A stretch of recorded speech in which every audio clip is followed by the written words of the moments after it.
It is a fast-acting viral strain that infects the host immediately, and upon getting sick, the infected will become racked with coughs, sweat profusely, and start to get the shivers and chills. There he is. The man, the myth, the legend. Yeah. You can't literally run a promotion just for the AEW, what do they call them, sickos? Thank you very much, TikTok and AEW. See you tonight. Tony Khan started telling people there's no such thing as long-term booking anymore. It's week to week. The best guys, Tony Khan. We just secured the bag. It's not like I tried to be a character. It was just sort of happened naturally. But it was never something I intended. It was just something that happened because the wrestlers asked me to do things in matches, and I do them.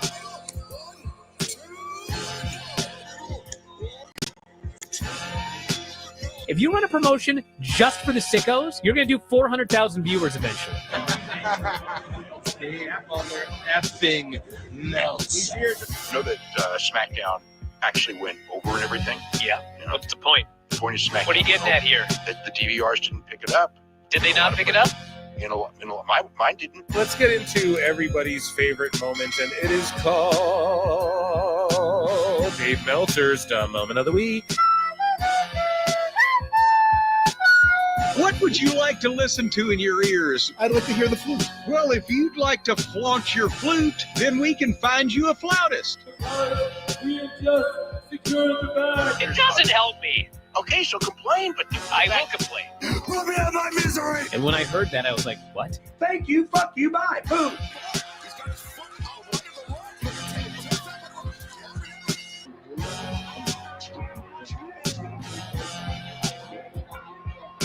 You got to run a promotion for everybody. The sickos can be the ones that buy tickets first and spend the most money on the merchandise. Because we have just secured the bag. But, like, you got to promote for everybody. Then you'll have a lot of viewers. I think we proved a lot of so-called experts. We made them look like idiots. We're not going anywhere. Tony Khan's not going anywhere. You'll also be there on TNT. You'll be in 2 places at once. You'll be around like my favorite movie. Sicko. This is so great, Pittsburgh. It's not like I tried to be a character. It sort of happened naturally.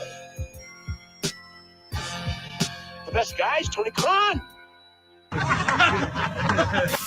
To keep themselves safe. I look and see it's not just me. Jeff, why do you insist on doing this dumb internet shit on TV? I look and see it's not just me. This place is a fucking joke, man. You're a clown. I quit. So many of us have stood where I stand. We are the young, so raise your hand. So many of us have stood where I stand. We are the young, so raise your hand. We call this problem child. We spend our lives on trial. We walk an endless mile. We are the youth gone wild. We stand, we won't fall. We're 1 and 1 for all. The writing's on the wall. We are the youth gone wild. No. It doesn't make logical sense, but it makes. Well, yes, of course. But it makes wrestling booking sense.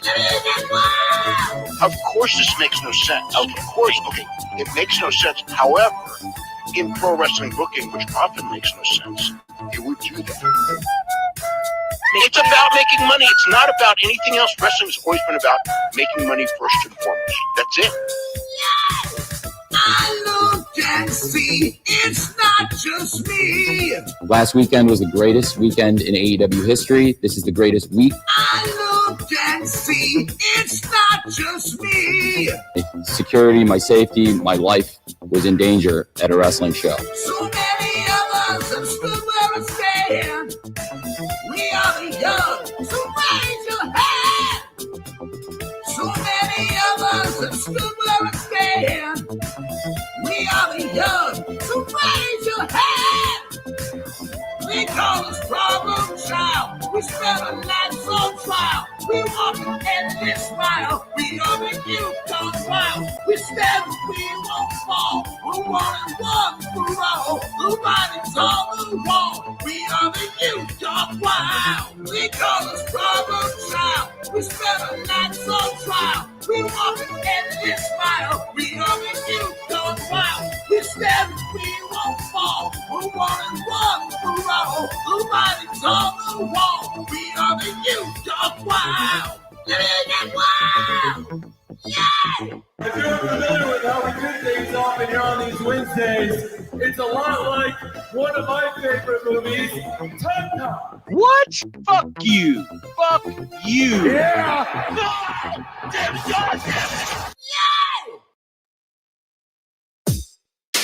SDL. Two bad bitches, one hot shot. Speed through CCA, bitch. Two bad bitches, one hot shot.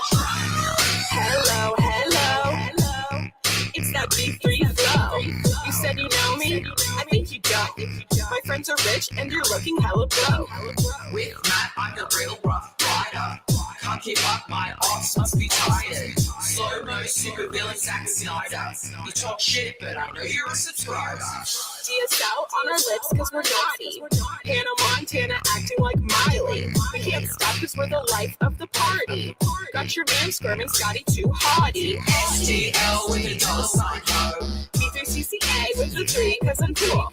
Face hat, ass hat, say hey. Two bad bitches, one hot trap. Haters got no grip, that's priceless. Haters got no dishes, that's wifeless. Diamonds in my mouth, I'm priceless. Always ready for a fight, can't try us. You thought I'm a thotty, you thought wrong. Just a hottie with a body and a thong. You wanna fight? Let's get bloody like Gary.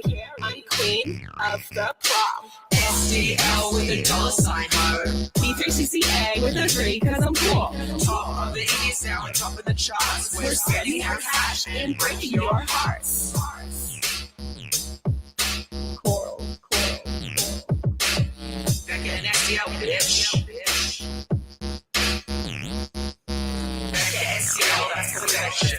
Me and Steph are the dream that's inception. Face hat, fast, ass, big money, say that. Two bad bitches, one hot trap. It's two bad bitches, Two bad bitches, one hot trap. Two bad bitches, one hot trap. B3CCA with a 3 cause I'm cool. Top of the East, now on top of the charts. We're spending our cash and breaking your heart. Two bad bitches.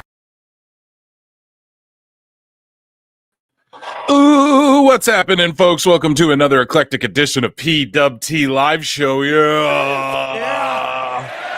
I am your host, the infallible, the fanatical, and the quite frank Phil Marks. Yes, it is me. It is I. I'm here. Yes. Oh, my goodness. What a bunch of stuff we have to get to today. We have a bunch of headlines, as you guys can see there in the title.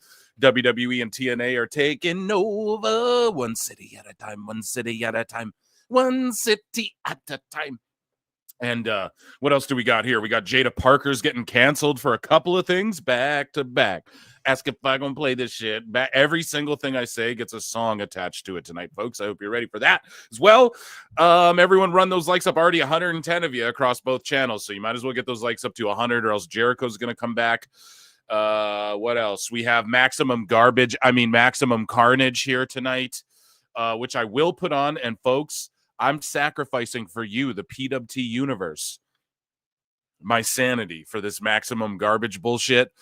And the UFC's on. I'm going to watch it later for you guys, because I love you. So, yeah, you're lucky. Yous is luckies. But maybe I'll put the fights on in the background for a bit until, I'm going to do that. I'm going to put fights on in the background until, you know what I mean? Until it's time for Collision. So how you all doing? What else do we have, though? Tons of other hot news, by the way, to get to as well. I mean, I couldn't fit it all in a title. I really wish I could. We'll take a look at this card. We'll get into this and that. And the third, how y'all doing, chat? I'm going to check in with chat in just a minute. This is the first stream, actually, PWT Live Show 89, that surpasses PWT Podcast, which came first. So we're at episode 88 of the pod. We were at episode 88 of the live show the other day, and now we're at 89 of the live show. Round of applause.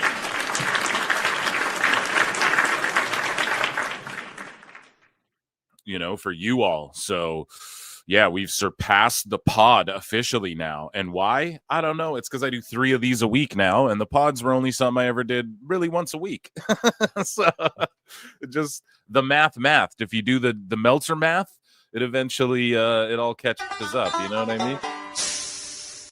Another announcement. What else? What do I got to plug in announcements? So the Friends theme for AEW news, we can't use it anymore. We got struck every single time I played even a second of it. So I got something a little different, that I hope works for it, and that will be a surprise. YouTube.com/@prowrestletimes. We surpassed the 1.6K mark. So round of applause for you all for that. And then on this channel, we're at Pro Wrestle Clips, we're at 5.6K or, getting there, or we are there. So just amazing stuff. Sailing, soaring, roaring. For a little while there on Wednesday, we outdrew Bischoff head to head live. You know what I mean? For a little bit there. And it sort of floated back and forth as far as who was where. And then, yeah, I don't know. So just, you guys are amazing. That's all I can say, really. I'm just putting you guys over here during my little plug section. And then patreon.com/prowrestletimes is an amazing place. You can support the channel. You can support what I do. You can support all of the hours of extra content that's on there that you don't get here. And if you trudge through all of that, guys, I'm sorry, there will be a content dump coming very soon, I promise, on there with a lot of stuff. And also 99 cents to become a member on this channel, or you can super duper chat in. That would be very appreciated, very much appreciated. And we're going to dive right on into things. Hold on a second. But first, Matt Morgan. Okay, with a message to your boy Phil. Do you guys want to hear what Matt Morgan said to me? He says, "So happy for your success, dude. You deserve it." Here, let me read ahead in case and he just goes, "You're funny as fuck." There, that's what I'll say. Okay, there was some more in there, but I was going to leave it out because it's okay. There you go. So Matt Morgan, ladies and gentlemen, checking in with the PWT universe. How about that? And, I'm just going to send him an invite link. And if he pops in tonight, he pops in tonight. How about that? You guys like that chat or what? I don't know. You never know at PWT. Thank you. I am on the air. Feel free to join tonight, brother. Okay, there you go. So, I don't know. You never know who's going to pop in at P. Sorry, guys. This is on the fly stuff here we're doing tonight. I'm just throwing the link out. I forgot to do it, so here we go. Throwing to our boy Jakey Poo as well. KC needs to get up in here. See what Awful's doing. Here we go, chat. I'm letting you guys know. Compelling radio, I know, I promise. Now, while we're at it, let me know. Not yet. Let's do some light news. We're going to do light news. I also want to crush out a Sicko segment, so we might just do that first to trudge through it and then get into other stuff. It all depends. So yeah, let's get right into things. First and foremost, let's talk about this card briefly, I guess, and then we'll review SmackDown quickly, and then maybe do some Sickos or something. Here we go. So, Megan Bain, to start things off, appeared at the last Dynamite, right, in the Casino Gauntlet. So if you guys have been following this show, we've been speculating for a while and chronicling what Joey Janela has to say about things. So basically, Joey went off on people for speculating things other than what I was speculating. Sorry, I'm looking around my... Just had to throw something out here. Crazy good radio show today. Anyway, so listen, Megan Bain, she's been signed longer than Camille is the point I'm getting at. And Janela's gone off on a bunch of people for things publicly like, no, why would she do this? Why would she do that? And he never said shit about any of my speculations. So I'll just take that as we were pretty well spot on with that. She shows up and she's just not featured again because in my opinion, Tony doesn't even actually have a plan or didn't even have an idea for her. He just thought he'd bring her in to try and pop, I guess, ratings, not even ratings, but just pop interest in shit because he's trying to pop the internet marks and everything that WWE's doing is just insane, like on another level. And so he's just playing catch up any which way he can. So he did the Joe comeback, which was going to happen. You know, we already knew that was going to happen when he was done filming Twisted Metal there, season 2. And then they had the Megan Bain thing, right? So we know that he's just, it just smells of desperation. There's no real plan there. We'll talk about that in a moment. So we'll hear from Tony Storm. Okay. Pardon me, guys. A little stuffy here today. So ROH World Tag Team and World 6-Man Tag Team Champion Dustin Rhodes in action. Okay. No one cares that he's ROH anything. And I'm glad you couldn't even announce an opponent for him. Not that we even need all these matches announced way before too. Like you got to make some matches on the night. That's why we know your storytelling sucks. Anyways, Murder Machines. So Archer and Cage are just called the Murder Machines, which I like, but they're also a subgroup of the Callis family, and this was just thrown together recently, and they're taking on Top Flight, who's newly sort of rebranded as well. And okay, then we have the Undisputed Kingdom taking on Shane Taylor Promotions. So Shane Taylor Promotions is a fucking Ring of Honor job group. And Cole and Kyle and Roderick are back together. Poor old Bobby Fish is being left out of things. But not only just that, I don't know, man. This is a bit of... It's just NXT Black and Gold. I don't know what to say.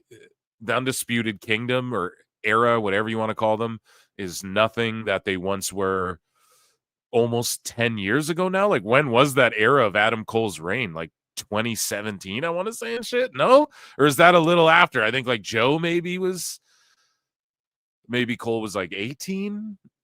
I don't know, dude. 17? I don't know. It's almost 10 years ago, it feels like. I don't know.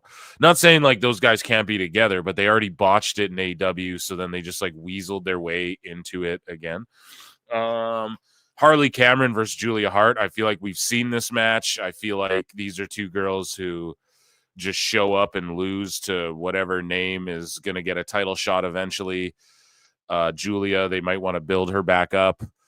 Yeah, who cares? They should have brought Megan Bain on this show. Texas Death Match, Daniels versus Hangman Adam Page. This is his retirement match, as we'll get to in the hot news.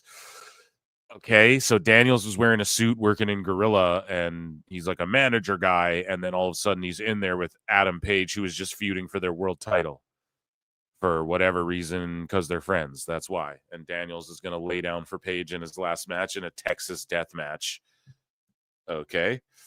And then we have the AEW Continental Championship, Ishii versus Okada, because Tony Khan's a fucking Ishii mark, and he thinks Ishii's gonna out of nowhere do what he did with Omega again, like he did in 2016 in the fucking G1, whatever the fuck, just stupidness, man. That's what Tony thinks. It's gonna be Okada Ishii like it was in New Japan over a decade ago. And then 12-man garbage match that makes no fucking sense. And yeah, I hope that, I don't know what, Hobbs lost the fucking title match. This should have been before that title match so that there is at least an iota of thought of, okay, maybe Willie Hobbs wins this thing, but no.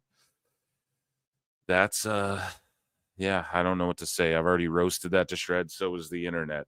And 15 minutes ago, Tony's not getting ratioed this time, but it's because everyone already saw this. So is what it is. That is my Collision highlights, I guess. And let's get into SmackDown quickly. I want to talk about it quickly. Cash Monet became a new member. Thank you so much. Acknowledge me. 99 cents. Consider becoming a member. STG 212 for $5 says Tony McCon turning Grand Slam into a special, the best guy. Yeah, that was the other part of the title. Tony Khan Grand Slam scam. And I thought that was a good one when I thought of it. I don't know. But yeah, dude, the Grand Slam scam, Grand Scam. We are going to get into that as well, because how could we not, a little bit. It's kind of funny. People feel cheated, and I just think it's fucking hilarious. The best guys, Tony Khan. Like, I don't want them to fail, but it's like, Jesus, man. How many times until it's just like parody and I'm allowed to just laugh and be like, all right, fuck this. So, yeah. I can't wait, though, to talk about that in a little bit. I need a coffee here. I think I'm going to get a coffee in a minute here. But Plenty and Pixel Art for $10 says, I look and see it's not just me. Too many others all hate when I sing. I'll make you cry, make your ears ring. They call us problem child. They say my body looks like Triple H's forehead now. I am not very youthful. Yeah, dude. Shout out Plenty and Pixel Art for his little remix there, and I think I hit it, right? I think I got it on key there, on cue. Chat, right? Exactly. No pop. No. Thank you, Plinian. And yeah, run those likes up if you guys don't want Jericho. I'm going to ask for 100 likes on the Clips channel and then do what you do on the Times channel. You know what I mean? If you're watching over there. But thank you so much. Round of applause. Air horns explode for our super chatters. Okay. And then let's get into some light news. Okay. No. We were going to talk about SmackDown results. So this is just a quick review, okay? Because this, I gotta be honest, man, this SmackDown, the 2 hours I think is the sweet. I think 2.5, like Triple H says, is the sweet spot. But also, I was saying it. I was like, man, fuck that. No, I want 3 hours of Raw and 3 hours of SmackDown, and I want 3 hour whatever. But yeah, it's a little much sometimes. There's a lot of filler. So basically what happened was we had Rey Mysterio say he's going to be in the Royal Rumble. The Machine Guns took on Los Garzas. Solid match. A little weird because Garza's is sort of being like propped up as baby faces, but they're not, again, when they fight the Machine Guns, at least. Then you had Nia and Candice versus Bianca and Naomi. This match was pretty decent. Solo returned. He squared off kind of with Jacob a little bit. There was Kevin Owens brawlings, lots of craziness going on, Nothing terribly outstanding. We had Rey Mysterio take on Kevin Owens as well because they talked a little bit of shit. And then Owens and Rey had a tremendous match where Owens was like getting in Rey's family's face and stuff like that. And good stuff. What else, though? What was like really major here? Basically, to me, the major stuff was like Cody's too hurt to come fight. Pretty much. Strowman and Fatu had a stare down that got everybody hyped up, and Jacob and Strowman is announced for Saturday Night Main Event, which is amazing. That's going to be an awesome win for Fatu. And I like the idea a little bit of LA Knight and Strowman kind of working together. To me, just visually, when I saw it, I was like, okay, that works. LA Knight can talk and Strowman can just be a big fucking muscly dude who has his back. That should be like a whole thing, So I'm down with that. What else? Niven beat B-Fab, and B-Fab is working her ass off there. She's just pretty green. There's some ladies who on every show you watch, and some fellas as well, but in WWE it's not so much the guys. Like every dude is pretty well fucking polished. They got rid of the Riddick Mosses and the, what was that one guy's name, Boogs? They got rid of those guys who weren't like, couldn't go at that level that they need them to go at, especially when guys like Penta are going to come in and they need you to just work matches with Penta on the fly or whatever, So to me, some of the women, though, and B-Fab's one of them, unfortunately. She's just a little green. Now, I'm not shitting on her. She's got a great look. I know why they fucking keep her around. She's got height, and she's got a good look. There's a vibe, like a presence about her. She doesn't have to do much to get like more attention than the average boo-boo. But it's just the wrestling. When it comes down to that, it's like, hey, I don't know. What else? Tiffy versus Bailey was super rough. And people got triggered by me saying that on X. It was a rough match. I'm sorry. The crowd was dead. These two girls didn't really have chemistry.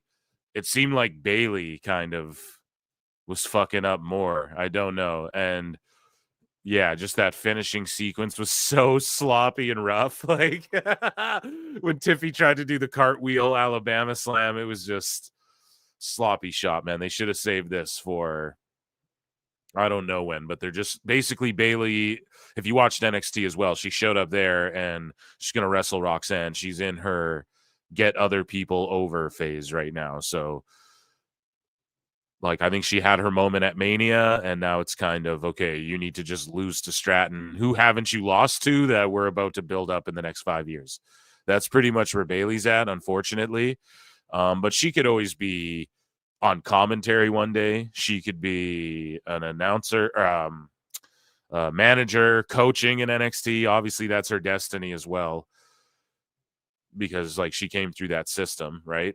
And I think like her and Sami Zayn are the two that, if you really look back, they're like the legends of the backstage NXT, you know? They're like the leaders of the behind the scenes NXT. So, yeah, Bailey obviously can do that. And I'm not saying she's going to stop wrestling. She might even get a crack at the belt again, maybe win that world title too. I don't know. But she's on the who do you need to put over before you're not doing this as much as you are type era, you know?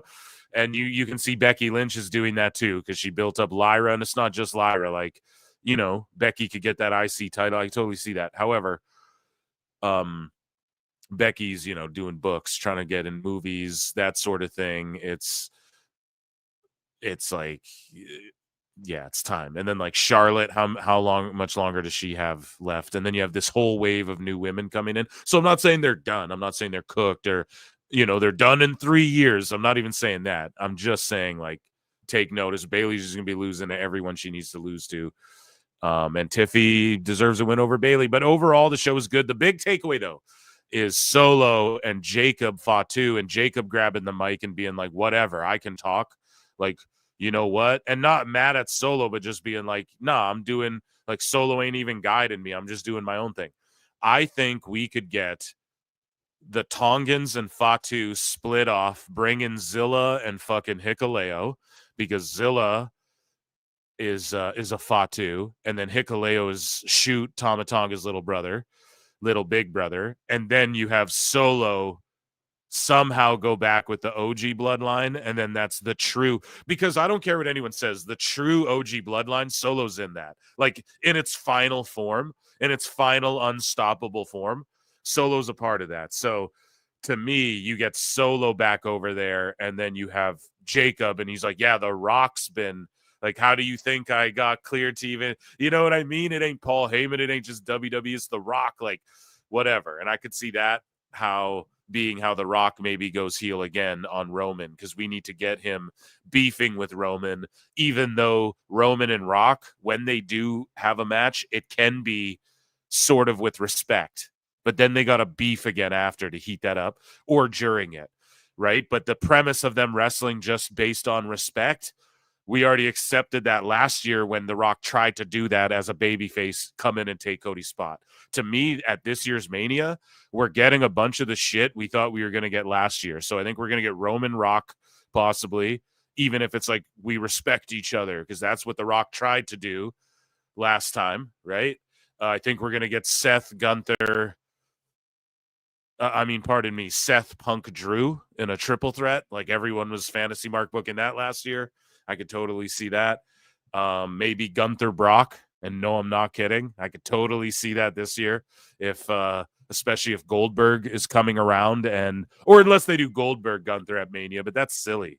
Here's the thing too: you got to lose Goldberg. Like if Brock came back and beat Gunther, I wouldn't be so mad. But also, like, I'd hope Gunther would win. But if Goldberg beats Gunther, I'd be pissed.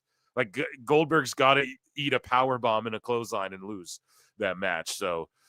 Yeah, we'll see with all of that, but I think this Mania, the most interesting thing for me is the bloodline dynamic. Will we have 3 bloodlines? Will we have Solo kind of worm his way back to the OG bloodline, and then the other 2? And Journey Fatu as well is in, or not him, sorry. Lance Anoa'i is in NXT. He's in NXT right now. He has been for a while. So he's not on TV or nothing, but he does stuff with them, and he signed with NXT.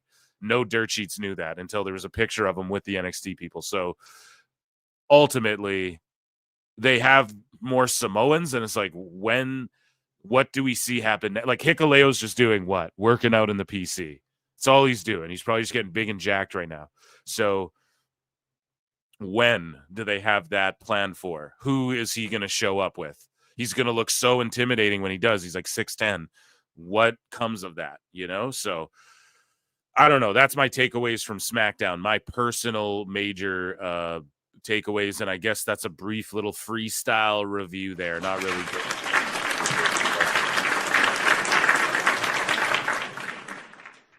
Okay, so let us go back to Phil Marks' book. Okay. And let's get into some light news. And let me check in with chat as well here. Let me just check in with chat, as I like to do between segments here. Hikuleo's going to kill it. Yeah, he fucking better. Zilla can work NXT first. Yeah, I want to believe that it's a work. I like Graves. Yeah, we got a little bit of updates on that. Tiffy time. Cope, I guess you could say. Phil is down with the sickness. Yeah, dude. Big time. Yeah, please, no more Goldberg. Exactly. We don't need more of him winning belts. If he wants to come and have some legends, whatever's okay.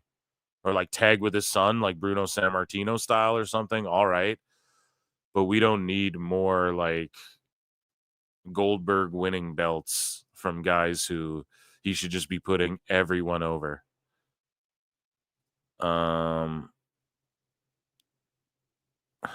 What is there? Okay. Sorry, I'm just reading a message here.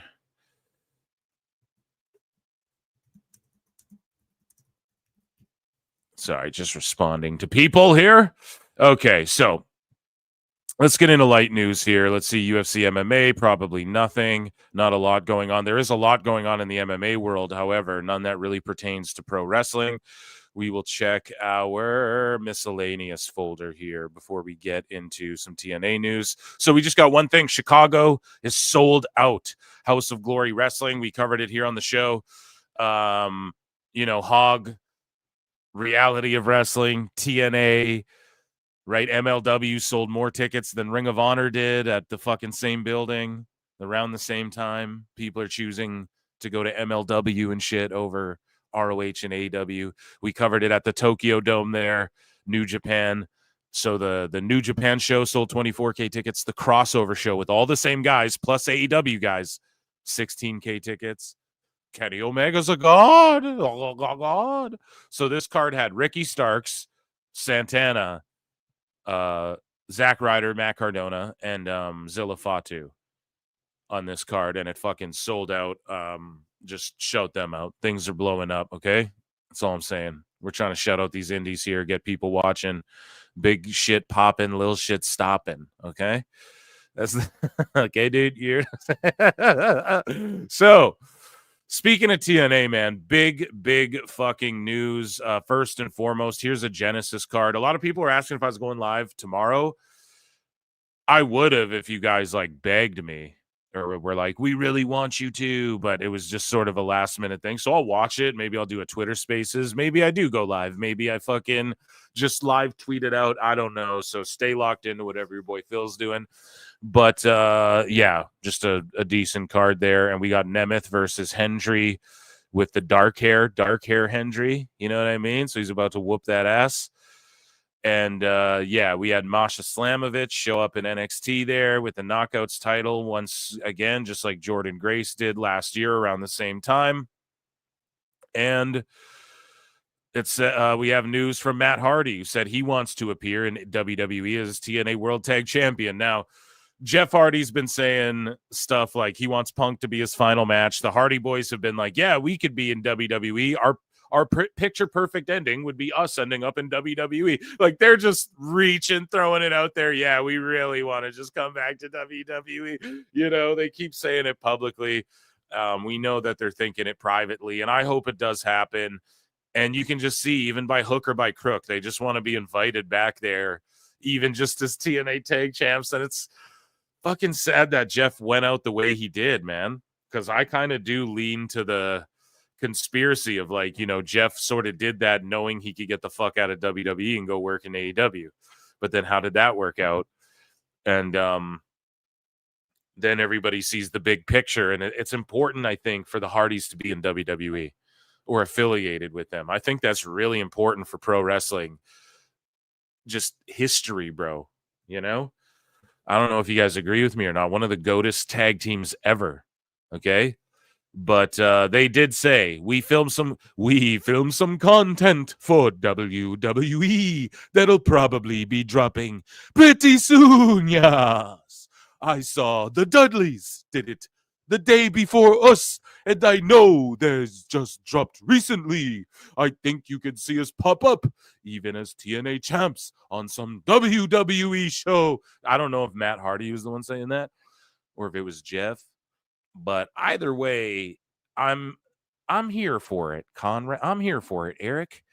Like, I'm so down if it happens. They could be a part of, who fucking knows. But here's the thing too, we're gonna talk about the partnership. It's very NXT focused, so like maybe you see a main roster something or other with these guys, but they would have to probably agree to get jobbed out. I just don't think they'd present the Hardys that way. I think if WWE's gonna bring them in, it's gonna be, you guys either have one last nostalgia run, like very brief run, where like you just wrap it up at a Mania, you know, a very short feud, you get beat at a Mania, and then we induct you in the Hall of Fame or whatever.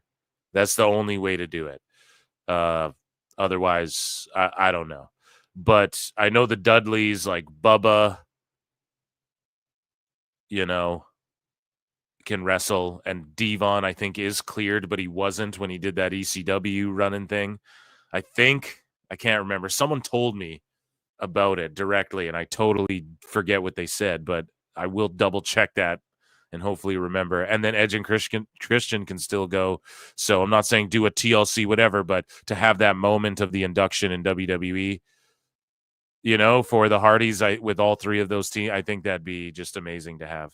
So yeah, shout out the Hardys. Hope to see them back. Breaking, WWE and TNA Wrestling today announced a multi-year partnership aimed at creating unprecedented crossover opportunities within WWE and TNA programming for NXT superstars and TNA wrestling stars. So the NXT superstars, dude, is the key thing here. It's NXT that's crossing over. But a lot of people were shitting on, oh, they get Wendy Chu. Okay, well, they're getting Cora Jade next. We already know that. It's going to be Masha versus Cora. Perry Pack. 1 second.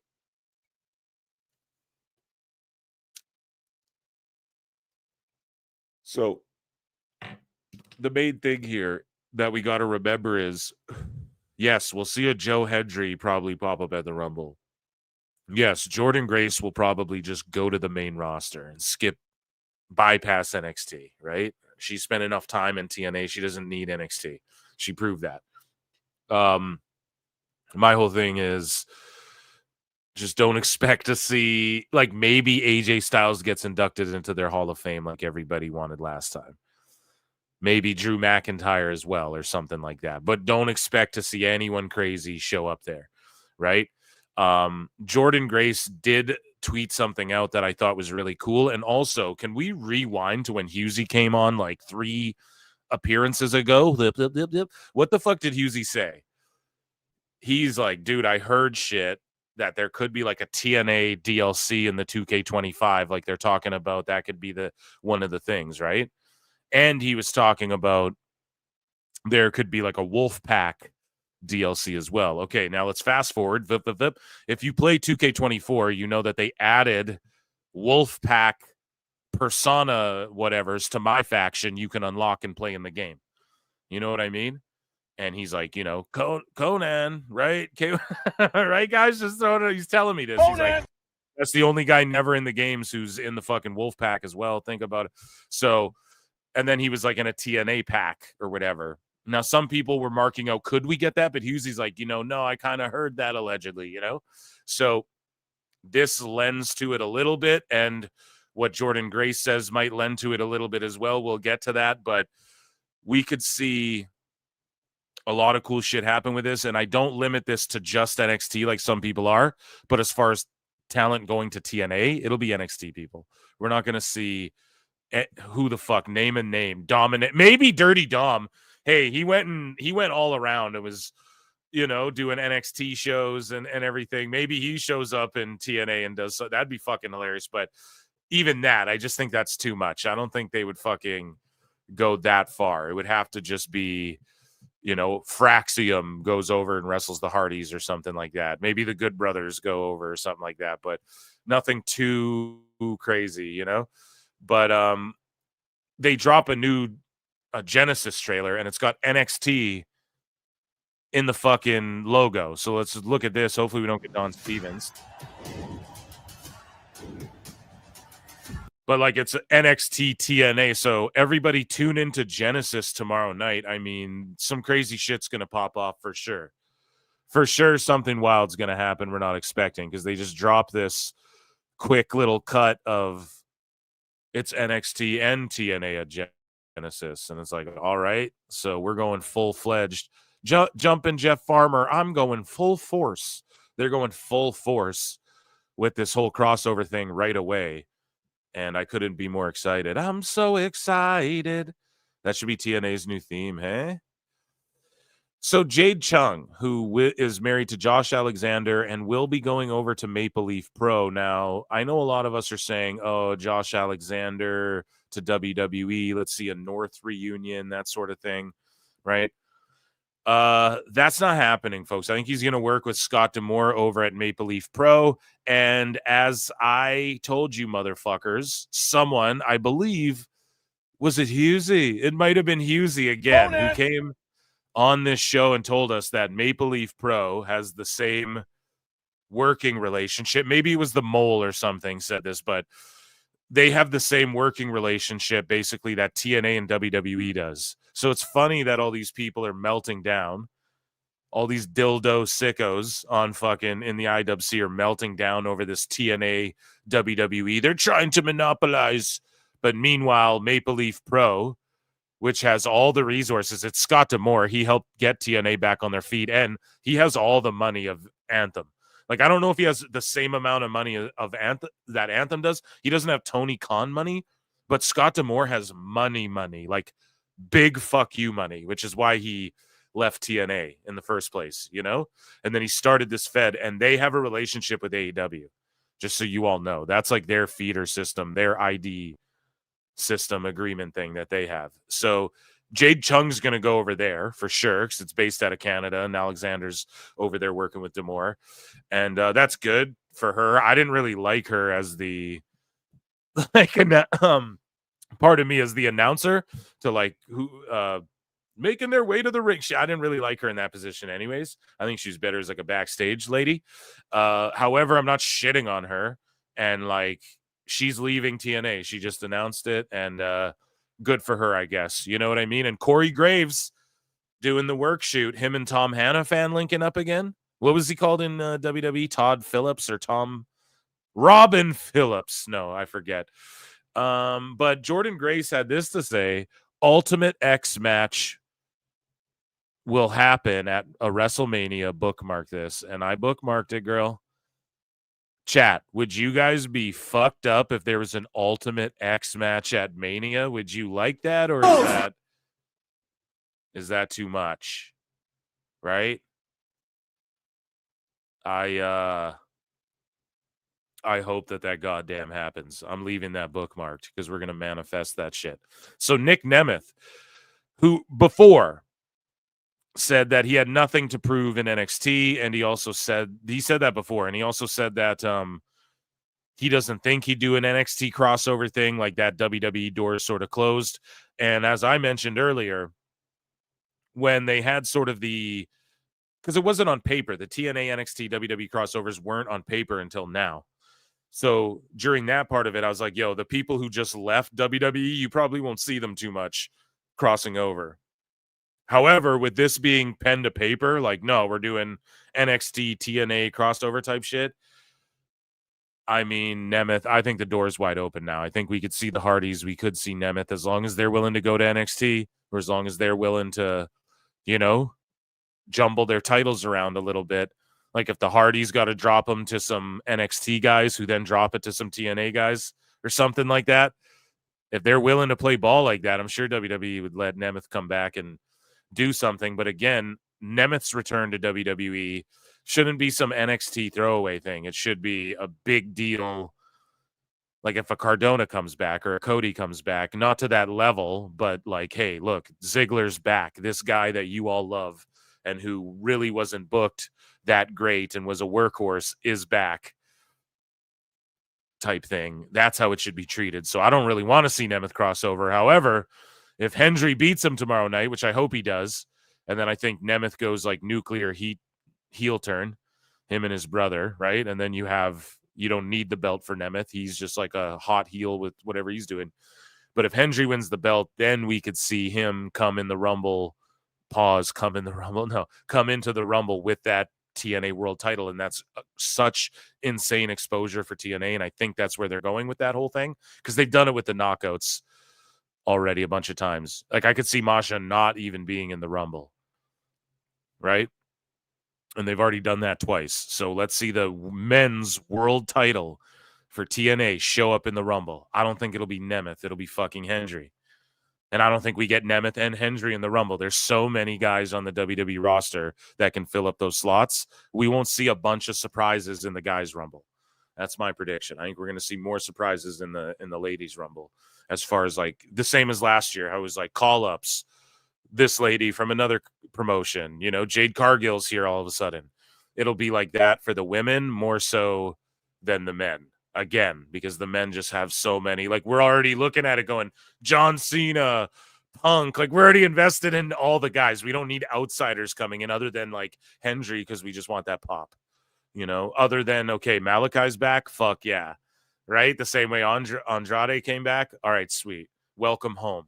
That sort of thing. Anyways, let's listen to Nic Nemeth. Speaking of welcome home. Of course, the biggest thing is the partnership with WWE. I'm curious. I don't know if it's awkward, but what was your reaction to it? Because I think overall it's great for you. What's your feeling with it? Oh, it's like they're obsessed with me. God, it's another text from WWE at 2 a.m. You up? I'm always up. I don't sleep. No, it's funny. I think it's cool. Like I get to keep saying, like, guys, I tried to do a clean break here, and now you in the middle of the night you're driving past my house. Like, leave me alone. No, it's awesome. What a fantastic partnership for both sides here, because TNA up and coming, WWE this global dominant billionaire company. And it's like, here we go. We're going to help each other out. We're going to make it better for fans. And then behind the scenes, we're going to make it better for both companies. What a huge win. I think it's fantastic. I have no unfinished business in.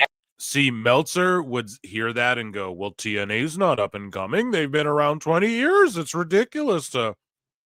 And it's like, yeah, he's getting his shit over and he's showing you as their world champion. He's a reflection of their mentality there. That's the problem with AEW. They're acting like they're the top shit. We're the best. Bro, there's better wrestling in TNA than even in AEW. And they have crazy-ass matches. They do it all the time. So, and they have more story and shit. And like even MLW, they're really focusing on what? Their fucking storytelling. That's like the big thing, is they're trying to push their stories so that you care about the matches when they go, here's our big event or whatever. So anyways, all I'll say is this. Meltzer, if he were here now, he'd be like, oh, well, that's ridiculous. That's ludicrous. TNA up and coming. Since the rebrand, Dave, they're looking at it like, hey, we're from the ground up, this TNA thing. We got to now, like, we're in the talks again. People take us serious again. We can't fumble it this time. Whereas AEW's still like, nope, we're going to do it our way and it'll just work one day for sure. NXT, if that's what you're asking. Like, hey, would it be. Shout out Adrian Radio 93, by the way. Go and follow him. Unlikely. I don't know if that's the name of his thing, but yeah, Adrian CLE 93. He has good interviews, so shout him out. Cool if you went to NXT. Like, for what? I was already the champ. What, can I win 2 championships there? Can I hold 2 of them up? So But the cool part is it does open the door for Rumble appearances, for a Raw, for a SmackDown, for an Impact, a live Impact on a Thursday. Maybe someone shows up. Maybe.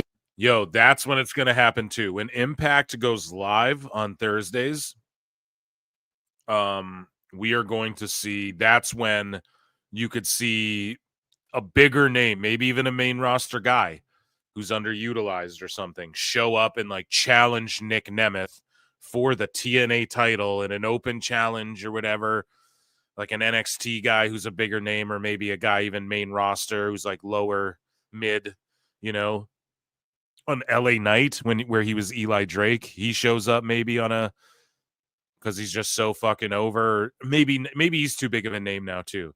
Like, don't think too crazy. Yeah, maybe LA Knight's too crazy, right? But he's got a point there too on there. Because imagine this, they go live and then WWE sends one over there and they do like 600,000 viewers or even like 500,000. And people go, whoa, look out, AEW. You know, that's what's going to happen in this year. And I don't know. I feel like I was the first show, really, just every episode, every single show I do being like, it's TNA AEW, it's TNA AEW. I'm telling you, next year, I get so much shit online. So much people are like, you really fucking think TNA is going to outdraw AEW, you dumbass? You really think they'll fill a bill? It's fucking joke. They don't even get blah, blah, blah. I get that shit so much, but I don't care. I'm sticking my neck out. I think 2025 TNA show, a pay-per-view, outdraws an AEW pay-per-view. Like, they have 7,500. The AEW one will have like 6,800. And then Meltzer will fucking have a meltdown, and I can't wait. Tuesday night on NXT. Maybe this Sunday at Genesis, someone walks out and you go, are you kidding me? So, like, if you're going to announce that partnership, let's get rocking and rolling, and it's going to be good for everybody, most importantly, the fans. There was a rumor last week that you signed a TNA contract extension. Are you able to talk about that and confirm that? Or I'm able to do whatever the hell I want. I mean, I didn't tell anybody that, but yeah, we covered it. He did. He signed an extension. A lot of people did. So, ladies and gentlemen, round of applause for that. Was light news. Round of applause.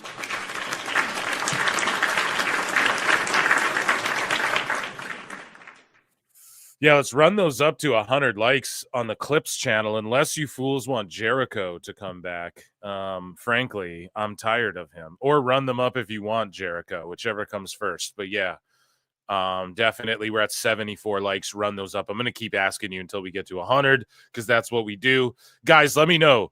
Or no, fuck it. I'm making the call. We're doing Sickos right away. We're doing a Sicko segment. Joining me here now on the show is the one and only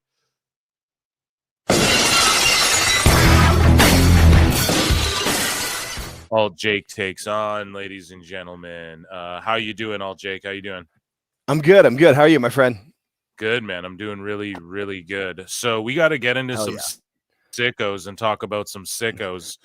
They've Jumping been right into it. up. All right. Yeah, dude, we have to because they've been piling up. Last show, I was like, we'll do sickos next time. And yeah, it's getting real disgusting out there. So let's see some pukes in the chat, and then we'll flip over to some hot news, and then we'll flip over to Dave Meltzer for the main event of the evening. You want the Jericho, then hit like, guys. It's a battle. Whoever hits the 100th like and then goes Jericho or no Jericho 100, that is who decides. Okay, it's the only fair way. You know what I mean?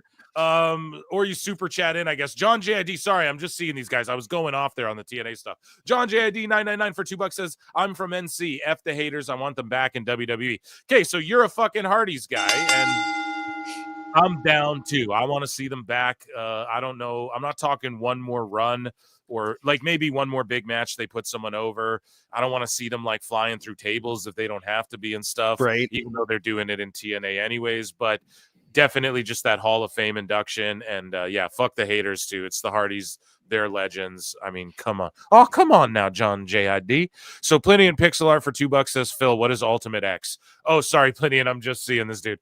It is where they do Now, if WWE does it, they're not going to leave those ugly ass pillars up the whole event with the X hanging above the ring the whole event. They're going to like construct it. It'll be a construction that like lowers from the ceiling or some shit. They'll construct it, lower it, or tear it down in between breaks or whatever they got to do. Do we see an Ultimate X match? I'm going to give my prediction. I think we do see one in NXT, not at WrestleMania like Jordan's saying, but we'll see one in NXT on like a PLE sooner than later. It could be the WrestleMania weekend PLE. It could be the WrestleMania weekend, so then she's like right on somewhat of a technical. That's what I think it would be. That would make the most sense because they do that one that's usually, what is it, the Saturday early in the day at the arena close to wherever the football stadium is. So there's in Indianapolis, they're right across the walkway from each other too, just like they were in Philly. Bet they do that. Yeah, dude. So that's an amazing idea. I think that should happen WrestleMania weekend. Stand and deliver invasion, or just call it invasion. I don't fucking know, bro. You know, right? Just call it invasion. Let's go. Let's heat it up. But no, because when you do the invasion, then you have to like merge belts and shit like that. So maybe if they do an invasion angle, just look out for WWE actually buying TNA. Like everyone's freaking out. They're gonna buy TNA. So if Tony Khan did it, you'd all be happy. Right? Everybody was happy when he bought ROH. How'd that work out? So what the fuck, man? And they're resurrecting Evolve as well. NXT Evolve. So what are y'all talking about? Just too much. And then you don't think TNA talent are going to be on that Evolve show as well and things like. It's just amazing what they have going on. And I think people need to stop. They need to calm down. Triple H isn't trying to, does he want to beat competition for sure, but he's not trying to kill the wrestling business. This is only good for the wrestling business. Absolutely. Plenty and Pixel Art for $5 says, hey, unread my last super chat, Jake. Oh shit. Okay. All I said was it had the cables across and that they hung the belt. And I forgot about like the whole thing that the pieces that they left on it. I haven't watched they leave that up the whole show. So it's like WWE won't do that. It looks too clunky. Yeah, no, you're right. They would just lower it down and like in between the matches, they can lock it in and then they'll do a video package afterwards and they unhook it. Yeah, WWE will make it fine. I think it would be, they would construct it to where it would be better as well. But here's the thing, hanging the belt off the X, it just leaves the risk of the belt falling off like we've seen. I just think WWE will mod it a little bit. It'll be a modified version in some way. Maybe the cables all connect to like some sort of like platform thing in the middle with like a hook on it to make it more, because they don't want to risk that silly shit happening. Yeah. They're not going to risk that. And maybe just have the belt like hang on a hook right above the X, so you got to like climb on it and then just reach above it because the belt's there or something. I don't know. Yeah. And then that leave it to HBK. He'll figure it out. Yeah, exactly. Just leave it to HBK. He'll figure that shit out. And then also they have like Jeremy Borash and Abyss and wrestlers who like were there in the heyday. Good point. Who are backstage, who can say, this worked, this was dumb. Like, don't, so they're set with that. And I would just say like let's say you do a 6-man Ultimate X or something. Typically I believe they're 6-man and it's like you go, or isn't it sometimes 4 guys? Or either way, it doesn't matter. But you have like half NXT guys, half TNA guys, and the X Division title, like the X Division champ on NXT. That's a whole angle with promos someone could cut. There you go. That's a whole there's like a whole series of fucking promos someone could cut. And I'm exceptional. I put the X in NXT, and there's a whole thing you could do with that. And then TNA guys are like, "Nah, fuck you, dude. Give us our belt back, bro. What are you talking about?" So, I'm gonna wear our belt in your show. That'd be good. No, that'd be fun. That's a good way of starting it. Just as long as they don't bring back the reverse battle royal and the fucking. What do you guys think about the King of the Mountain ladder match? That's a little much too, but they do that deadline match, that deadline lockdown thing. So like that could maybe work in NXT. If you're going to try it anywhere, King of the Mountain, do it in NXT. Yeah. Try it. Or like a lethal lockdown pay-per-view where everything's in a cage. Oh man. No, not that. No, that's King terrible. Of the Mountain LOL TNA. Yeah, or maybe they could just have that happen, not in NXT, but just have like a King of the Mountain match where where NXT people go and compete on a TNA pay-per-view or whatever in a King of the Mountain or something. But here's the thing with that.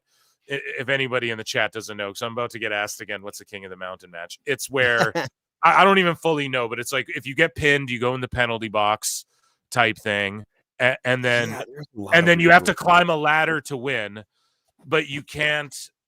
You have to pin someone in order or submit them in order to be eligible to climb the ladder. Oh yeah, And that's what it is. Yeah, you can get pinned like 400 times in a match. You just have to go to the penalty box, and there's like 6 dudes or whatever, and you may even have to hook the belts onto the ladder, which is that's fucking dumb. What it if is. that WWE, if you're gonna do that, fucking make them. Please don't. Just pull the belts down. You know what I mean? Like this is why Jordan Grace said Ultimate X. She knows that's the easy one. I forgot about having to hook the belt on it because you got to pin them and then you get the belt and then you try to hook it on there and then if you get knocked down, it's uneligible. Oh God, I forgot about that. Yeah, this guy here in chat, Craig, is saying King of the Mountain wasn't that bad. It should have been elimination until 2 guys, then a ladder match. Sure. That's so much better booking. So much better, yeah. But just fix that. But anyway, speaking of so much better, let's get into our Sicko segment here. Oh, here we go. Yes. Guys, run the likes up because I gotta trudge through the shit, so you don't have to, but you gotta be up on what's going on. So with the departure of the Lucha Bros, these luchadors should be the priority for AEW in 2025. The big 4 over with the core fan base, and they all rule in their own unique ways, and that's Drain Bamager. And the problem is that you can't market Hologram and Mortis the way you can market the Lucha Bros. I'm so sorry. And you can't market Commander if you didn't know how to market Rey Fenix. You guys get what I mean by that? Yeah. You're not going to market Commander properly if you didn't market Rey Fenix properly and you had Rey Fenix. Right? Rey Fenix is just a better commander. Right. You know? So I don't. He really is. He really is. He can do everything Commander can do way better. And more. And he's already over, with fucking people around the world, So, and then Bandito, I mean, he's had troubles with visas and shit. I mean, he really does get over wherever the fuck he's at. WWE wanted him badly. I just laughed because they brought him back on ROH and he hurt himself. Like that's what I mean, dude. So they just watched not... him. If he's in AEW, he's not going to get over. Yeah, right. But he, if he go wherever he's been other than AEW, he's been able. Like if they couldn't get Penta over, I just don't think they'll get Bandito over, dude. I'm sorry. So, and if they can't get Penta over, like an over is in Penta's already over, but AEW didn't push him or present him the correct way. And you could tell he was phoning it in near the end there with the Flip Destroyer match with Cassidy and shit. You could just tell because you saw him work his ass off in WWE better than, I mean, we had dirt sheets questioning if him selling his leg was a legit injury, as we talked about on the last show. It was ridiculous. So anyways, though, we got to move along here. We got a lot to get to. So here we go. Mind Over Sports says the deepest facts. So this guy says, JD Naruto says, this whole WWE makes stars narrative needs to die and be pushed back. Okay, so they've made every major pro wrestling star in the last, when did WWE, since the 80s? Yeah, or maybe they stole a bunch then, but let's be honest here. Hogan was made in WWE, Austin, Rock, everything. So made let's them say national stars. Yes, let's say the 90s onward until now. They made every fucking star that is in pro wrestling that is worthy, that you could even say is a star in comparison. I know the Bucks sold shitloads of t-shirts and they were outdrawing, like personally, financially, maybe mid-carders in WWE at the time or whatever. But anyone at the top of WWE that's been presented as a fucking star, like name one that's come from AEW. If they were stars in AEW would have presented Penta this way and did things the way, rolled out the red carpet and all of that. And they fucking didn't. They fumbled every opportunity with every chance they had. That's on them. They fumbled Jade Cargill. Jade Cargill wasn't a star because of AEW. She was put on TV because of AEW. That's awesome. WWE sees her. They go, okay, she wants to be here because we know Jade wanted to be in WWE the whole fucking time. She wants to be here. Okay. We're going to bring her in here. She looks like $1 million and we can make her a star. We can present her in a way where she will become a star. Anybody who's been like a star, quote unquote, in AEW has tapered off, whether that be Edge, whether that be MJF, their own guy who fucking was really white hot. Now he's just, everyone calls him a hack, one trick pony. People are fed up with it. They roast him now. He's like a fucking joke. People are like, nah, he wouldn't even make it in WWE. He can't do anything. He doesn't know what he's doing other than, he just like puts on a match and then and like he's a good wrestler and stuff, but he always does stupid shit in his match. Like he goes overboard sometimes, I feel like. And then he fucking just resorts to the same tactics with his promos. And then when he tried to go babyface, they fumbled and squandered that whole devil thing. And it was just terrible, man. So even and I know your first push doesn't, like, MJF will do fine in WWE. Yeah, I'm sure of it. But WWE will make him a true star, right? Or he does it himself because of the movies he's in and stuff. But here's the thing, and I pointed this out last show. Lexis King, they didn't present as an A-list Raw star. This is why it's Cope. You guys are like, oh, the stars. Who have they brought over? Jade Cargill and fucking Penta.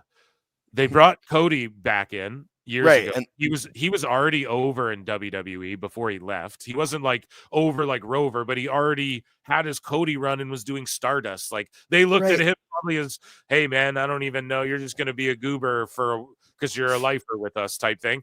And then he went and did his own thing, but that's not his indie run is like what made AEW even a possible thing. So no, Cody's star power was like self-made the way. And it was a welcome home too. Like that's a big part of it. It was like, because we watched him, if you were watching back then, we watched him grow up from like coming out with Dusty and getting killed by Orton and then, growing into a guy and then kind of getting screwed. And so there's a lot of that with it too, but he's not, he was a WWE. AEW.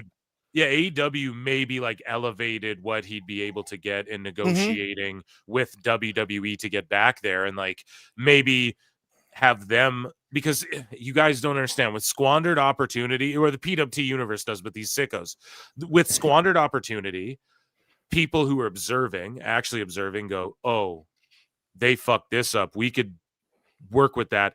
That's what even Vince saw. That's what WWE saw. That's what I'm sure Triple H saw. That's what fucking Cody saw for sure.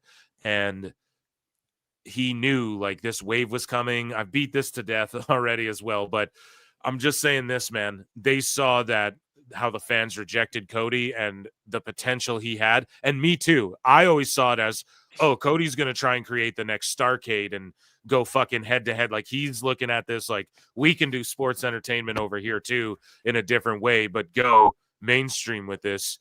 Like WWE, and we have the resources, and that's just it. You see it and you're like, oh, they have the resources. They could actually do this. They could actually put WWE on their back foot one day.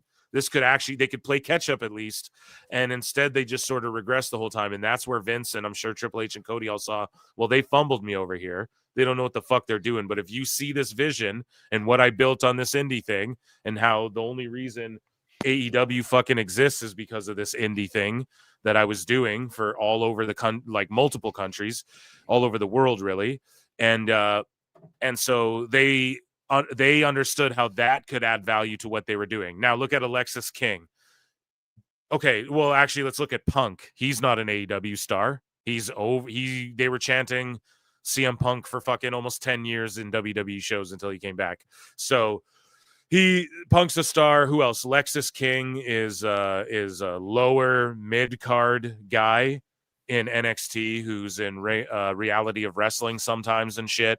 You have Jade Cargill who went main roster but is like a tag level. She hasn't even threatened at the women's title really yet, so she's like a tag title level wrestler so far. They haven't pushed her to the moon, skyrocketed. Yeah. Penta comes in, he beats Gable. Okay, he looks like an absolute star. Ethan Page, the other one. Yeah, I think he'll get a good push. And then Ethan Page, he got brought in and he's pushed at not a main roster. They didn't bring him in like the next coming of Christ. He's a fucking NXT level guy. So that's below main roster.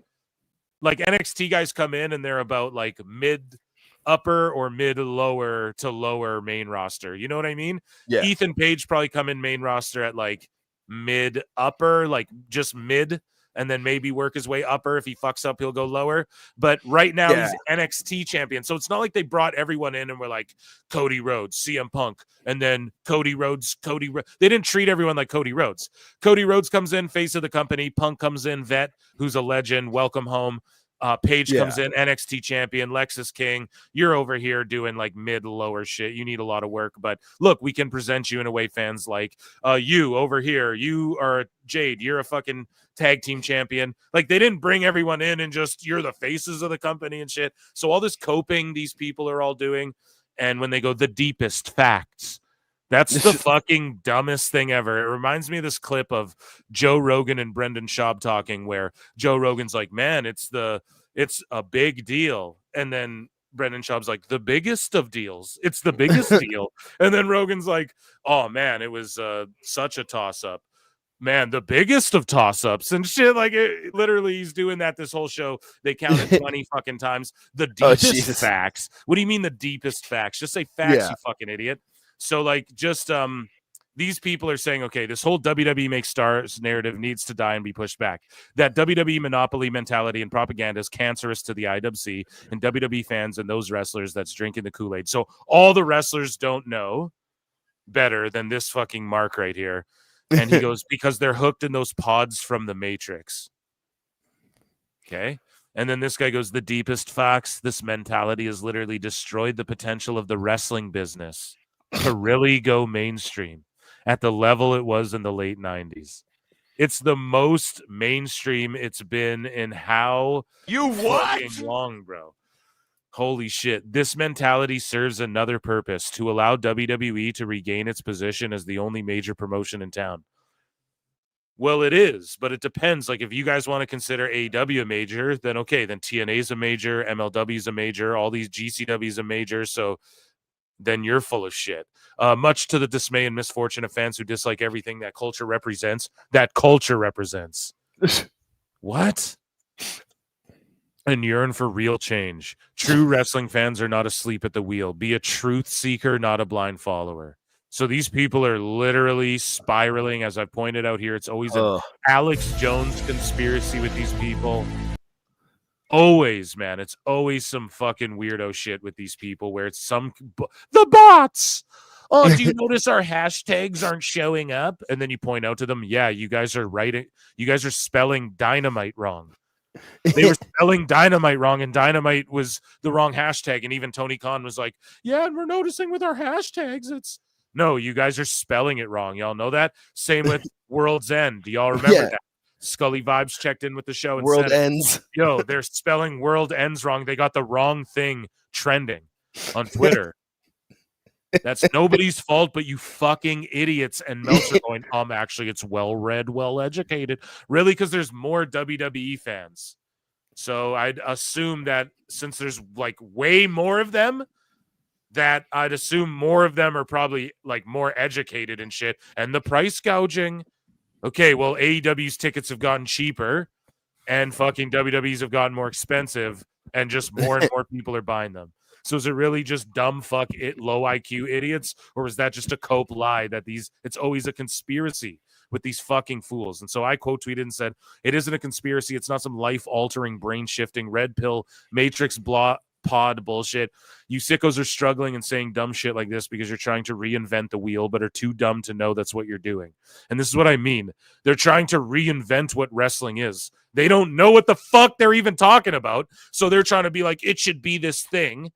And we're all sitting here like, but it's not even, you guys don't get it. That's not what this is. You're in the wrong thing, right? That's why Jim says, go watch the circus or whatever. Like you're doing the wrong thing, folks. So as far as like Tony Khan's on TV with AEW, you have to put on a goddamn good television show as well as put on a good wrestling show. That's two components. It's not just the wrestling. Like, it's not just the fucking wrestling. Every sport understands this. Every TV show understands this, other than AEW. I don't get it. And then they try and tell stories, and then they're mediocre. It's just a series of things happening with no time to let anything breathe. It's just now. let things breathe. They don't understand that. They don't understand that concept. But anyways, I'm just like, yeah, they're too dumb to know that's what they're doing. People have known how to do wrestling and TV for like 100+ years. You guys are trying to put square pegs in round holes and are acting like you're Terrence Howard doing algebra equations in an attempt to figure out why AEW isn't as good as WWE when it's just not a good TV show or wrestling show. Yeah. Unless you're there live, because almost all indies are fun live. And people get offended by that, but they put on like an indie show. Go to your local indie. It's pretty much AEW, just less vignettes, right? It's just people come out, they tell their story quick, they have a fucking match, they do get all their shit in. Okay, and then that's fun because you're there live and you're drinking 4 beers and you're fucking screaming, and because you're seeing flips and shit live, it's fun. You're not going to hate on it live. You know what I mean? But he says it's not about copying I say it's not about copying WWE. It's about doing pro wrestling correctly and then doing TV correctly. Something AEW hasn't figured out yet. It's very simple. It's all it fucking is, man. Anyways, so Wrestle Cringe says, oh, here, joining us on the show, ladies and gentlemen. Do I got music for this guy? Here, we'll just hit the MJ from NJ, ladies and gentlemen. Nice. Here, what's up, MJ? How you doing? Gentlemen, how are you this evening? Yeah, sorry to give you waiting, dude. I'm just going off on sickos here, dude. I love it. I get to watch the show from backstage. It's fantastic. It's nice, right? Well, you made the show. You made the show. Sicko Oh, mode. yeah, no doubt, dude. Sicko mode for sure. It's a brilliant segment, but you are actually here. You're in the bookmarks here, so perfect timing. Imagine the lack of awareness, you said, that went into this from the same person trying to get JD from NY fired. Look at this cringy Kakan. What is that? Kakan gaslighting dork. Just another pathetic excuse for an engagement account that offers the quality of a bad episode of Rampage. Probably should he took a shot because he says probably should have kept this tweet in the draft. So here's Wrestle Cringe, one of the most cringest. And he responds to Kevin Kelly, who we covered last show. He's like, dude, I had a billionaire's kid yelling in my ear, and they waited till I had a mental breakdown to fire me. Wrestle Cringe is like, who admitted, by the way, he's trying to get JD fired from HOG Wrestling. Like his stated goal. Yeah, he's like, my goal is to get JD fired. And it's like, all right. But anyways, though, he says mental health struggles are a serious thing, and I'm glad you are seeking help and hope you are doing better. However, like, you piece of shit, you're a fucking scumbag. You're mad somebody hired you and gave you direction on how they wanted things done. Also, probably should have kept the fringe political shit to yourself. What the fuck? Didn't he go and see a movie? That's the problem I have with this. Everyone's like, yeah, he saw a movie. And it's They call them what, like QAnon? Yeah, they're like, dude, he saw QAnon movie. And I'm like, I don't even know what that means. Yeah, QAnon. and people are, yeah.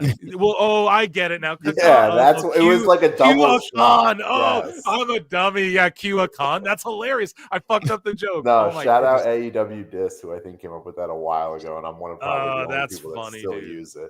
I still use it. I think it's hilarious. And like, here's the thing, man.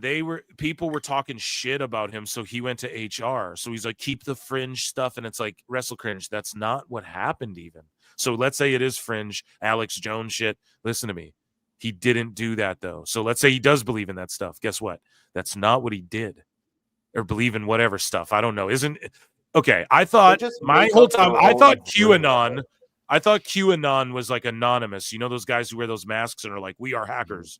Isn't that the same thing, or am I wrong about that? I think it's different.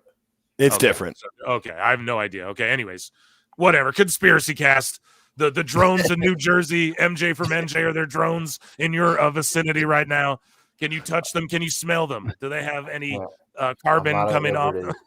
I'm not able to discuss at the moment. No, but to your point, Phil, like, they make up their own version of reality and then live in it and then regurgitate it from account to account as if it was something that really happened. So, like, what you're saying is this is not what happened with Kevin Kelly. And yet to them, like, this all is about Kevin Kelly being some, like, deep conspiracy theory, like, QAnon person, which is like, where have you been where like you missed the whole part that this is not exactly the issue at hand? Yeah, dude, it's always conspiracy theories, we just talked about a moment ago. It's always like some other reason. Oh, you fucking. It's always like, oh, you said this thing, and then it's like, well, where did they say that? You can't find it. Oh, your fringe political shit. Where did he say fringe political shit? Rick Abani was burying him in a fucking Discord, and then he went to Human Resources. How is that what he did at all? And then somebody hired you and gave you direction. Okay, so when Vince McMahon is yelling in Michael Cole's ear, and then we're all applauding when Michael Cole's allowed to be free and say whatever he wants. Lord knows I want to break free. And then when fucking Tony McConn's doing it, though, and I showed you guys a clip last show of what Tony's doing in the headset. He's like, oh, yeah, oh, that's awesome. That's literally what he's yelling in the headset. I played it. There's a video. I have it. 10 minutes of Tony Khan. It's on my fucking YouTube page. The unedited version's over on Patreon, patreon.com/prowrestletimes. And it's 10 minutes.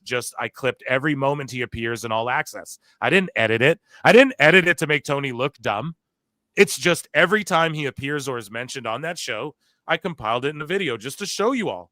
And he's literally in the headset being like, no, get Austin. No, that's great. Yeah. Like he's literally just yelling and going, oh, I love that. Imagine you're trying to do your job and a guy's just yelling that. It's probably, you guys are probably annoyed hearing me do a fucking impression of it. So imagine that. And that's why Shivani just says everything's great. Yeah, great. Dude. It's great. This is great. I love ringing. AEW. If you've noticed, phone's ringing. If you've noticed, it's also why they keep doing half sentences and stop speaking mid commentary. Yeah. Anyone pick you're that right. up? It's been happening where like they start down this line of thinking where they're saying something, it abruptly ends, and then somebody jumps in and plugs something, and you never hear the rest of the thought. Yeah, Tony has no business. Like, show me where he's ever had any business being in fucking gorilla position, producing television or telling people like what to do or where to be on a fucking TV show. Is Collision on right now? Is that a thing? It might be. Can I get in some things on Kevin Kelly real quick? What's that? Can I get some things in on Kevin Kelly real quick? Yeah, go ahead.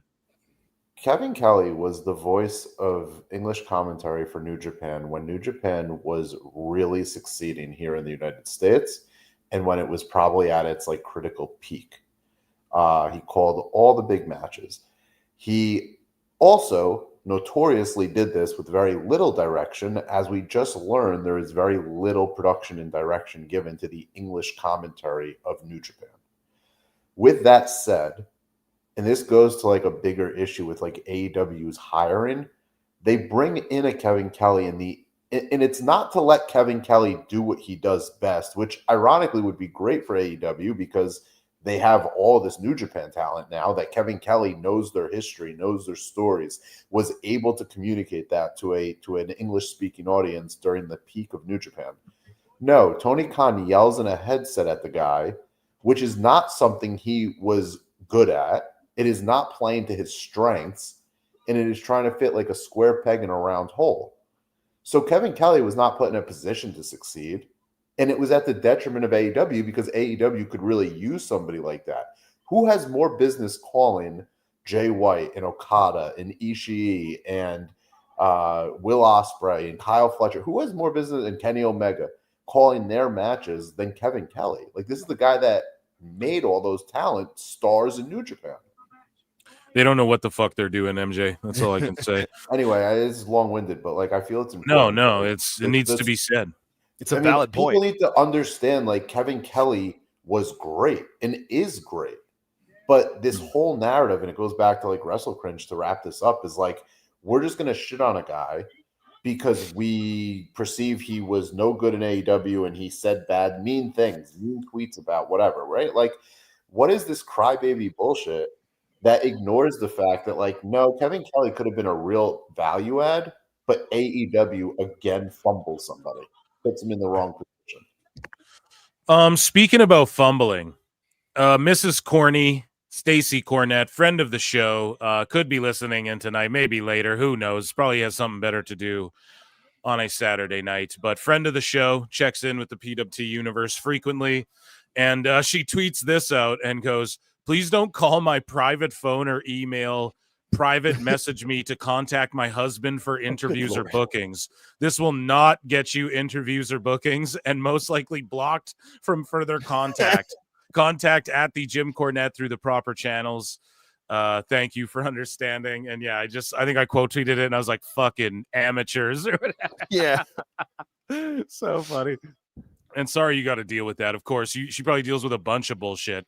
Yeah. So I was going to bring this to the last show. This Mr. Teshk guy. So I guess he's someone, I guess he has like 4K subs and he was friends with like Suplex, and I guess Suplex, like, you know, friend of the show here, like disowned him. And this guy, I guess, was creeping on some of these other content creators like Wheezy Blonde, and I don't want to name names. I think it was that Wheezy Blonde girl for sure. Again, I'm not over familiar with there's a whole little clique of these like wrestling reactor people. They get featured on WWE. They're the people who get featured on WWE and everyone gets triggered by it. You know what I mean? And it's like, come on, guy, you really mad at these people like getting theirs, you know? Yeah, this is one of them, I guess. He's in the group of the Con Man Wrestling and Santi Zap or whatever. He was in the group, whatever. I guess they banished him and he made this statement. So what had happened was, I don't know. Where do we start? So Wheezy Blonde here fucking makes this statement. So let's play her thing. And she, like, you guys seen her probably at the front of WWE Raw when they're like, the return, Penta's debut, and they show all the influencers reacting. And this melted down. So this happened in the midst of all the sickos being like, all these WWE paid shills, blah, blah. You know, the sickos were getting mad at all these influencers. We covered it a bit. And then, I don't know, I guess there was like a Harvey Weinstein among them or something. I don't know. Not that level. But this guy, I guess, is like a creep. And so she posted this video, and I want to cover it because it literally is IWC Sicko, but in like the YouTube realm, not so much X and like Facebook or wherever we're lurking. So let's check out what she has to say here. You guys know me. I don't ever talk about bullshit. I don't ever bring up bullshit, but I have been very, very nice to this person. I have kept this person's name out of my mouth. I don't like empty threats. I don't like stupid shit. Leave me alone. And that's it. I don't have to do some cringy, stupid, fucking dramatic bullshit. Nicely said. You're fucking stealing my gimmick or what? No. Fucking shit, motherfucker. No. I just want you to know that I know. Whether you're talking about me, whether you're talking about other people, we don't do that in this community. We don't threaten other people in this community. No one is stealing any opportunities from any. I guess what happened, sorry, I should give some context too. I guess like whenever he's around or like he's DMing all the girl content creators, like, you want to fuck? Not like, I don't know if he's saying that, but he's trying to slide in all their DMs and shit. I guess he's got a wife, and whenever he's around them, he's creepy, and they all felt uncomfortable, and she's the first one to speak out because he made some weird threat or something on a video that we're about to watch in a second. Yeah, dude. So this is what I mean. Even the content creators that you're like, oh, these guys are featured on WWE, their show, they got their drama going on in the IWC too, bro. Anybody else, we all want to succeed. There's a seat at my table for everyone as long as you treat me with respect. I think we get more live viewers than some of these motherfuckers, though. No, dude. I ain't hating from outside the club. And we mesh well together. If you've said things to me and spoken to me in a way that I don't want to be spoken to, I'm not going to associate with you. And I don't have to. We don't do that here. Assert your dominance. Beep, beep. Not insertive, assertive, SpongeBob. And it takes a lot for me to do that. If you're going to be dramatic as hell, dramatic. I am so. Okay, we get it. Yeah. Jesus. Are we sure she's not? Is she real or is that? Listen. There was like 10 billion fucking tweets from like a bunch of different people. So it's not like this. Like, watch this video of what this guy said to her. She's like, we don't do threats. Here's what he said on one of his live streams. Like, this is just such an eerie, creepy thing. Look at this shit. But I'm coming for you.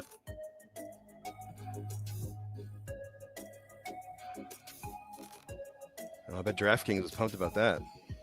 Yeah, dude. Did you see that? Does he? How the fuck? Where's my DraftKings sponsorship? Jake, stop saying fucking DraftKings till they give us money to do it. Okay, what the fuck are you? No, just kidding. Hey, the logo's on the screen. That's all. I'm just like, God damn it! Who is this guy? He's giving out warnings. Did y'all see him go? I'm coming for you and wink. Yeah. No, I don't know in context, but that's creepy regardless. And if she felt as though that was aimed at her, I'm not about to call her a liar when everyone jumped and had her back on this. So I don't even know who this fucking Tesh guy was till this happened either, is what's the funny part. But yeah, hey, I have an idea for WWE. What? They should sell, and maybe they do. Like maybe this is what we're looking at here. That that rack in the behind him, like with the titles, like the whole like case. They should like sell like a podcaster starter kit for like. No, I did say when they showed all the people on Raw, I quoted it. I was like, I'm gonna do my show with a blue light and wrestling toys behind me. Do they send them? And like, then people are like, "Are you hating?" I'm like, a little bit, yeah. But I cope with jokes, right? Like, because to me, I thrive to get to that. I want 100,000 subs like JD, but I'm not. Fuck it. I don't need to tear him down to do that, but I'm just like, I can get there. Why aren't I there? That's how I am as a creative, as an entertainer. You know, you always strive for that next step. So I just take that's how I cope a little bit. You know, I make jokes, but I don't hate any of these people. You can't get mad at any, but this guy wasn't featured, but I think this was the guy who everyone was like, there's no way he actually cares about reality of wrestling or whatever. Like this guy was reacting to some shit at like hog wrestling, and everyone was like, oh, there's no way he actually cares. And then turns out he's a creep. For you. He said, I'm coming for you. Then he winks at the camera. And then he like snaps out of his fucking weird psychosis. Right? And he's like, yeah, I'm getting canceled for that. I just did that on the live. There's no coming back from that. I'm coming for you. And then he winks. So Suplex is like, let me address my relationship with Tesh. Yes, he was my friend, and yes, I have defended him in the past. That being said, I was not aware of any of these stories. Okay, good. About his mistreatment of female creators until today. And I'm not saying like, oh, cancel everyone, but enough people were like, yeah, this guy's kind of fucked. I guess like, you know, Santi Zap, and other guys were like talk to him too, and they're like, yeah, he's fucked up, we can't associate with this guy. Or like basically, I don't know. Here's his response, and he basically doesn't take any accountability. He's just like, whatever, fuck it, peace out, wrestling, you know. So it's been a very interesting 48 hours for myself, both online and in. Yeah, and chat, what do you guys think? Like, there's some people I can just tell, man, and I don't know. There's some about this dude that it just rubs me the wrong way, you know, just looking at him even. So that's just me personally. I don't know. I'm a dude. I'd like to think I have a good, like, sixth sense of, like, you know, danger and stuff. Or not that the dude's dangerous, but just there's something about him. The bug-eyed, someone said in chat. Yeah, it's something like that. I don't know. I just don't like it. My normal life. And just like the way he just seems to be like kind of overacting in that whole wink thing. He like, is he living a character? Yeah. Is this one of these dudes who is never being real? You know, everyone knows those dudes who are just never being real. You know, it's like, come on now. Been in this space for nearly 4 years now. And some things have, you know, come with controversy.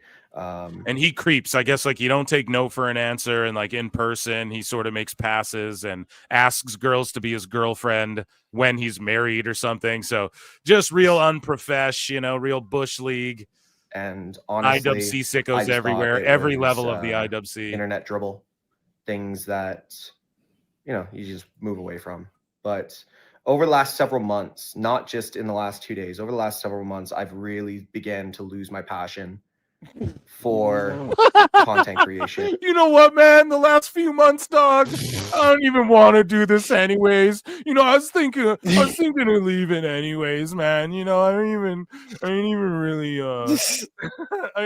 want to do this anymore. But like now this happened, so now fuck it. But it's not because of this, but like, you know, it just sort of happened at the same time. A fucking geek. And this space. And unfortunately, with really, I shouldn't have to. The people that know me are the ones that know me. And the people that know you all said you're not their friend anymore. And know that none of that would. Well, like, for real. The people that know you mean all the people who were like, yeah, that guy was my friend, and now we don't talk to him anymore. It's like, that's pretty not a good stepping away from the They content just owned you. creation space. I'm stepping away from fuck this guy. Feed him fish heads, as Jim Cornette would say. And Right. there you go. So hopefully I did that justice. I gotta be honest, I'm not overly familiar with all the characters involved. I'm not overly familiar with Wheezy Blonde, not overly familiar with Santi or any of the Con Man or whatever his name is, or any of these dudes. You know, Suplex goes on. He's like, I was aware he had a girlfriend who was significantly younger than him, which I thought was okay. All right. Yeah. Real sicko territory. No, I don't know. I don't know him even enough to know, but I do not support nor condone the harassment of women. Never have, never will. I had known earlier what I learned today. I would have cut ties sooner, but better late than never. Yeah. And shout out Suplex for like being for real, but also, I don't know. Like, at least they just called his ass out before someone got like real hurt, you know, or Adam Blompeed, where, you know, people are shaving their heads and fucking. Also, the 100th like, no Jericho. Here we go. Round of applause. Nice move, George.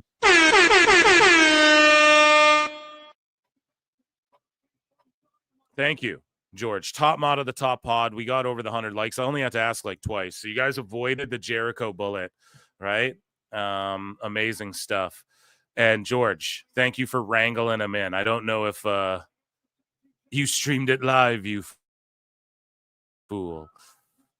So, yes, killer stop.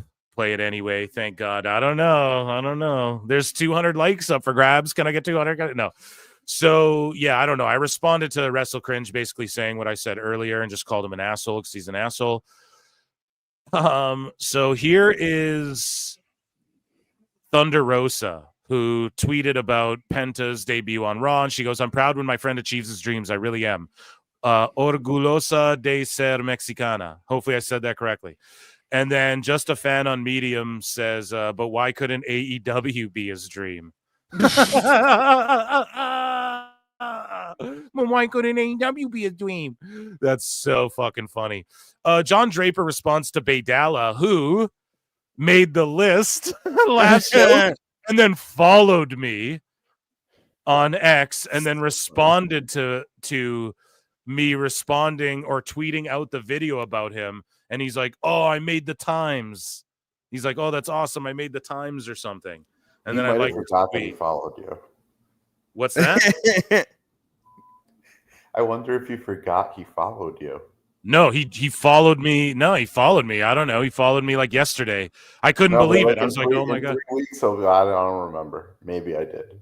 And it was what just did he make the after list he made... for? What's that? Sorry? What did he make the list for? Because he got caught lying twice, like last show. He there was an old time, so I brought that up, and then there's a new time. So like I just highlighted that, and then I showed the last one. And then I just owned his ass. Found out about the AEW mole, but he went back but a month or 2 months prior, he tried to follow him. I'm making a joke that he forgot that he tried to follow the mole, and then he just discovered it. I'm saying he followed you, but like in 3 weeks, he'll be like, I just found out about PW Times. Yeah. No, he's just full of shit, bro. That's why he made the list right there, dude. Yeah, that's why he made the list, bro. We got to watch this guy. I can't trust it. That's a little shifty, bro. Luis Ramirez for $2 said nothing, but let me look. Stupid super chat. Does Tony Khan force talent to give over social media login info? Luis, no.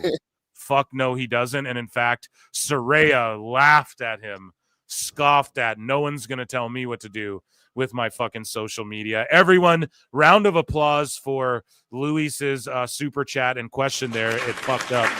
Let's show him some love. Okay, so Baydala says, quick lesson for those wondering why some sections for tonight's venue are not available for Dynamite.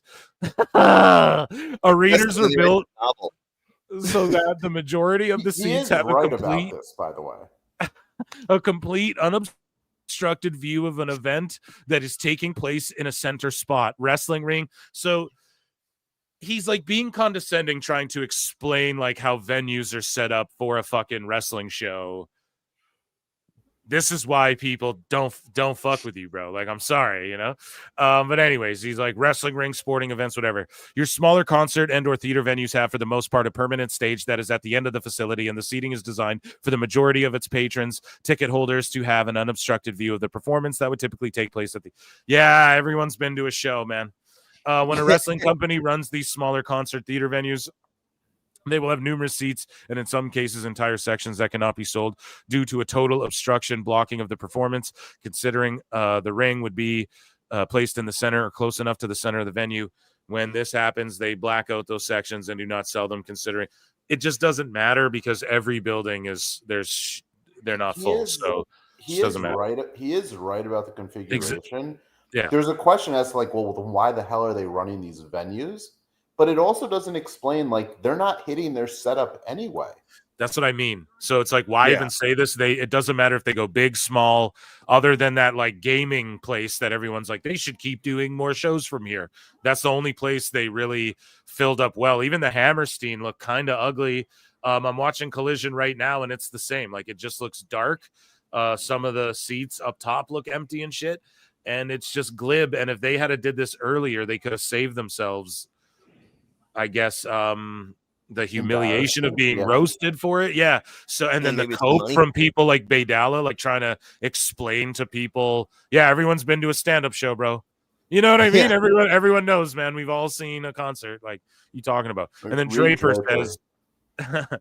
says, I'm not paid by AEW to say good things about them all the time or compensated with tickets or anything else from them to always give them favorable reviews. I just really love the product. Anyway, here's an unprovoked 200-word essay why there's so few people at the arena tonight. And that's the thing with Baydala, why he made the list last show. He unprovoked tried to tell Awful that he didn't dox him. Didn't have anything to do with doxing of Awful, but Awful had screenshots proving that he was at least fiddling around with asking who he is and shit. I'm at the center of that. And then the other thing was he out of nowhere writes this whole essay about, I don't know who the mole is. I just heard of it like now, but I can't believe I checked him out and I'm already blocked. Yeah, sounds really legit, blah, blah, blah. And then the mole posts, he tried to follow me 3 months ago or 2 months ago or whatever. Hilarious. And then we pull it both up and it's like, you just make the list, bro. Like, don't say this dumb shit unprovoked and then people won't clown on it. But he doesn't care because he thinks like he's going to get followers from this when really you're just going to get people who show up and put flutes under your shit. You're going to get feet and flute emojis under your shit. And it's not fun, but I'm not telling anyone to do that. Chat has a mind of their own. Okay. I really can't. But anyways, this person, so they tweeted this out. Triple H did. New era, zero fear, zero miedo. And then we're the best wrestle at AEW Forever One.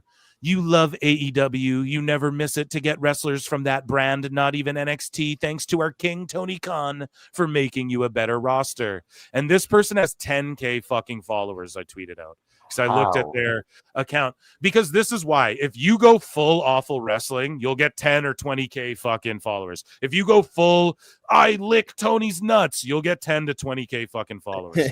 It'll happen, bro. If you be honest. Awful makes content. Like this account. I know, but it's not about that. It's not about that. It's about just if you go, like me, I'd be way bigger if I just full blown was like, fuck AEW. No Millie. This guy's a joke. This guy's if I just went full blown anti WWE or AEW, I would instantly be bigger. I'd have 10K followers extra than I have right now. If you try to be honest about shit and the algorithms don't like, I'm telling you right now, the fucking big tech knows this. When you play the middle, they don't like that. They want people who are drumming up shit one way or the other. You got to pick sides, man. The algorithm loves that. So I do get more touted as an AEW fucking hater, but there's a lot of people who even like... Is that why Thurston only leaves comments open for AEW? Yeah. Yeah. I mean, probably, dude, because if you go one or he's trying to get a job. Like, I think a lot of people are like, we can get jobs here if you kiss up to this guy. It's everyone knows. I'm saying he's doing it to create the toxicity because the replies are engagement for him. Oh, yes, absolutely. Oh, yes, like, yes, absolutely. If you play the algorithm. Yeah, because like I throw bait out there all the time. I throw bait out there all the time. If you play the algorithm and you get the replies, then you get further promotion, and that kind of is like, well, let me do that for the company that gets me more of that and more hate. Yeah. So it's just like if anyone, you can go try this. If you go be, a lot of people say that if I be overly positive, it whatever, dude. I'm telling you, if you just go glaze MCU and be like, I'm a She-Hulk stan and I just stan everything MCU. You'll have fucking 10K followers in a year. You know what I mean? Less. You just got to, you can't toe the line. You got to just pick a stance. I'm a liberal, I'm a Democrat or whatever the fuck. You take that hard stance, that bubble you'll just surge there. You know what I mean? So if you try to be toe the line. Now, with that being said, I don't give a fuck. I applaud people who go one way, full blown, or the other. But it's just crazy that an account that's clearly just like, our king Tony Khan, that there's 10K AEW people who fucking love that so much. Like, if there's people glazing even Triple H like that, I don't know if I could even take them seriously personally as a follow myself. But that's neither here nor there. I just think that's obscene how accounts like this get that amount How can you take a fandom serious? Like the AEW fans talk like this. They revere Tony Khan, the King Kong. Like they're not serious. Like no one talked this way about, I don't recall, Vince or any other head of a company. Mm-hmm. Queen Dixie? I don't remember it. So they're trying to cancel. So as you guys see in the title, these sickos are trying to cancel Jaida Parker. We'll get into that in a second. But now Rhea Ripley, they're trying to just dig up her stuff because she dropped the F-A word. Do you guys know what I'm saying? So like back in the day, I guess, on a video. And so this person's like, if Jada's canceled, can we do her next? This fake ass apology that she wrote right after saying the F slur because she knew she was going to get canceled. She also basically said, sorry, it slipped because I forgot. Okay, you don't cancel people. People who do grapey, sick stuff, they just go to jail and fuck off because they're criminals and shit. You guys know what I mean? Even all these comedians, it's the cringiest shit. Canceled, then you get a fucking Netflix special. No, okay? You don't get canceled for saying shit. It's just if you're doing like illegal shit like Harvey fucking Weinstein, you get canceled. You know what I mean? You talk dumb shit and people are like, boo, go away. Like a Hulk Hogan. Like him, is that a canceling from WWE? I don't fucking know. But they booed his ass out of there. That's what it is. It's just a stinky boo, get out of here. But Rhea apologized for using a word. And what I hate, I quote tweeted this and I was like, these are the cringiest people on earth. Infallible, flawless beings who've never made a mistake or done anything they regretted ever. Perfect saints who can walk on water and cure the sick. Fuck off. And that's the thing. Everybody's made mistakes. Everybody's said a word. And I'm not talking about criminal activity. I'm talking about you can't say a word and then, you're not allowed to work in WWE anymore. Go fuck yourself. You know what I mean? That's not how this works. Same with AEW. You don't get to say a word fucking 20 years ago and then now you're not allowed to work in AEW or any wrestling company. No, we're done doing this. It's 2025. Shut the fuck up. Stop getting triggered by words and shit. Jesus fucking Christ. Doesn't mean you hate people. It doesn't mean you're phobic of them. It doesn't mean you're scared. I wouldn't do it, but it doesn't mean someone else. And then when you come, like, okay, Husey comes on here. He says, I don't want to say it because YouTube will give me the yellow thing. CUNT. Right? He says that shit all the time because in Ireland, that's what they say to everybody. So it's like here, if you said that to a woman, she'd probably slap the shit out of you in the Americas. Over there, it's just what guys call each other. It's how they say hello over there. It's just, we got to just stop this shit, unless someone's using shit at someone to be in like to lower others and shit. You know what I mean? I'm just so over this stuff. It's 2025. We got to all stop being restarted. I feel like the entire elite fan base needs boxes of Kleenex because they got some emotional damage, and I'm gonna run one right here. Emotional damage. So All Elite Doug quote tweets Drainmaker, who's like, Penta, as expected, just made and won his Raw debut. All Elite Doug goes, IMO, he came across as someone they don't have big plans for. Very generic music. Expected a more darker presentation. I just think he will be a guy that sells masks and has a catchphrase, not a main event guy. All right. Maybe he won't be a main event guy, but this guy, Ish the Goat, says, anyone who defends that blatant and casual racialism from Logan Paul is a fuck you from me. Do you want to know what he did that was racialist? This is what Logan Paul did. This is what it is. Ready? Tell me if this is racialist, chat. Tell me if this is racialist. And yes, I know I'm saying racialist. Shout out Ali G. Here we go. This is all he did. Ready? What's up, dude? Good to see you, bro. Good. Yeah, you healthy? Hey, good. Yeah, always got to give respect to Rey Mysterio. Love that guy. What's up, dude? Good to see you, bro. Good. So he calls Dragon Lee. He's like, yeah, always got to give respect to Rey Mysterio. Love that guy. But he's being a dick. He's being a heel. And he's like, oh, Dragon Lee, what's up, man? And then when he walks away, he's like, oh, what's up, Rey Mysterio? And these people are trying to say that's racist. Like, bro, we got to calm the fuck down in 2025. Logan Paul's making a goddamn joke. These are people he works with. He just means it's another guy in a mask over there. He's just being a hater because him and Dom are always shitting on Ray.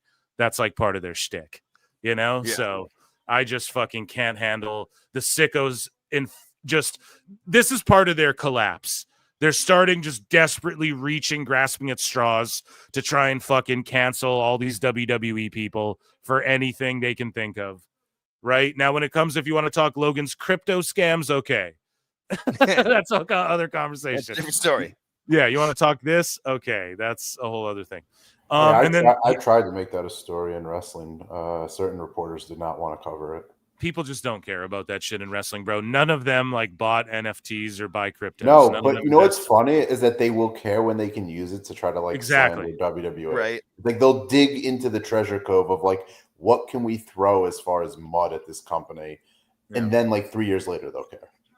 Well, look at what they said about Penta's daughter. So this is Penta's daughter crying for her dad. It was awful. Fulfilling his dream. And this guy goes, dramatic ass bitch crying over Penta. Dead. It's the same fan base that like glorified the guy who was crying over Punk returning. And then this guy goes, hoes mad again. And it's like, no, bro, you're honest to God, just a piece of shit. And it's not even funny because this isn't like funny, you know? Yeah. And but like, I don't know. If he honestly was like, this is my attempt at a joke, well, it sucks and you're not funny.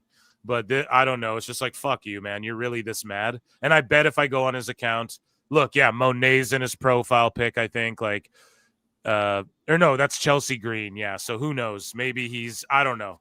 Maybe he's an AEW fan. I don't give a fuck to give him attention past this. But yeah, he got ratioed. But just look at the 222 likes. What the fuck, man? Yep. It's not even like if it was a joke, it's not funny. It's like, who fucking tries to make a joke on a child like that? Even if you didn't know it was his daughter, like that's the person you're going to try to dunk on or score clout. The sickos. Oh, that's our fan base, the sickos. I've been saying lately, like the depravity knows no limits anymore. It's like we're just going to try to score points. It's desperate. It's desperation. Desperate times call for desperate measures. That's all it is, dude. Desperate times call for desperate measures. Who's it reflect? Who's it reflect ultimately? Like if you roll it up, who's it reflect on? And we're almost done, sickos, folks. But to answer your question, it just reflects poorly on the company. And Rabid Wolverine's LC Killer 17 says these cancel pigs need to go away. They're going to eat each other up, dude. They're all going to run to Blue Sky, and then they're all going to eat each other up over there, because that's what you do. So, Saraya, speaking of what's my transition here? I have none. I don't have one. Brian G. James Daddy says that's why Tony doesn't put you on TV. Find an AEW shirt, because she was wearing a Stone Cold hoodie in an Instagram post. And Saraya says, you're so moronic. I asked for time off for the first time in my career for personal that's a terrible page. Reasons, and Tony was gracious enough to give me that. Also, I'm a 32-year-old woman. I can wear whatever the fuck I want. And y'all forget, too, 32? She's done so much in her career. Like, she'll be back in WWE in no time. She signed like a 1-year thing. So if they don't extend it past this year, I think she's good. She's free again. So I'm not saying, oh, we need Saraya back in WWE whatsoever. But you think they'd want her back? They want everyone back in the Hall of Fame. Wrestle there. Just coaching NXT, bro. They're expanding. They have NXT Evolve.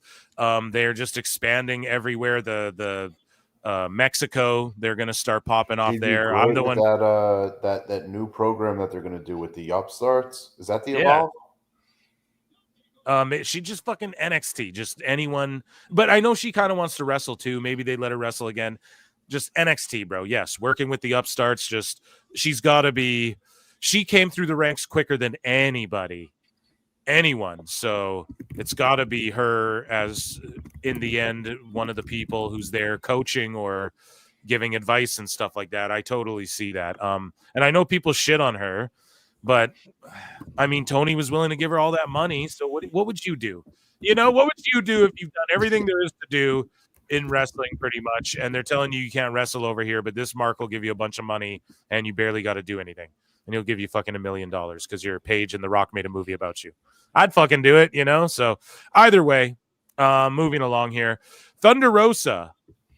We saw a response earlier when someone was like, why can't Penta's dream be AEW? So this person responds to Thunder Rosa, who's proud of Penta. This guy, Ultra932, says, Tony, fire this traitor. These aren't the type of soldiers we need. That was the one I saw. Again, the King Tony soldiers we need. What the fuck is this rhetoric? It's just, this is a war. LFG is the show I was thinking of, by the way. LFG is like that Legends and Future show that they're going to do, like a new version of like Tough Enough. Yep. I would be great with that. Paige would be great with that. Yep. So Julian Ward, we're almost done here. He tags me in this and says, PWT, you can't make this up. So this Mariah May fan says, WWE is attacking AEW on all fronts, booking venues on AEW pay-per-view days, using paid anti-AEW podcasters, and involving retired legends to spread negativity. Tony Khan, New Japan and CMLL need to step up to protect pro wrestling. Meanwhile, New Japan's dying a slow death because they're fucking with AEW. So Mariah May fan says AEW sends their top stars to New Japan, and they draw less than New Japan's guys alone without them. In Japan or the USA, they just lost their USA deal, which is a big difference compared to WWE sending NXT jobbers to TNA. Okay, but that's all changed now because it's a pen to paper deal, you fucking idiot. So here we go. AEW, blah, blah, blah. Julian Ward says the NXT talents that are outdrawing AEW and more people are watching, also doing it with their women's division, but they're the jobbers. And then Mariah Mayfan says it's not NXT talents. It's the WWE brand that draws viewership. AEW forced NXT to move from Wednesday nights to Tuesday, even when they were filled with big names. Again, it's WWE's brand that draws. I mean, maybe. I mean, okay, so hold on. Let's break that down, though. They were filled with big names who subsequently came to AEW, and AEW lost hundreds of thousands of viewers. So I don't know that it was necessarily AEW. Well, so AEW did chase off NXT, and as a result, they then acquired all that talent and then chased off their own fans. I mean, when you put it that way, they made their champion the guy from Hit Row. They made the feature storyline of the previous champion MJF the Undisputed Era. My God, Tony Storm, another example. Like, these are all talents that were. This guy is saying like, oh, it wasn't developmental; it was big names. Like, yeah, and then you got them, and look what you did. Yeah, look at them now. So Chris Jericho's on screen, and he's wearing an I Heart Chris Jericho tee. And I think someone floated it out there. I forget who it was, but I'll hit an X-Files. They said that the most searched thing associated with Jericho is like when Kylie Ray put that heart emoji. Like if you search Jericho heart, it's fucking shows it, like the Kylie Ray tweet will come up because she put that heart under the people calling out Jericho or whatever. For whatever. So Jericho makes the I Heart Chris Jericho tee, and someone conspiracy theorized that he did that to, like, now if you search that, it's like his t-shirt comes up instead of, you know, drown out the sort of my theory on, like before Edge ever changed his name to Cope, I was like, watch, Edge will change his name to Cope. So when anybody writes AEW Cope or Tony Khan Cope about this or whatever, people will just think it's Edge. That was a joke I made, but someone thinks that that's legit. I forget who it is. I want to give them credit. That is a real thing in search engine optimization. There you go. Thank you. I'm not saying it's real. I'm not saying that's why this happened, though that is a real thing. And I will go one further. If this happened within the WWE universe, you would guaranteed see accusations and stories about how that's the reason why. So yeah. So Santos All Elite tweets out, and that's a good point, man. But Michael Cole just mentioned some of Penta's accomplishments in TNA, AAA, and Lucha Underground. No mention of AEW though. Yeah, do you know why? Because he was a fucking lower card tag champ in AEW. Why, if you guys want to say they're competition, why would they not treat you as such? And also, he was the fucking world champ in TNA, AAA, and Lucha Underground. I'm pretty sure he was the champ in Lucha Underground. He could have said he once famously lost a 7-match series that went on for months. Yes. Oh, God. Lost the series. So all I'm saying, yeah, Chris Jericho's Randy the Ram. That's exactly what it is. He's turned into it. Remember they were gonna do Sonic Mania? Yeah, now he's the fucking literal Mickey Rourke in that wrestler movie. I saw the funniest become the guy. I saw the funniest tweet ever. It was like Mickey Rourke. It was from Kayfabe News, and they're like, Mickey Rourke confirmed for The Wrestler 2, where in it Randy the Ram starts a fucking podcast with Conrad Thompson and fucking Barry's like pro wrestlers. Somebody would greenlight that. Yeah, dude. So Suit Williams, listen to this bullshit. This guy's just close. Suit Williams is like, oh God. I turned it off, right? We didn't entirely say it, but he's getting close, chat, right? Stupid idiot. Gotta watch this guy. So Suit Williams goes, if I ran a wrestling company, I would do wrestling TV a little differently by de-emphasizing the entrances. Have the opening match in the ring ready to go. That's what AEW does, and they did that forever, and it doesn't work. Have people come out during the break and have as much of the match itself in full screen. If people want to see the entrances so badly, they can buy tickets and get them in person. This guy wants to go back to the WWF production and see as much of the screen, get all the graphics off. Meanwhile, in modern time, people are buying glasses now that you put on your face and you walk around and it's like a fucking Saiyan scouter where shit's popping up like Terminator and shit. That's what people are now walking around with in modern times, and this guy wants less shit. What they got their Call of Duty HUD. Yeah, dude. What are you talking about, bro? No, that he wants it to be like, on an old tube TV in black and white. Nothing's on the screen. People are just in the ring, ready to go. No, bro. That's taken like the wrestling style has come full circle. The entrances and the pageantry of it is a much more modern thing from wrestling that has been integrated well, and other sports try and adopt that with their entrances when they announce the starting 5 or the starting 6, or they announce the fucking in hockey, whatever sport you're playing, right? When they bring the goalie out and shit. When you're in basketball, in football, they have the big. That's always been. Baseball players have walk-up music every time they go up to bat. Every single time they have walk-up exactly. music. Same and thing. A big part of that is pro wrestling. Like influence that, and so. That's one modern thing from wrestling that works, that people have hung on to, and WWE's really mastered and really made that like a part of the attraction. You want to be there to yeet.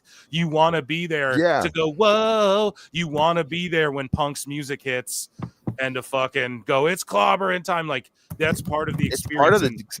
That's part of wrestling. Only saying that because nobody has a memorable entrance and nobody's so mega over that people are going, whoa, when they come out, unless it's manufactured. Like Mercedes Moné has fake CEO chants in her fucking music.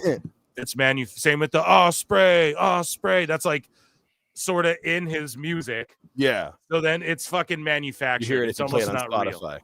Yeah, so he's just like, they can buy tickets and get them in person. No, it's a TV show, bro. Wrestling.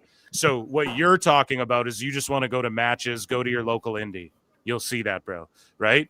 For TV, you have to do TV stuff. That's just part of it, and that's what AEW doesn't get. And then the TV stuff they do, they don't sync it. It's just a series of stuff happening. Speaking of which, the Acclaimed might break up, and this actually has been a little bit intriguing for me. Like, I do want to see Caster go on his own and see how far he can take it as a solo. I think he'd fit in way better in NXT though. But anyways, Sue Williams, just the opinion. That's the opinion of somebody who's watching with the stopwatch. Like, that's all that is. Mm-hmm. He's just like, give me. I need as many minutes of wrestling as possible. Shut up. It's all wrestling. The whole thing is wrestling. Promos, entrances, it's all part of the show. This from the same person that from the Wayback Machine was hyping up the final countdown as it was happening. The first or whatever happened at All Out in 2000. Right? Like, you can't make this shit up. Like, these people celebrate the entrances and then say, no, we shouldn't have entrances. It's no, like they don't keep the same energy, bro. That's what I mean. Yeah. Or when Punk used the They just AFI lie to entrance themselves. music. I mean, this is just attention. Yeah, I was there for that. It was incredible, but like, it came across on TV even better. This is attention seeking. Let me say the dumbest shit I can say just to get attention. Yeah. That I contradict in my previous posts. It's wild. So who's he with now? Voices of Wrestling? I don't know, man. Terrible outlet. This it's a terrible outlet.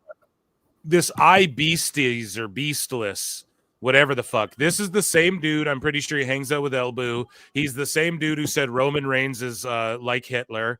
He said that, like, has Hitler aura or whatever he's trying to say. This is the same guy, I believe, who gave a whole fucking paragraph list of different Korn scenes and actors. He knows the exact scenes and shit. You know, he's just super down bad. Tweets out a whole list of like Korn scenes. You guys know what I'm saying, right? To go watch and actresses and stuff. Yeah, and then he says this about Cardona. So he quote tweets Cardona. This guy, this iBeast, man, he's just in a race for the worst takes with fucking Elbu. And you just made the list. Just made the list. So there you go, chat. Another one. Someone tally up the list of fools for me, please. Somebody.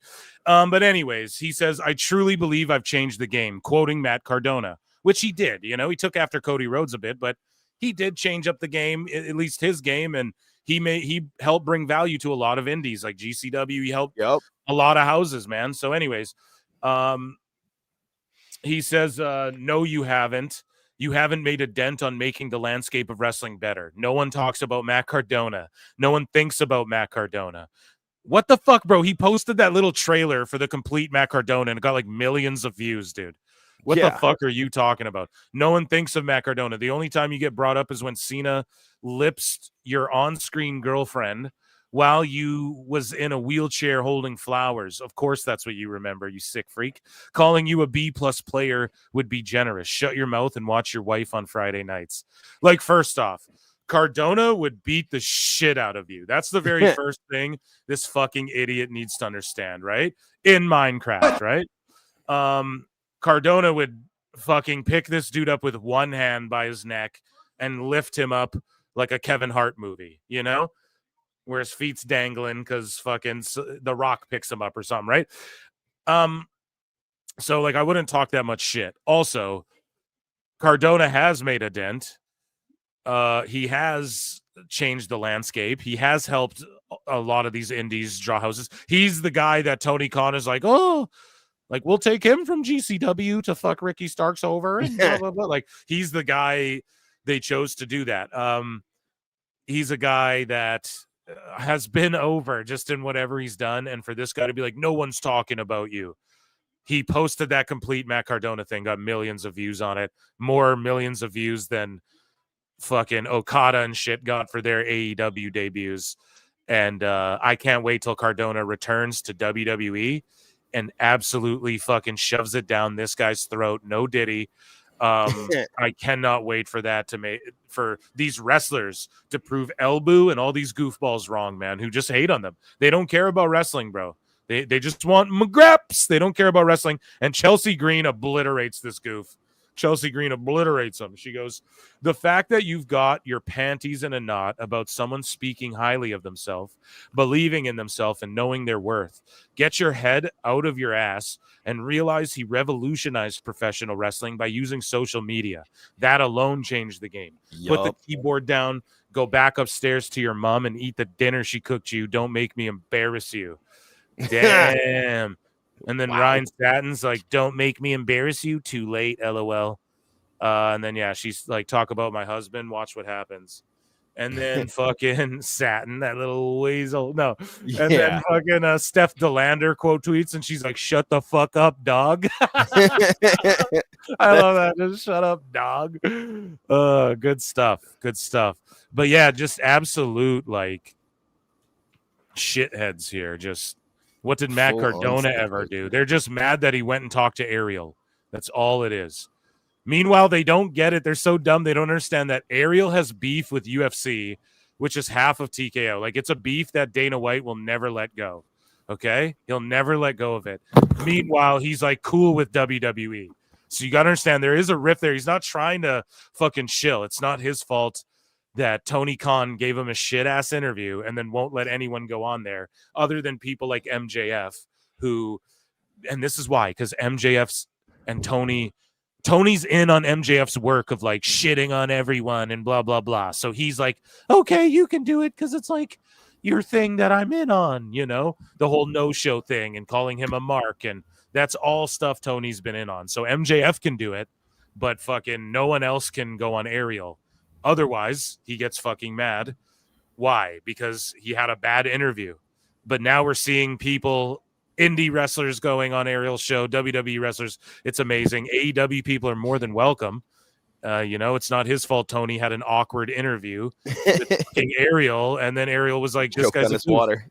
Yeah. Yeah, dude, that was the cringiest shit ever. But Yeah, it was super cringe.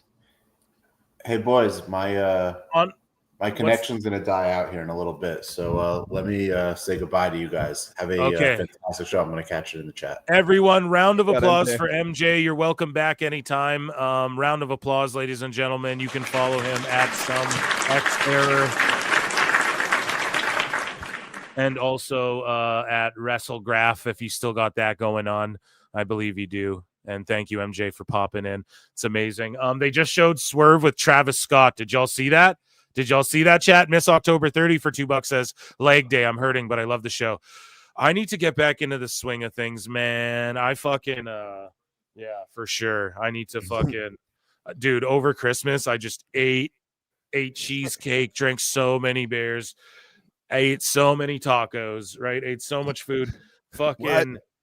yeah, what? Drink one beer, what? Drink two beer. And then I fucking was boxing once this fucking new year so far, like a week or so into it, and I was so dead after it. And I was just hurting all over. I was like, oh no. You know, like fuck. Yeah, this it is happens not quick, good. my friend. Yeah, It and I happens just quick. fucking my ass just felt beat and it was just not good. And I'm getting back in the swing of it too. For sure. Everyone drink lots of water too in this fucking new year, man. It's important. Anyways, though, this guy here, Official Kalal. So I don't know who this guy is, but he's been just going off lately, God. like spiraling. He's been popping up under everyone's feeds. We're almost done, Sickos, guys. I know it's a long one. I had to. I saved it up for Sicko Saturday. Okay, and Sicko Saturday, dude. We're trying to keep it Sicko Saturday. You It's know what smart. I mean? Yeah, you gotta try to keep the sickos in a pen where you can, you know. Yeah, keep them over and there. I tried to keep it like what's popping too, like with those big influencers. It's like that's a popping story. I'll fucking talk about that, you know. I don't know. Yeah. Anyways, but Official Kalal, he's like, this man is a fucking liar. So here, let me fucking get the liar here. Liar! This man's a liar. Tell us what you know, you goddamn liar! And this is in response to what Triple H said here with Ariel. AEW, it couldn't beat him. We're going to punish it. Was that a real thing? No. Nonsense. No, look, we do. People put so much pressure on all this competitive war. See, Ariel doesn't ask questions. He just flat out asked Triple H, AEW beat you guys, and then they moved, and then Vince kicked you off. Is that true or not? He just asked him that. It's like the toughest fucking question. And even if Triple H is lying, that's like the most straight up question. And these idiots don't know how Ariel got his job in BT Sport, or got his job with WWE. He was hired to cover UFC and do UFC stuff. Then UFC partnered with, I want to say ESPN or whatever the fuck it was, that is like a subsidiary of BT or however it's connected. And then UFC was working with them and were like, we don't want Ariel doing our shit because they hate him so much. So Legit, bro. So then BT was like, okay, we'll stick you with WWE. You got to start covering WWE. And all these sickos don't understand that's how he got there. It's not like they hired him to be the WWE guy. They just didn't know what else to do because the fucking UFC's like, fuck that guy. And then UFC WWE merged. And I'm sure Ariel still got a good connect with WWE. But as far as UFC, they fucking hate him, bro. Dana White, he's banned from fucking going to like the pressers to ask questions and shit. Like they will not give him a pass because he stooged that Brock Lesnar return at UFC 200. Yeah. They're still bitter about that. Yeah, man. Never was that. And Nick Khan was his manager and shit, though. So Nick Khan in the WWE side is cool. He was his agent like way back in the day. Yeah. So they're cool on that side. But Tony Khan, because he gave him an awkward interview and people kept asking Ariel, what the fuck? That interview was stupid. And then Ariel was like, yeah, this interview was terrible. The guy gave me nothing. I'm trying to help promote his brand. I'm trying to get something. Like he asked to come on my show in the midst of all of this drama, and I'm not allowed to ask him any real questions. He just wants to plug his shit and tell me he can't say anything. Why the fuck did you ask to come on my show? Meanwhile, he asked Triple H right here, yo, AEW fucked you up and Vince kicked you off. Is that true? You know what I mean? Fucking, that's the toughest question you could ask the guy. I don't get why these people just can't see it for objectively what it is. If he was softballing him, I'd call it out because Ariel is a weasel sometimes. If you follow his MMA reporting, sometimes he can be a little weaselly. If I was sensing weaselly Ariel, I'd fucking call it out for sure. But it's just not that. Look, first of all, they beat our developmental system. Good for them. They beat our developmental. Good for them. It's one of my favorite Triple H lines. Yeah, bro, that's pretty funny. I'm going to save that clip because I want it for the WWE theme for the Monday nights. But anyways, there you go. He goes, this man's a fucking liar. Yes, you, Triple H, you're doing everything and anything to try and undermine AEW. Yes. Why would he admit that his competition whooped his ass? It's competition. What are you talking about, man? He's not a stan like you. But guess what? It's not going to happen. AEW has been crushing WWE in terms of content. That is objectively false. And by all standards, match, story, segments, promos, batches of young names, etc. in the last 5 years, facts. No, I could debate you, Official Kalal. You could come here. I could debate you on that easily. Any way you want to break it down. WWE has been in development for 60 years now. If WWE was a 5-year company, guess what? And if it was presented the same content it presents as of now, it wouldn't even achieve TNA's numbers or NXT. Facts. All right. And WWE is petty as fucking trying to limit AEW from arenas, which is illegal if AEW were to take them to court. Fun fact. He keeps saying facts, but he has absolutely zero facts. It's so cute. WWE is scared of AEW. Yeah. They have to pay wrestlers more money because of AEW, not because they want to. Yeah, not because of their billion-dollar deals they've secured, because of the talent they've been rocking with for the last half a decade plus. That's not why either that they're getting paid more, right? Because there's a wrestling boom and more money's being drawn, huh? It's only because AEW exists. That's such bullshit because now people are taking less money than AEW to go to WWE because now they know. Now they know. Do you think Penta was getting more in AEW? Even Tony Khan said it. He offered Jade significantly more. Jade tried to let him down easy and go, oh no, they offered me more. Like they offered me the same or a little more. So I'm just going to go with WWE. And then Tony came back and he admitted this publicly. We covered it here on the show a long time ago. Scrum. Yeah, he's like, I offered her significantly more. And I thought I for surely had it locked in because she was trying to let you down easy, Tony. She was trying to say it's about the money kind of thing. But really, it's not that. It's what she can get from WWE and where she visions her career going and what they can offer her that you can't, right? And so that's what like Penta probably was getting paid more in AEW. I'm willing to guarantee that. But he'll take less, and then once those merch checks hit, doggy, Jade tried to give him the "it's not you, it's me," but no, it was you. That's what she tried. She tried to be nice, and he just did because he's a creep and he couldn't take it. And then when those Penta merch checks clear, though, too, dude, it's a fucking mask was the number one seller of the week. Yeah, bro. So all I'm saying is that that's what WWE can offer, and then the platform all of that. And these wrestlers for sure, like Ricky Starks, I promise would take less money just to get to WWE right now. I guarantee Phoenix would do the same thing. Motor City Machine Guns, all the dirt sheets said what? Well, it's a shoo-in, they're going to AEW. They just offered them more money. Okay, well, they didn't want more money. Machine Guns looked at, how are we going to leave our lasting imprint in the pro wrestling business? We got to be a part of NXT. We got to be a part of the tag division now, have our last run here in WWE. And then they get to go to be NXT coaches. It's perfect. Yeah, and they should be, because they innovated fucking so many wrestlers copied their shit for fucking decades, you know, for like the last 2 decades. So many wrestlers have copied a bunch of shit they did, especially when it comes to tag. So it's like you fucking, it just makes perfect sense. And people will take less money to know that the legend status, and it's more money in the long run, bro. Yeah, it's like it's the guaranteed minimum is less, but it's like you can make so much more with the WWE. The more you put in, and the more it works out. Yeah, so it's people aren't fucking, none of what this guy says is facts, and he's just like, none of these stars would be getting high bank money.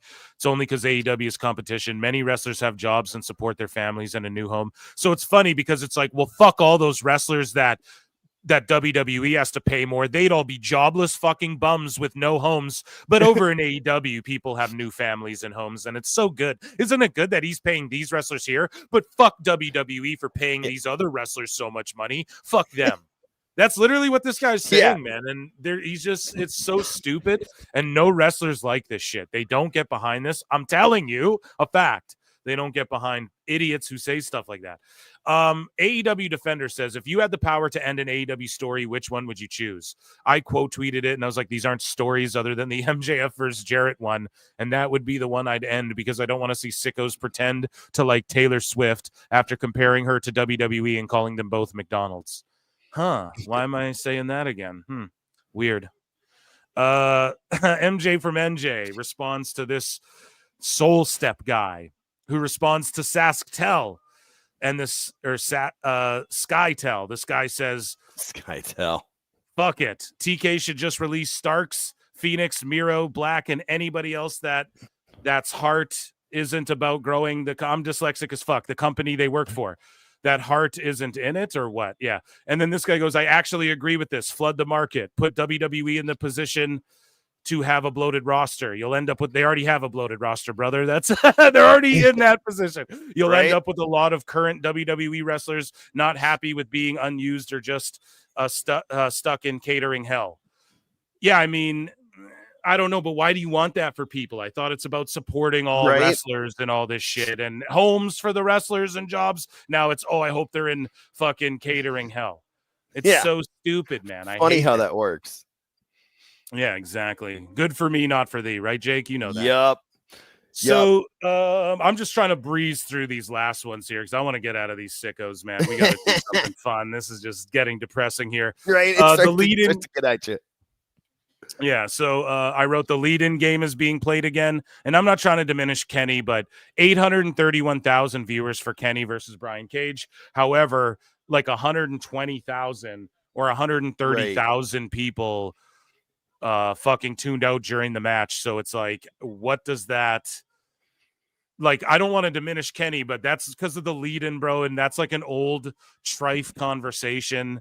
And then Elboo's like, well. Yeah. And it's like, no, Kenny's not a draw, because then what you're highlighting by doing this is look at all the people that just dropped off the face of the earth during the Omega Cage match. And that's like a knock on him, kind of. Don't worry about that. Just focus on, wow, that was a quality match. Maybe Tony shouldn't have had a run-in after it when there was 10 million other run-ins. Because that was a really good TV match. And that's what we should be focused on, especially if you guys want to just talk about the best wrestling. But exactly, when the ratings look like, when you can skew them and say, oh, look, they had 831. When you can do that, then you guys want to flex ratings. But then when you can't do that, no one wants to flex ratings. And this is why we got to call this shit out. I will never stop calling it out until they stop fucking doing this, right? I'm down to stop talking about ratings. You guys first, though. Because you're the ones coping using them. I'm not using them to say WWE's better because this, right? You can just say more people are watching it, attendance is hotter. It is a factor, but it's like I can also break it down why the shows are better, etc. as well. So Anyways, Ghostface Pepper says, legitimately curious how this guy feeds his family, responding to the veteran Jack Vaughn. He dropped a video. Let's watch it. The veteran Jack Vaughn says, indie wrestling versus professional wrestling, sunset flips. Best. Yeah, this is hilarious. Let's watch this clip here. Indie wrestling versus professional wrestling.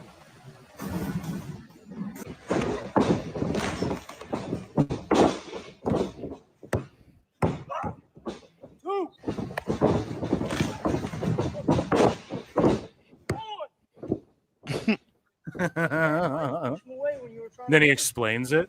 Well, you see, that was just part of the spot that we came up with. I wasn't actually trying to win the match. Oh, that makes sense. No, it doesn't.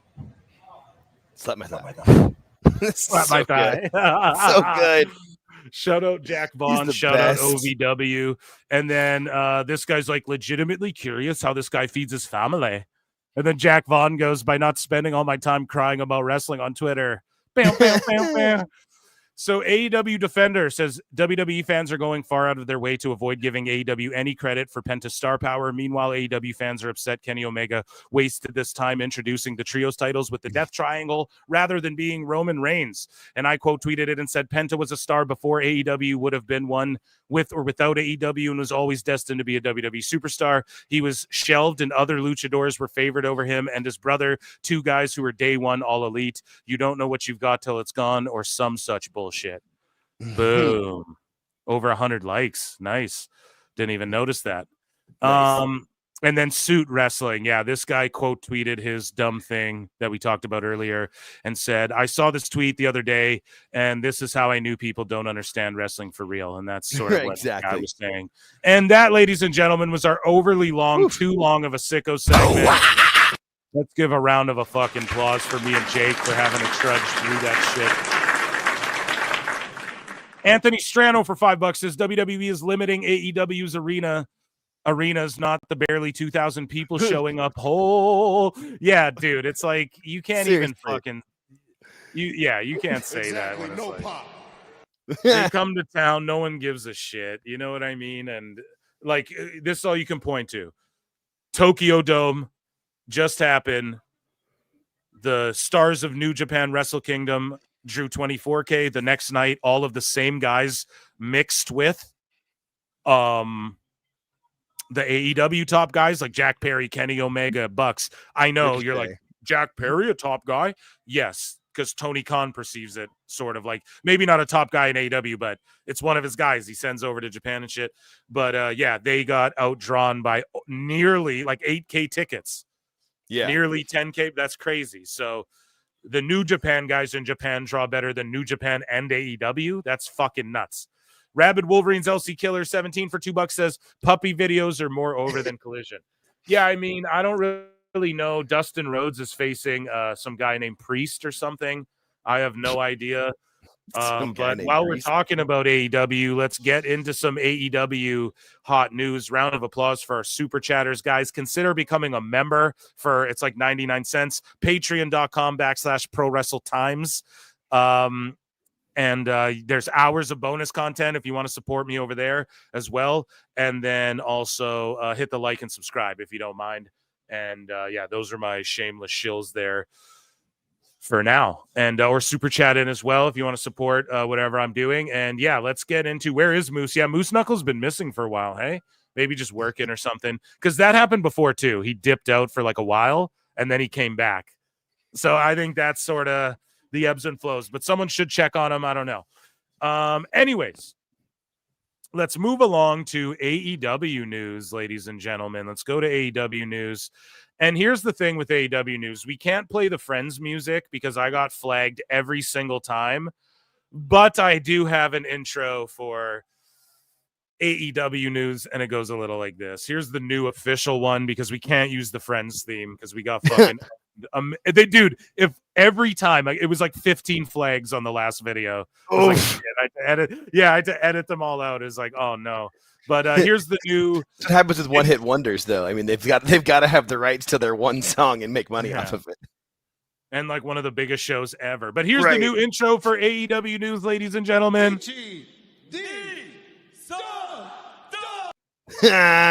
Ichi Sanda, ladies and gentlemen. Perfect. Ichi Sanda in the chat. I got it on the soundboard. And shout out Julia. So last show, I was like, someone named Julia, fucking, whenever I throw it out there, hey, I need this sound. I don't know who this person is. I don't see them in chat unless maybe it's someone I interact with and don't realize you're the same person. But I'm like, always, they just pop up in my email with the sound. And they don't say, and even when I'm like, thank you, they don't respond back or anything. Julia, last show, I was like, oh, I need Ichi ni Sanda. Julia hits me up. Next day, here you go. 2 versions. Gave me 2 versions of it as well. There's one with the, okay, are you guys ready? You know, so I did the short one. But yeah. AEW news, folks.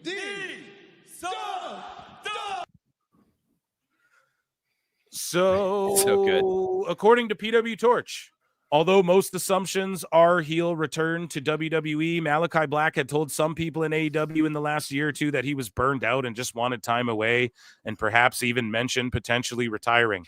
That's how emotionally taxing and physically draining AEW is, folks at home, that Malachi Black is barely being used, and he's like, I'm burnt out and want to go home and shit. Apparently, that could all be a lie as well, but that's what I'm saying. Being like a comeback at like the Raw or SmackDown after Mania, you know, like saving his. Because everyone's like, oh, he's going to be in the Rumble. I'm like, what if they saved him? Yeah, I bet they would. He'd be a perfect one to come back like right after Mania and start a new storyline on something because they've ended so much stuff or whatever. That'd be perfect for him. Yeah, dude. So yeah, who knows? We'll see a few more Malachi Black rumors throughout the night. So another one here. Some people backstage were reportedly frustrated with Malachi Black. This was reportedly due to the perception that he was reluctant to do jobs for other talents and frequent claims of injury issues. Alongside this, it was said that he never developed a rapport with Tony Khan. So you got to kiss his balls. What do I tell you guys, man? And here's the fucking thing. The best guy is Tony Khan.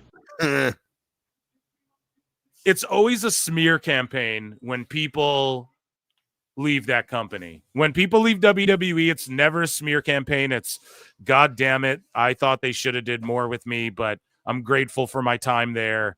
Blah, blah, blah. No one's talking shit about them. Everybody supports them in WWE. Yeah. Candice LeRae goes on TV, mimes her high five with Indy Hartwell type thing. And then fucking Malachi Black, though, he's about to leave all of a sudden. It always happens. Someone leaves AEW, all of a sudden Dirt Sheet's got all these scoops from random little fucking birdies who want to talk from backstage in AEW, telling them all their dirty little secrets and shit. I'll keep you my dirty little secret, you know, and then they're just shitting on them and burying everyone who leaves, and they're all just menaces. And then they go to WWE and they fit right in, and everybody loves having them there, and they're happy to be there. And they're like, yeah, Triple H is awesome. And they're in an actual storyline that makes sense. Like, yeah, he didn't want to do a bunch of dumb jobs for no reason that didn't move a storyline anywhere. What a surprise. A bunch of fucking goofs, too. Like, who's he going to lose? He doesn't want to lose to Cassidy, bro. That's dumb. No, I feel like he's one of the ones that was really suffered by Cody leaving, because he came in, had that little program with Cody. He got over, and then Cody left, and he was like, oh, shit. What do I do now? And just never worked. And in AEW news, we have it here somewhere. Action Bronson said that he never got called back by AEW, and backstage is weird over there. And he said it on Ariel Helwani, and these people still melt down over Ariel Helwani. Again, it's not Ariel's fault that Action Bronson. Do you think Ariel can tell Action Bronson what to say or think? Nobody can do that. So he fucking said this, and there's more to it. I believe there's a video where he's like, it's just real clicky over there. I think I have video for it. Let me see. And it's just funny because, again, people just start talking shit about him. Let me see. I swear I fucking no, I don't have the video. I wonder why. I swear I did have it. I must have like unbookmarked it. Botch editing, Phil. But this person, so look at what happened though. This guy responds, Tony really had Hook run in to avoid playing his theme, LOL. So do you remember, like the Mole said, I wouldn't be shocked if someone got some new theme music talking about Hook, because Action Bronson does Hook's theme, right? Okay, Action Bronson goes on Ariel Helwani and says, yo, it's fucking weird there. He said more. He's like, it's real clicky there. He's like, oh, it's a weird fucking vibe, and they never gave me a call back. And we've since seen Bronson, I think, backstage at a WWE, just in passing. Someone like shook his hand or whatever. He's like in the crowd. A little X-Files here. But this is actually true, bro. This is actually true. I'm telling y'all, this is true. Hook ran out on Jericho, the Action Bronson music that everyone pops for. That's the best part is Hook's entrance. That's what helped get him so over. Oh, we don't like entrances. Okay, well, that's what helped gets Hook over. You know, it's not just his wrestling. He's not the best wrestler. But either way, Tony had him do a run out so Bronson's music wouldn't play, and he attacked Jericho, and it go like we just saw it. We watched it on the last live show. Hook ran out and attacked Jericho. Boom. And the Mole's like, I wouldn't be shocked if somebody got new theme music. So look out for Hook to get new theme music. Tony is always reactionary. It's always reactionary. Hook has to do a run-in and attack fucking Jericho because why? Because he's reacting to what fucking Bronson said on Ariel Helwani, and the Bucks take offense to it, and they all take offense to everything. The Mole also says that official deal with Maple Leaf coming up, same as WWE and TNA. And then, I tweeted out here, I went, call me Mystic Phil, because I said it before. Like, I quote tweeted, and I was like, they have a shared talent thing. And I can't remember. I think Husey said it on this show. Someone said it on this goddamn show, or someone said it to me. And I don't know if I just stooged something maybe, but they Maple Leaf and AEW have like a working relationship already. That's been a thing already, like before this TNA thing. So everyone melting down, it's like, we'll melt down about Maple Leaf Pro. Like, I'm rooting for them to get a TV deal and shit too. But speaking of ratings, AEW got 679, NXT did 798K, and but however, they had the big lead in. They had the big lead in. Thank you, Jakes, because it's like that's, I guess, the thing they want to hang their hats on, and their little Max hats here. But they got beat again, and again, it's just showing that no one really watches on Max. It's the exact same ratings, maybe 20K I'll give them. That's being really generous, I think. Maximum Carnage, we covered this. He got ratioed into Obliviacry. Okay. And then we have Awful's video here. Oh, I bookmarked this twice. We have Awful's video here that I believe, he sent me this one directly. I think he was proud of this one here. Shout out our guy Awful. And he goes, Dynamite rating, Ascension mid. 679K viewers, still not enough to beat Max. Awful. You DM me this one directly. I'm assuming you're proud of it. Motherfucker, there better not be licensable music on this shit that I gotta cut out later, or else people won't see your video in full. I don't care. It's no sweat off my back, but I want people to see your video in full too. Here we go. Yeah, absolutely. But right now, it's getting vicious. Bite that ear off. I love it. It's out of the page of Hobbs. Exactly. I think he's trying to bite the earring out of. Why would Hobbs bite his ear? Yeah, no, you're gonna Don Stevens me, dude. Have a blood kink. 679K and lost to NXT. Why isn't the ref checking the arms if Hobbs is whatever? Hey, bro, but bet. Stop, it's over. 99 weeks since Dynamite had 1 million viewers. Sherry Shepherd show welcomes Mercedes Monet. Okay, here we go. This is going to be funny. It was an insightful look at Mercedes.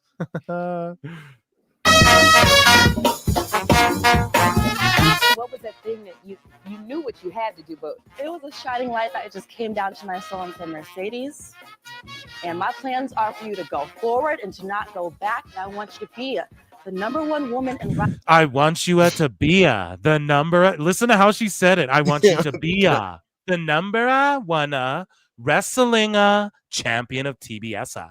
Here's the fucking thing, bro. She's so phony. Yeah. Am I wrong? Like, it just, no, even when Razor, we just watched last Wednesday, Razor Ramon come out on Jerry Springer. Maybe that was last week. And he seems, even though he's like, hey, I'm the bad guy, he still seems like real, even though he's doing his shtick. Yeah. Like when Stone Cold does his shtick, he seems real. Yeah. Mercedes, and I'm like, girl, it just seems so fake. Let's listen back to that. No, she's playing a character as opposed to turning herself up to 11. It's actually my impression of her. Life that just came down to my soul and said, Mercedes, and my plans are for you to go forward and to not go back. And I want you to be The number I want you to be Yeah. the number one. I'm telling you, dog. one woman in wrestling, the highest paid woman in wrestling. Highest paid. Like, that Wrestling. matters. Yeah. Like that's what. People Yeah, can that's go the out and important get thing. their dreams too. The highest paid. Here's the thing, too, is that in Sherry Shepherd's world, right? It's like highest paid, like Wendy Williams or Oprah or something, but you have to get the most ratings. You got to be cutthroat. You got to fucking. She achieved this by leaving WWE at the time of Money Mark was spending fucking tens of millions on talent and shit. Thank you, fuck you, bye, boom. And I don't mean to be fucking rude to anyone, but Mercedes, I'm sorry, you just got that to try and make headlines like this, and it hasn't paid off. Pun intended. Wow. Yes. That is so Yes. powerful. Yeah. This is advice for everybody. Sometimes in life, you got to be a hoe. Oh my God. Sometimes in life, you gotta be a hoe. You gotta be a hoe to be the prepared for that. wrestling champion. Oh my God, dude.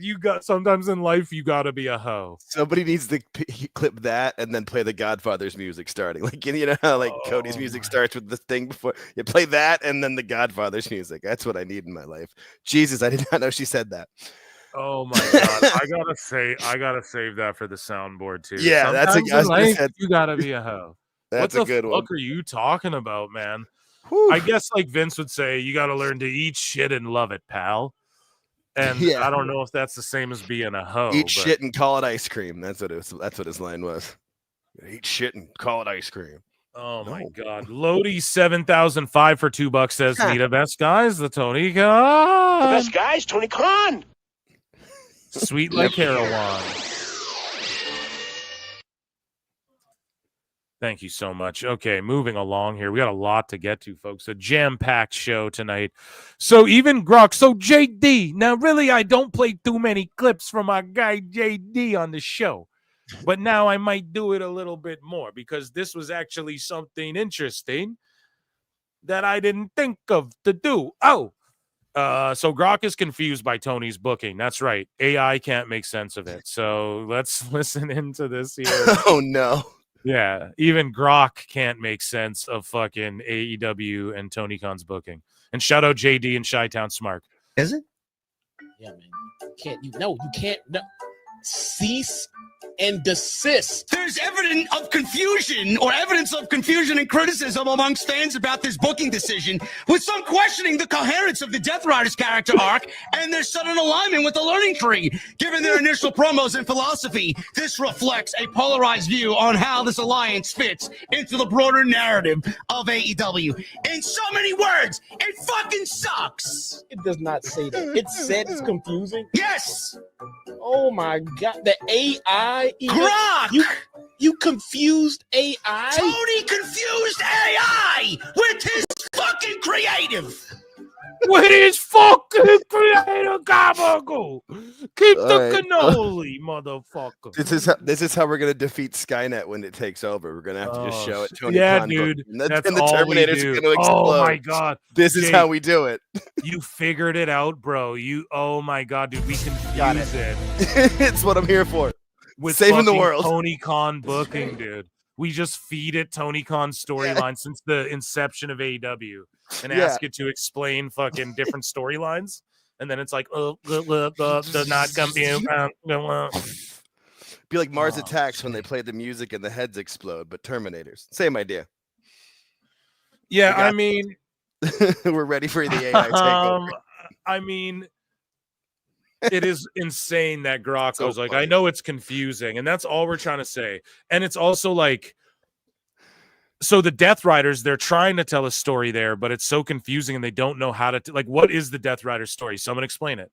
Grok just tried to. You honestly can't because it doesn't make sense. That's just the truth of the matter, you know? It does not make sense. And none of it really does. It's all just surface level bullshit, or it's like this thing happens, so then this thing happens, and then this thing happens, and that's not a real story. And it especially sucks when nothing gets to breathe. Like someone wins a match, as soon as the bell rings, Tony Khan's got a graphic up there because he's ADD, and it's a graphic of like the match that person who just won is wrestling on Friday now or whatever.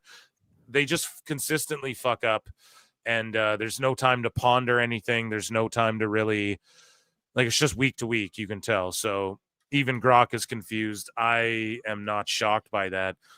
So Action Bronson, he never got a call back, even though he did great in his match. Megan Bayne has been signed to AEW for quite some time, according to AEW sources at Fightful Gossip there. So, I mean, yeah, from my understanding, she's been fucking signed since longer than Camille, even before Camille. You should have a match on Dark. When Dark was still a thing, she had a match on Dark with Thunder Rosa. Yeah. And so Awful made a tweet, like a zoom in of her face, and he's like, oh, she's dead behind the eyes, and he's just ripping, and I was like, LOL, what? But the whole thing is that's her like shtick, is she does like the dead face. But I know Awful's just roasting everything, so I react to it to, I'm trying to get mine, right? I mean, the eyes did look pretty sad. I will say that, but that could be your thing. But here's the thing: that's the face she makes in every picture. Like her whole thing is, you can't find a picture of her smiling, and the rare time you do, it's like a big deal with like her followers, kind of thing. Yeah. Like she never smiles. Like even there's pictures of her like at Disneyland, not smiling and shit. She just makes this deadpan face all the time for whatever reason. But dead behind the eyes, I don't know. She's been taking indie dates and like is making money to just do her thing. And she hasn't been injured, so you can't add the time for that, I don't think. So that's okay. No. And then also, but she might be on a per appearance thing, which then she's not really actually making a lot of money off Tony. But here's the thing: she's 26, guys. So let her just make like $500,000, right? Like let her just make like $250,000 off Tony or whatever she can do, right? A couple $100K, whatever it is, and then before she's even 30, she'll be in WWE. Don't worry about her. And I don't know, maybe she is dead behind the eyes, but it is sort of her shtick, just pointing that out if you follow her, right? So I actually am a Megan Bayne fan, so it's not like fucking, what's that girl's name? Zaria. Yeah, Zendaya. Who's that? That's Spider-Man's girlfriend. Spider-Man's girlfriend. Beyonce now. I think they're engaged now. I saw somewhere. Yeah. Good for them. Good for them. Yeah, but if someone were to tell me, oh, she looks dead behind the eye, I would have no other reference, But Megan Bayne, it's like she always makes that little face. But not that I'm trying to dispel Awful. Just some people were thought I'm hating on Awful or something. No, I just said LOL what, because it made me laugh. Awful makes me laugh, guys. I don't have to agree with a joke for it to be funny, or or it's, he knows too, right? And then he said the same thing. He's like, that look, Phil, that's what that's the look your wife gives you or whatever. So he got me yesterday too. I posted a GIF as a response. He's like, don't post GIFs that are funnier than you. I'm like, dude, then I can't be on Twitter. That's my moveset. What are you talking about? Exactly. I'm trying to make people laugh. That's what we're here for. Yeah. Awful, that old son of a bitch, man. He's great. No, it's funny. Yeah. He's a good guy. Absolutely. So AEW is cooked. This is via Ango or Anjo. I'm not sure what his name is, but he's also a content creator on YouTube. And so he says, here's the rest of the quote from Action Bronson here. So Helwani asked the 41-year-old if he liked being backstage, and after saying that he did, he immediately changed his answer. Bronson said, actually, no, I enjoyed the act. I don't like the backstage is weird over there. It's just weird. It's just like everyone's cliquey. Later, he wasn't looking to be welcome, but you could tell it was weird vibes. And then Bronson, a big wrestling fan, said he trained for 8 weeks for the match at Arthur Ashe Stadium in Queens, New York with Taz and Hook. He said he was in the ring for 2 to 3 days a week, was training on the off days, and that MJF even showed up on some days. That's awesome. Yeah. That is good. Shout out MJF. He's making those connects outside of the wrestling biz, and that'll pay off for him. And good that he could pick up that it was weird vibes. Smart man. I got a lot more respect for him now. So here is Conan K-Dog from Keeping It 100. Let's give him a K. Conan. And he says what I've been saying, that fucking Kenny Omega needs to just go to WWE. There's nothing left to prove where he's at. And I'd like to see the same thing. And shout out Husey. I know that he was working without a contract, which he wasn't happy about. But I don't know how long he has on his contract. But, bro, the guy's got to be like 40, 41, 42. So wait, did Conan just leak out there that Kenny was working without a contract with AEW, and maybe that's when he said, okay, hold on. So we're puzzle piecing this together, folks. So remember Kenny Omega said, oh, I'm stepping away from the EVP stuff. And then Kenny Omega said, oh, it's not like I'm needed there. I don't know if they even really need me there or whatever. And people were like, oh, is that a work shoot? And there's always some truths, especially if a guy like Kenny's going to say some shit like that. And here's the thing. Is he working without a contract, not even an EVP one, and not he just like a per date thing because Tony's like, well, I want to lock you in. I want to lock you in as an EVP and all of this stuff again. And Kenny's like, I just want to be a talent. I might do my focus maybe is more over here, whatever. And I don't know. Or maybe Kenny's like, well, Conan just said he's pissed. So maybe Kenny's like, well, give me a deal. Like, Tony, why are you just giving me per appearance? Well, you're a part-timer now. We just need you like here and there once in a while, Kenny. Like, is that what it is? Who fucking knows? But yeah, that's interesting if K-Dog just leaked that Kenny's working without a contract, which Moxley's worked without a contract with their world title. It's not like people Tony likes, he doesn't let go without a contract. Cody didn't have a contract, and Tony wanted him to stay there and shit, was down to work it out. Cody said it would have worked out. So, hey, man, that's all I'm saying. This is very interesting what Conan just dropped right there. Somewhere like that, okay? And is that where you want to end your career? You already had a grip of 5-star matches. You don't got to prove anything else.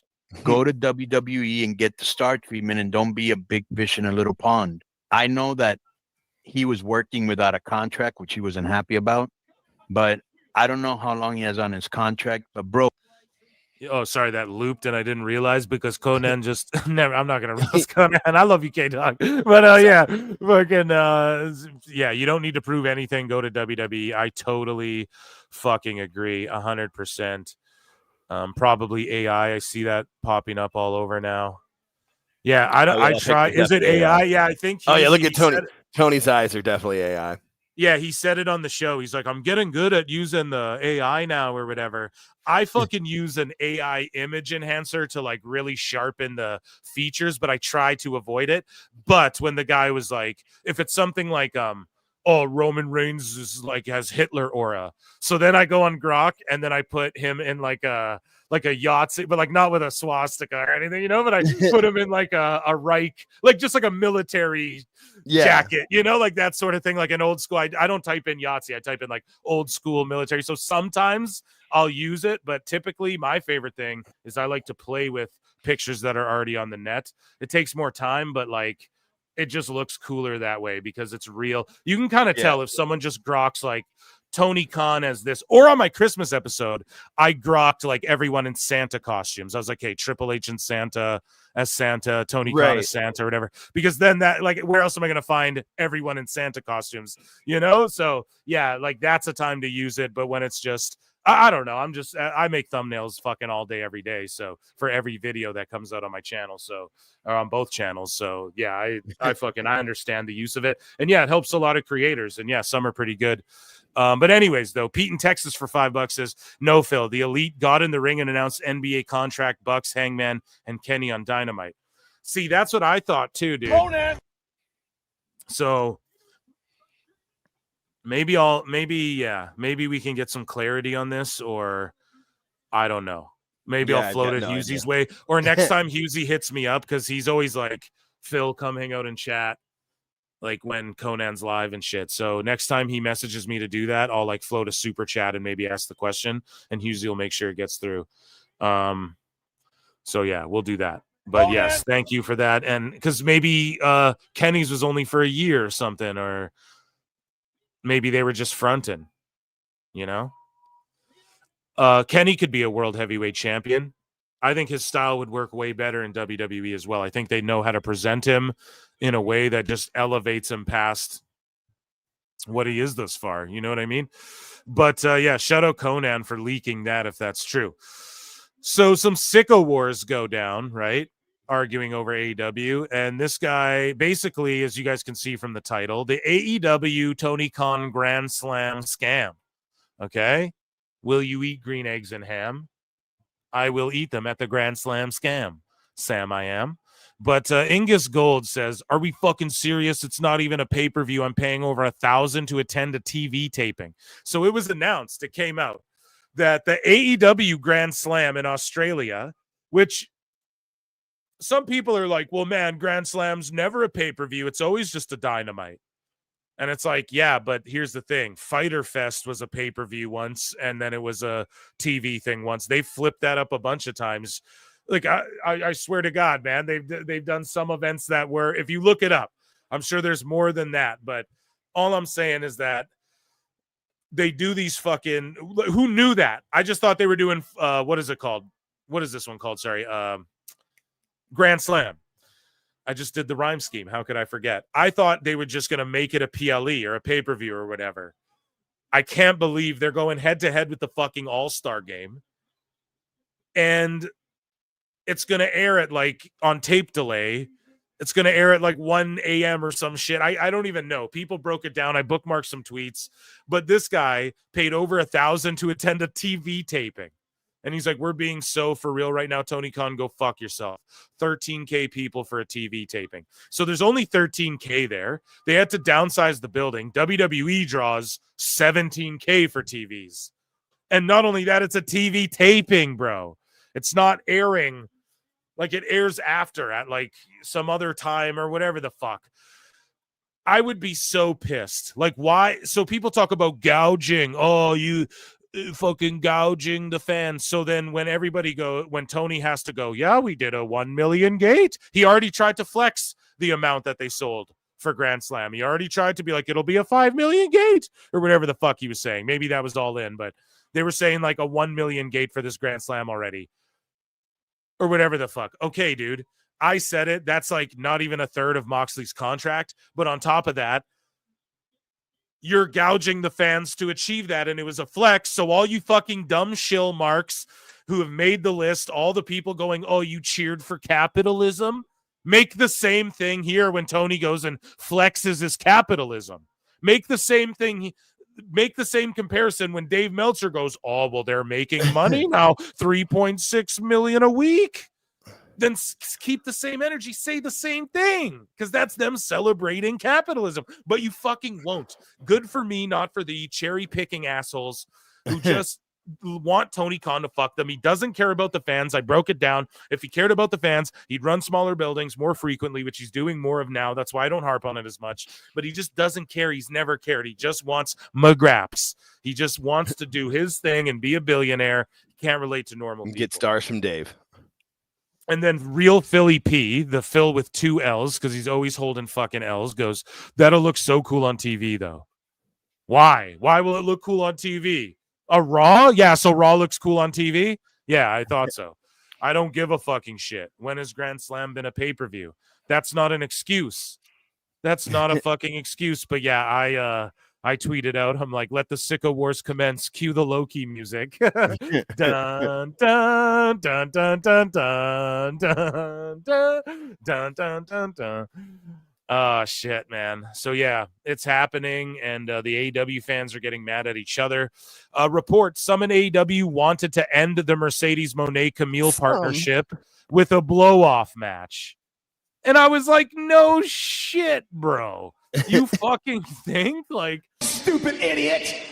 Isn't that what you do? You have a blow-off match and do a storyline? Like, what the fuck, man? Some in AEW? Like, who? Like Camille? Like, What's their next report? Water is wet. Thanks, guys. So NoDQ.com says MJF said Jeff Jarrett was riding the coattails of your deceased friend in reference to Owen Hart. So MJF doing a low blow and just being fucking a one-trick pony, just saying, going with the Owen Hart low blow. And it's like, Owen Hart would have never wrestled in AEW, guys. You all know that, right? Like, he didn't go to WCW. You guys know that WWE offered to let Owen leave as well to be with his brother in WCW. No one talks about this, and he declined it. to go be with Neidhart and everything. And Brett was like, no, you belong in WWF. That was his brother's dream. His brother would never have gone to AEW. I hope you all know that. Not even for more money. So, because that was an option on the table. So, yeah, I don't know. Fuck everyone. And I'm not going to say like fuck Martha Hart or whatever. Like a lot of people are like fuck her and everything now. I'm not going to say that because that is his widow or whatever. However, even Bret Hart, his own brother himself, was like, dude, she's fucking up the way she's handling this. And I'll just say it's weird that it's just like MJF, get a new shtick. It didn't get real heat. Owen never wrestled there, man. Can you guys stop with this shit? Like, we get it. You know, we fucking get it. What is he going to do next? Dress up like the Blue Blazer and come down from a fucking thing? For real, though, like, what's the next step? How low can you go, dude? He must have paid a lot of money to the foundation, is all I can say. Yeah, bro. Hey, you know what they say, man. Hey, you know what they say in the biz, bro. The best guys, Tony Khan. Yeah, they all of them. They all say it. Dude, you know Anybody who pays him money takes his money. Oh, Fuck, man. Woof. So I don't know. I just think that angle's just terrible. But they're trying to tell a story, I guess. I don't fucking know. Samoan Supernova for $5 says biblically accurate Tony Khan in that thumbnail. Yeah. So AEW, yeah, dude, I don't know what else to say except for we're fucking parting the Red Sea of sickos tonight, and we're making our way to the promised land, brother.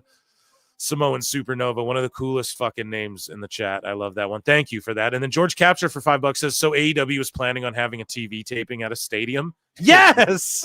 That's, I guess, 21-hour tape delay. Yes, I guess that's what they were doing, George, the top out of the top pod. I'm not sure why. I don't get it. But he is. And they did. Here's the problem, too. And I'm going to explain to you guys why it's wrong what they did. Because they always promote it as AEW Dynamite Grand Slam. They just promoted it as AEW Grand Slam. So that's why people feel cheated. They're like, well, fuck, we thought we're getting a pay-per-view from a big-ass stadium. Right? Yeah. And Tony Khan was just like, oh. We're just taking your money. We're gouging you too. Watch none of the same sickos say anything about it. Speaking of sickos not saying anything about anything, former president of TNA and owner of Maple Leaf Pro Wrestling. This is on the 15th, by the way. Scott D'Amore was backstage at tonight's Dynamite in Cincinnati, Ohio. So what did I tell you guys? It's a fucking partnership going down. Triple H's thoughts. This is courtesy of the drive-thru. Let's take a look here. The South Korean Pro Wrestling Forum Awards, as voted on by South Korean wrestling fans, is the funniest and most accurate thing you'll hear today. Make sure you seek out the whole clip. Here's about 3 minutes of it. Shout out to Mrs. Cornette and the castle there. Hope Harley Quinn's doing okay after the vet. And shout out Jimbo. And I don't know if he likes that name or not, but here we go. Let's listen to this. It's really funny. I didn't listen to this because I love reacting to the shit on the show, but it played for me for like 1 second, and I tried to pause it quick, like as I was going through my bookmarks. So I do understand the thumbnail because like right off the bat they start ripping off awards that Moxley gets. So let's see this here. This is the South Korean fucking wrestling awards. Shout out the drive-through / experience. Worst babyface of the year, John Moxley. Worst heel of the year, John Moxley. Worst champion of the year, IWGP champion, John Moxley. Worst worker of the year, John Moxley. John Moxley. Worst match of the year, Jimmy versus Jey Uso, WrestleMania. You hated that match, so you can't disagree there. I hated it, but I wish Moxley had gotten a clean sweep. Worst moment of the year, John Moxley choking Bryan Danielson with a plastic bag. Worst feud of the year, Bryan Danielson versus John Moxley. Everyone, round of applause for Mrs. C in the chat as well, saying hello. Always, we love Mrs. C. Always tapping in. Worst catchphrase of the year, Death Jitsu. Worst catchphrase, Really Death Jitsu. Accurate. That's Moxley. really good. Worst newcomer, Kazuchika Okada, worst mic worker of the year, Kazuchika Okada, worst non-wrestler of the year, Tony Khan.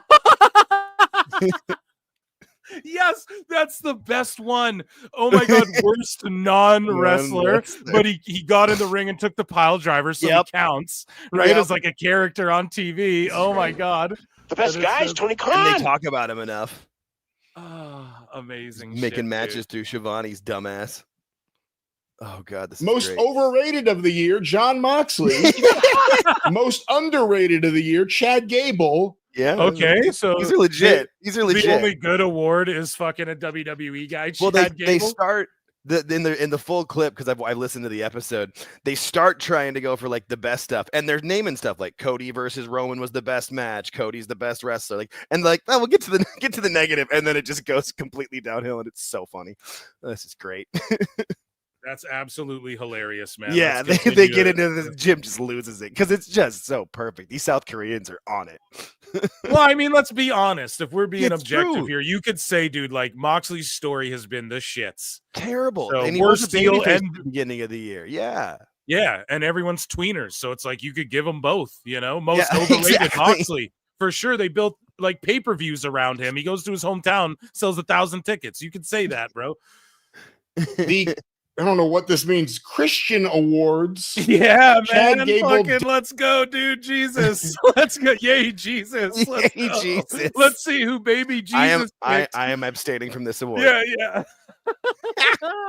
Sorry.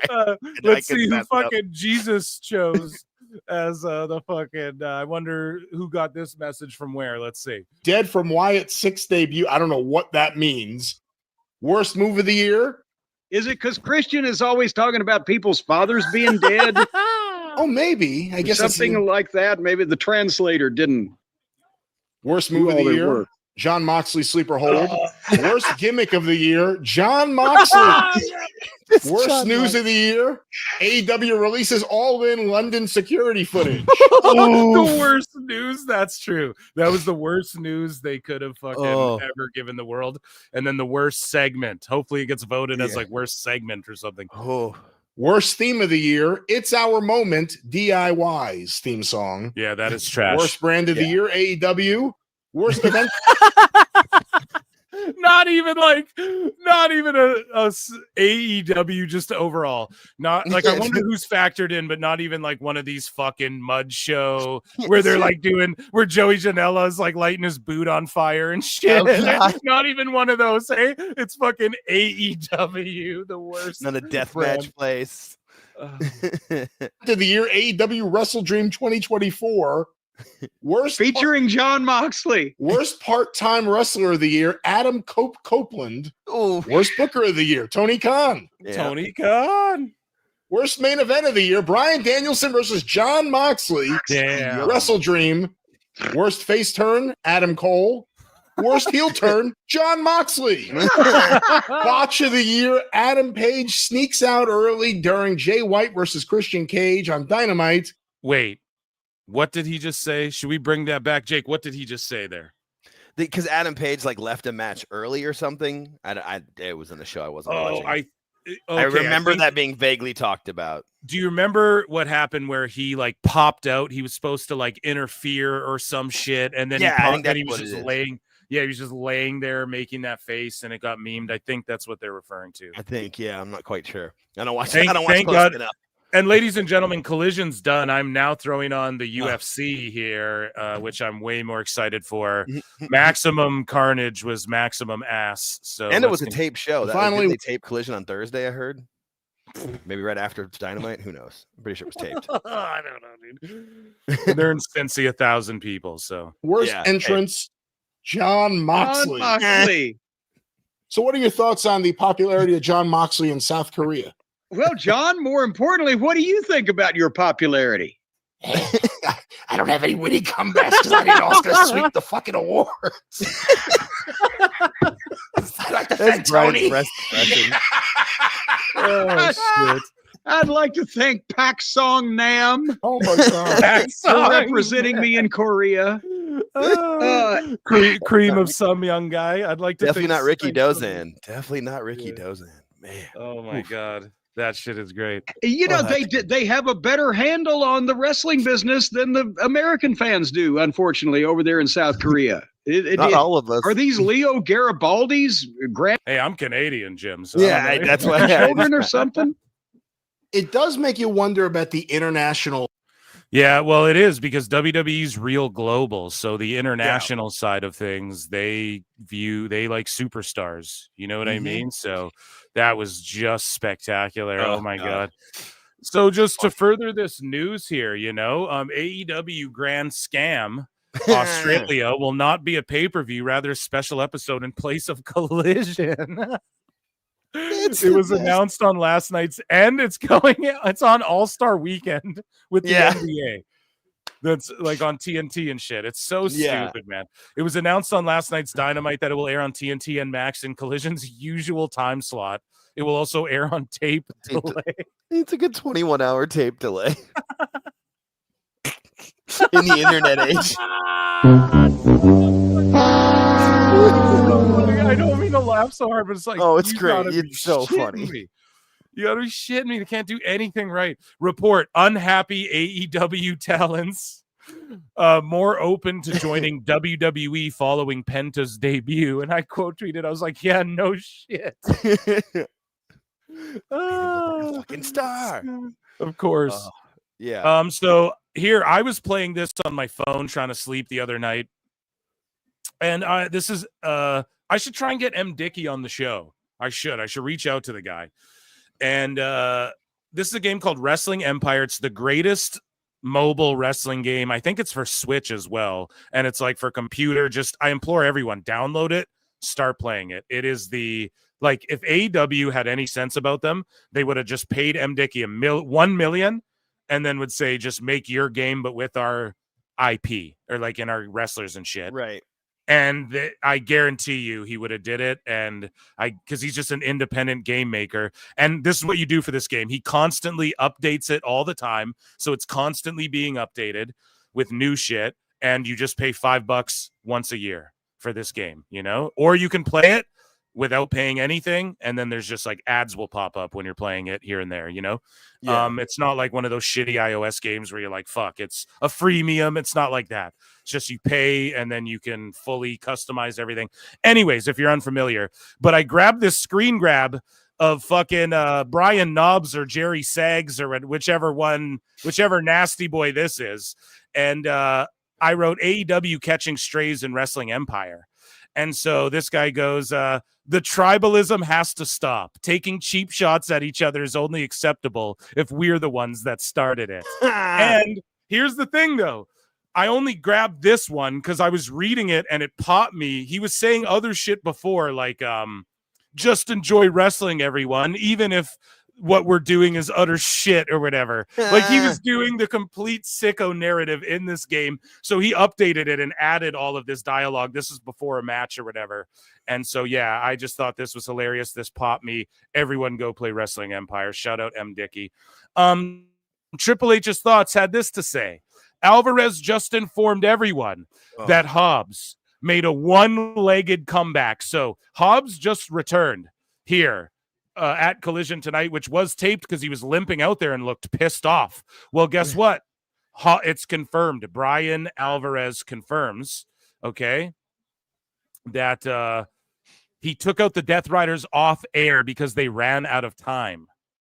So they ran out of time on the fucking Dynamite, even though, I don't know, how didn't they get it on Collision? He runs out and makes the save here. I don't know if that's what they're talking about, but he made the fucking save off air because they ran out of time and he made a one-legged save. And Brian Alvarez, oh my goodness, is it not loading? Someone deleted it. Oh God, it was a clip of Alvarez. If someone can tag me on it on X quick, because I bookmarked one that got deleted, I guess. Shit. And that's Maximum Carnage I'm talking about, but also shit because I don't have the clip. If someone could please get it to me, maybe I'll Jake. I don't know if you could fucking, because I'm sure if you just but where's the outrage of somebody running long on Dynamite? So that got cut off as where everyone was saying, oh, Penta went long. There's all this heat on him. Like what, how come it's not a two-way street? That's so funny to me. And I think I could find that. Alvarez implied that he was like hot as well. Maybe I'm off on that as well. I might have read like a comment that's not accurate or something. But anyways, though, yeah. Oh, Jake, if you don't mind, that'd be sick. I'm trying to find it. Yeah. Yes. Thank you so much. You're my guy. So Tim Jarrell of PW Unlimited at Timmy Buddy said he pointed it out. He goes, okay, hold on. How can Grand Slam Australia at 8 Eastern on TNT on Feb 15 if the NBA All-Star Saturday night is supposed to be on at the same time? So here's the problem. They're like, it'll air at its normal time slot in Collision. Okay. But it's saying that fucking the All-Star game's on February 15th at 8 Eastern on TNT. So how are these, like, look what they're advertising for Dynamite. I mean, Grand Slam Dynamite. Yeah. Feb 15, 8/7 Central. Is that local time in Brisbane? I don't understand. But they said it will air at its normal time on TNT in slot of Collision. But the All-Star game's supposed to be on TNT. Someone, I don't know if there's an update on this, but I'm sitting here going, whoa, did they really fuck up this bad? This is utterly insane. And I don't know how, like, what kind of communication is WBD in with AEW if they can't even get things like that right, or at least clear to the fucking audience that's trying to at least consume it, whether they're hate watching or not. Like, fuck, make it accessible. Anyways, Christopher Daniels is now likely effectively retired. This is via Fightful Gossip from in-ring competition. Daniels' Texas death match versus Hangman is supposed to serve as Daniels' last match. We just watched it here on Collision, or I was rambling about Sickos as it went down. And Chris Daniels, I thought he already was retired, but I guess that was his retirement match. I don't. I tweeted this, and I was like, lol, what the fuck? Legitimately can't get one thing right. So here, Neckbeard, shout out Neckbeard's parody account. Parody Beards says Grand Slam will be airing around 2:30 a.m. I just can't anymore. Is that true? That's fucking brutal. Holy shit. Holy fuck, man. It's craziness. So here's some more. Hamlin goes heel. Post this. The Outrunners are just in Ring of Honor on Honor Club. And I said it. What have I chronicled on PWT? You get over on your own, you get buried. You do say anything Tony isn't in on or doesn't think is his ideas, you get sent to Rampage or Collision or ROH. It's like clockwork. And there you go. I think that clip got taken down. All I could find is Alvarez putting Hobbs over before it and saying, like, you can't beat this guy. But they did. And but I saw the clip too, because it's him and was it Semper Vivi on his show? I saw it. I saw the clip. Because I saw the only way everybody's using that same clip. Yeah, I know. It's okay. We'll just, everyone knows what we're talking about, what Brian had to say. Yeah. But here's the thing. The only way people should be pulling clips down is if people are like monetizing your shit that you don't fucking know, and it's not like fair use or whatever, or if it's like they're taking it out of context to slander you or something, then I get it. But otherwise, like, you can't just be like, why is Brian Alvarez pulling that clip down? Because he doesn't want more. Did Tony Khan make a call to Dave and was like, oh, well, it really looks bad, and Hobbs is pissed, and we're just trying to keep him happy. Please, for the love of God. You got to take that down for me, man. It's got to go down. And is Hobbs hurt again? I don't know. Can't stay healthy, dude. Hobbs, I mean, the way they wrestle there, it's just like, that's not. He's always going up to the top rope and coming off at his size. Like, no. Hobbs, like a big man. We're begging you to just go to WWE. Beg for your release, dude. Beg for your punch release. Jack Perry in the face. Yeah, dude. Just punch Jack Perry in the fucking face in Minecraft, in my imagination, in not even real life. Okay, let's. But if you can get it on some CCTV footage, it might help you. Yes, we're not telling you to actually do it, but I'm just saying, right? Let's say you guys are playing online and just give it all the options. Yeah, choose your own adventure. Yeah, click that thumbstick in, give him the old 1-2.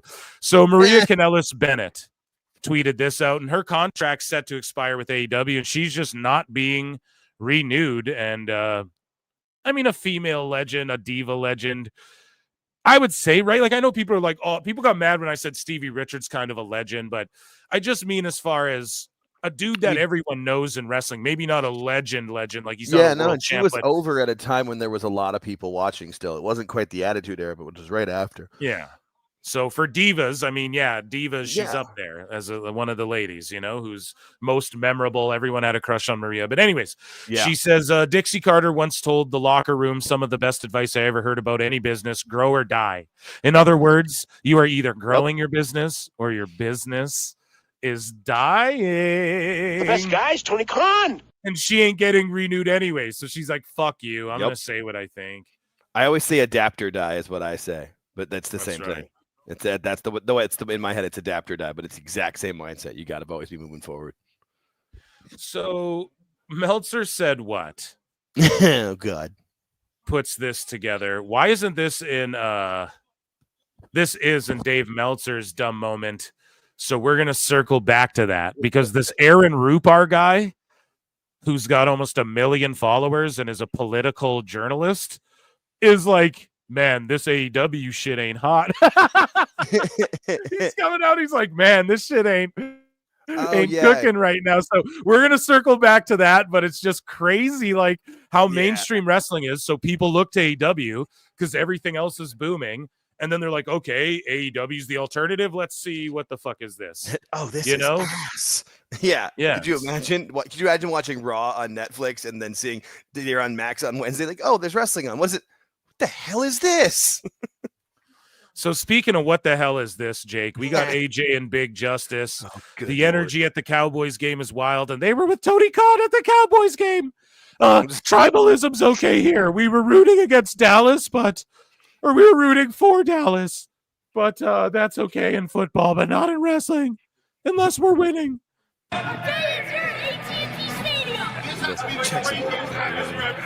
Awesome. Thanks for coming to the game, you guys. Thank you so much for having us here. Let's bring the boom. This is one of the craziest NFL atmospheres. This crowd goes absolutely nuts.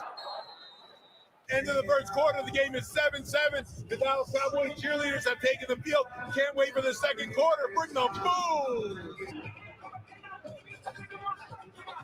They need to bring the boom back, man. Bring our fucking goat back, man. Bring our goat back. For real. He's got to rehab the foot. The only thing I want to see is this motherfucker here. Okay, more Tony McCon here. With the boom kids. Jesus. This is going to be so cringe. Because he has the same, like, mentality as this kid right here. They have the same maturity level. The kid's got better business sense. It's great for me to be able to enjoy it. It's great for he comes in and goes, it's great for me to be able to. Do you hear that? The first thing, it's great for me. It's great. He's just not a real person. And guys, UFC tonight at the Intuit Dome, and fuck what a show they're putting on. My word. Oh, just WWE to the max. Oh, it's the WWE sports-based wrestling. Yeah, look at the UFC, folks.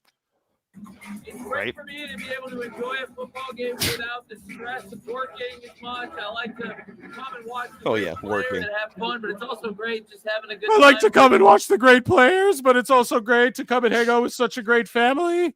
And everyone's great, and just bring the great. I mean, boom. Bring the great. Family. If you guys didn't know, Tony Khan owns the Jacksonville Jaguars, and he also owns AEW. No, he doesn't.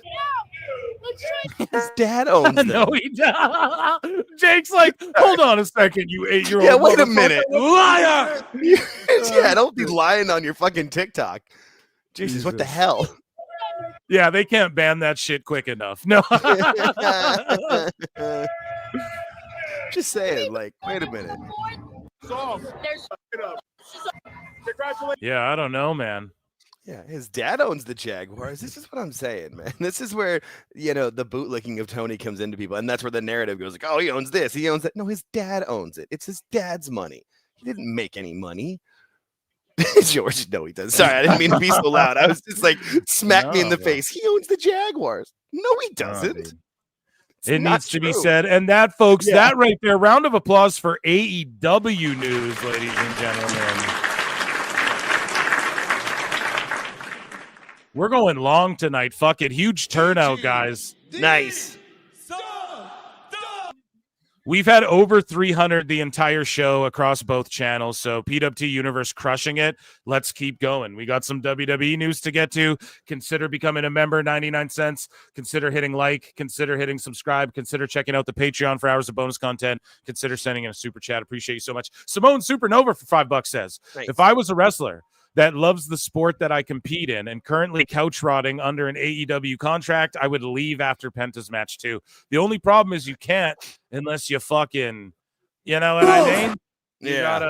You gotta throw hands with someone, or you gotta like really piss Tony off. And even then, I think he's too smart to that. I think he knows, and you don't want to have heat. Like, you don't want to smack someone's friend either. Right. Like, wrestlers are friends. It's not. Yeah. Yeah.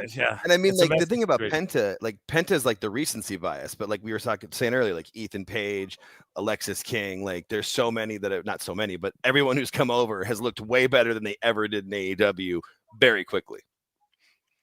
Yeah, and it's all about presentation and having a place to like train and work off the ring rust. Like, I don't care what anyone says.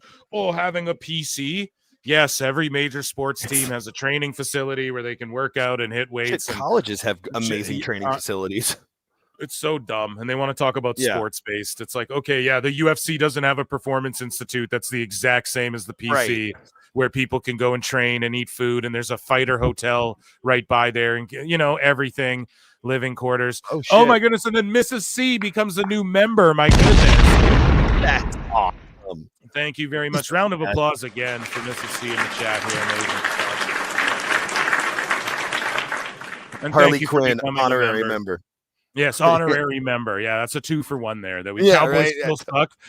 I see in the chat. Football fans. See, that's what I mean. Oh, tribalism. Look at football fans. They fucking hate each other, man. Viva the Pentalution. Yeah, dude. Let's go. Okay, so let's move along here. Let's get into some WWE hot news, as Conan would say. WWE. We'll put this to the side here and let us play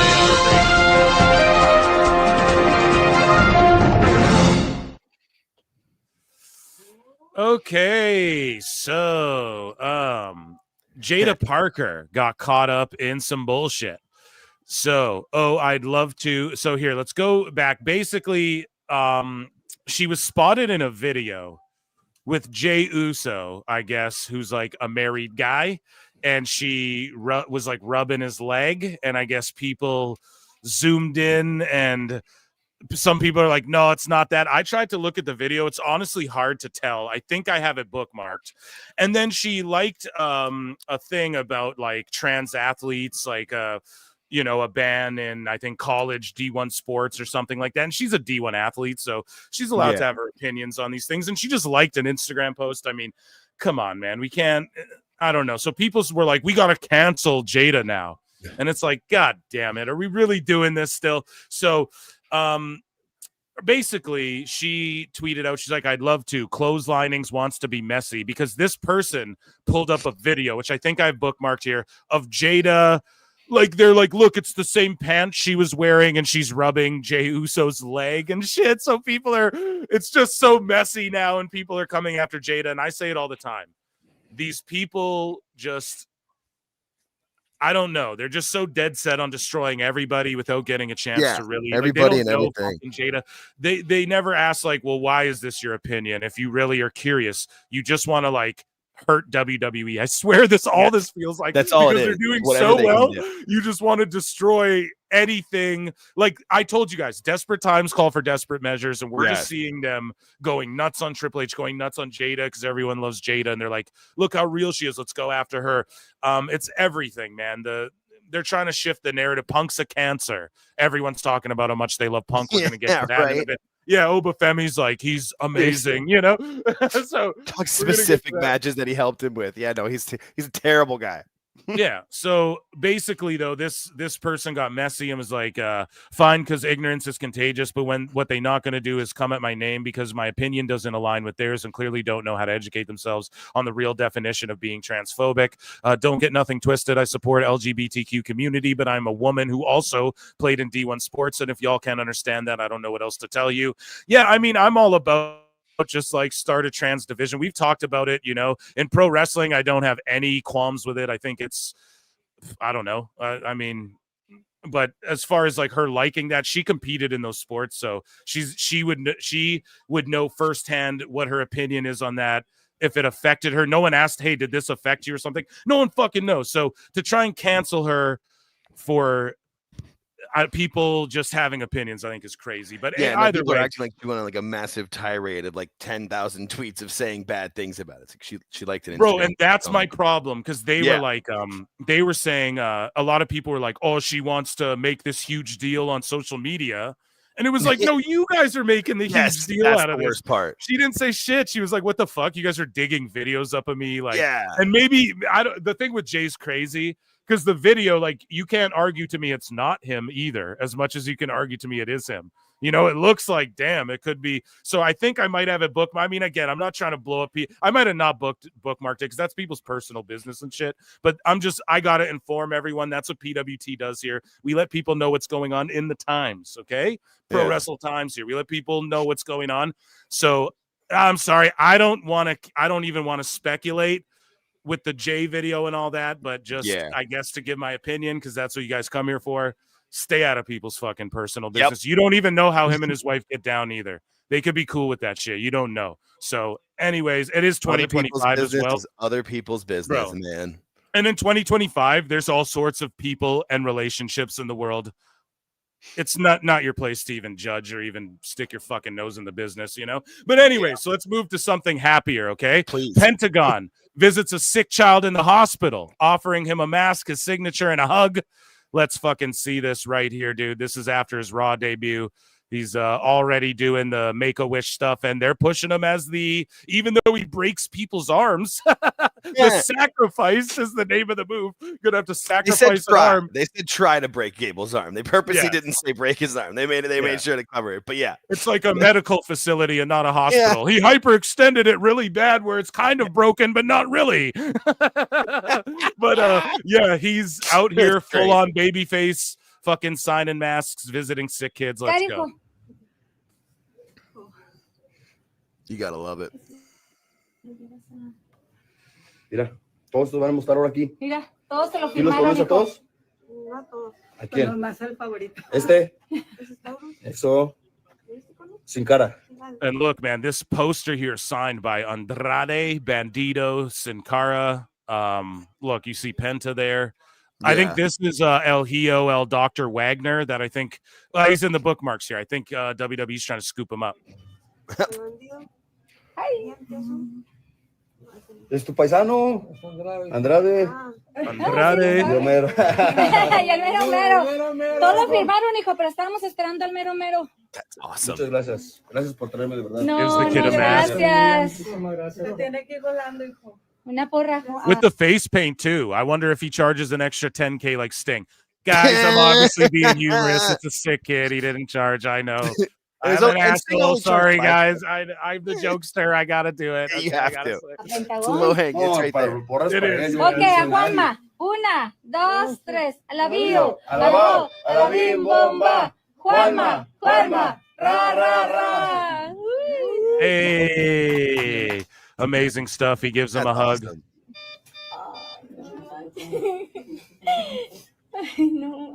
And his mom's like crying. Yeah. The beautiful side of pro wrestling, folks. Right. That's what we do here at PWT too. It ain't just about the good, the bad, and the ugly. And that's not like it's the WWE footage. That's like his, the kid's sister or something's TikTok. Like, that's awesome. Yeah. It's great to see. Speaking of awesome, Penta's Luchador replica mask is currently the #1 revenue generating apparel on WWE Shop. Oh, shit. And what did we tell you guys, man? What did we tell y'all? Yo, when those merch checks clear, dude. Seriously. Oh, man. That's why they released the thing before his actual debut. It was perfect. Yeah, someone was like, oh, is Penta going to restore the feeling? Making the joke, restore the feeling in his fucking bank account, you know? Yeah. Restore the feeling in them pockets, bruv. That's some fucking cha-ching waiting to come in right there. That's why the whole family was right there with him. Everybody's, that's perfect. So, yeah, this is more, this was the post she liked. It was just this we covered all that. So it's just, I screen grabbed what she liked there. Jim Ross was surprised at the hype. So people are like, Jim, you're just a hater now. They're like, why are you fucking hating? But it is what it is. He's allowed to have his opinion on this. But Jim Ross says that he was surprised at the hype over Penta's debut. And he goes, I was a little surprised, King. We had him here at AEW for a good while. Soft-spoken guy, no trouble. Hardly knew he was there until he got in the ring. And then he was phenomenal. By God, they killed him. No, but I was a little surprised at the hype. So what it tells me is that WWE and Triple H covet him in a significant way, where he's going to be in main events or semi-main events within the next year, if not sooner. But I was a little surprised. So good old JR is like, no, he's going to be in main events or semi-main events. Yeah. By the way they rolled him out. Now, I don't know if that's the case. Like, he's got a shot. Yeah, he's got a shot, man. If he can continue to sell shitloads of merch, and he has the size too. It's not like trying to make people believe like in Rey Mysterio's a 1-of-1, where it's so rare you can believe that he'll fight Big Show or Brock Lesnar or Undertaker and has a shot at winning. Penta's got that size and looks kind of evil. And I mean, hey, if it works, it works. I don't see him becoming maybe a world heavyweight champion one day, but for sure an IC champ, for sure a tag champ with his brother, for sure a US champ. You know, that's in his future. I mean, he's already cut a better promo than he ever did in AEW, and you know, so I mean, he's from one promo, like it was, he's got a shot. Showed Cero Miedo, man. Okay, so it's great. It's official. WWE and TNA announced a multi-year partnership. Cool. So we already talked about this. Raj Giri just dropping the memo here, and the stars are set to appear across weekly WWE and TNA programming, WWE premium live events, and TNA pay-per-views. So I guess TNA aren't calling them PLEs. They're just sticking with pay-per-views. Part of TKO Group, Anthem Sports today announced a multi-year partnership aimed at creating unprecedented crossover opportunities with WWE and TNA. And here's the thing. Everybody melting down and all these people, all the AEW sickos hating. Oh, it's their monopolies. Look at how happy all the wrestlers are. Right. That's what matters. All the wrestlers are happy. That's what matters. That's what's more important than you motherfuckers crying. Look at the wrestlers who are fucking happy. And again, when the wrestlers are happy that AEW and Tony Khan made all these jobs, it's no problem. When TNA, they're trying to help grow TNA into something bigger, all of a sudden it's a fucking problem. Baby back bullshits, cherry picking, want their cake and eat it too. Moving along. This was Jada's initial response. We covered that. So Booker T, I was getting that for the soundboard. That's why we covered that last.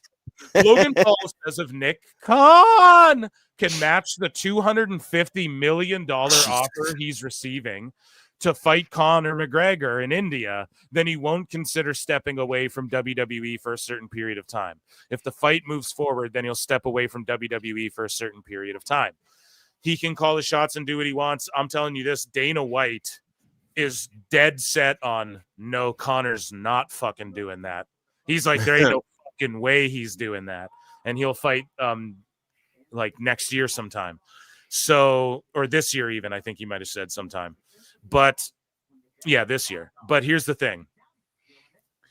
I mean, it would be hard. You get paid $250 million a piece and Conor goes, like, it's not, I don't know. If he gives UFC a cut of that, I'm sure they'd be okay with it. However, Zuffa Boxing, like Endeavor, WWE, TKO, they're putting together a boxing league as well, whatever it's going to be called. So Dana White's going to be heavily associated with that, right?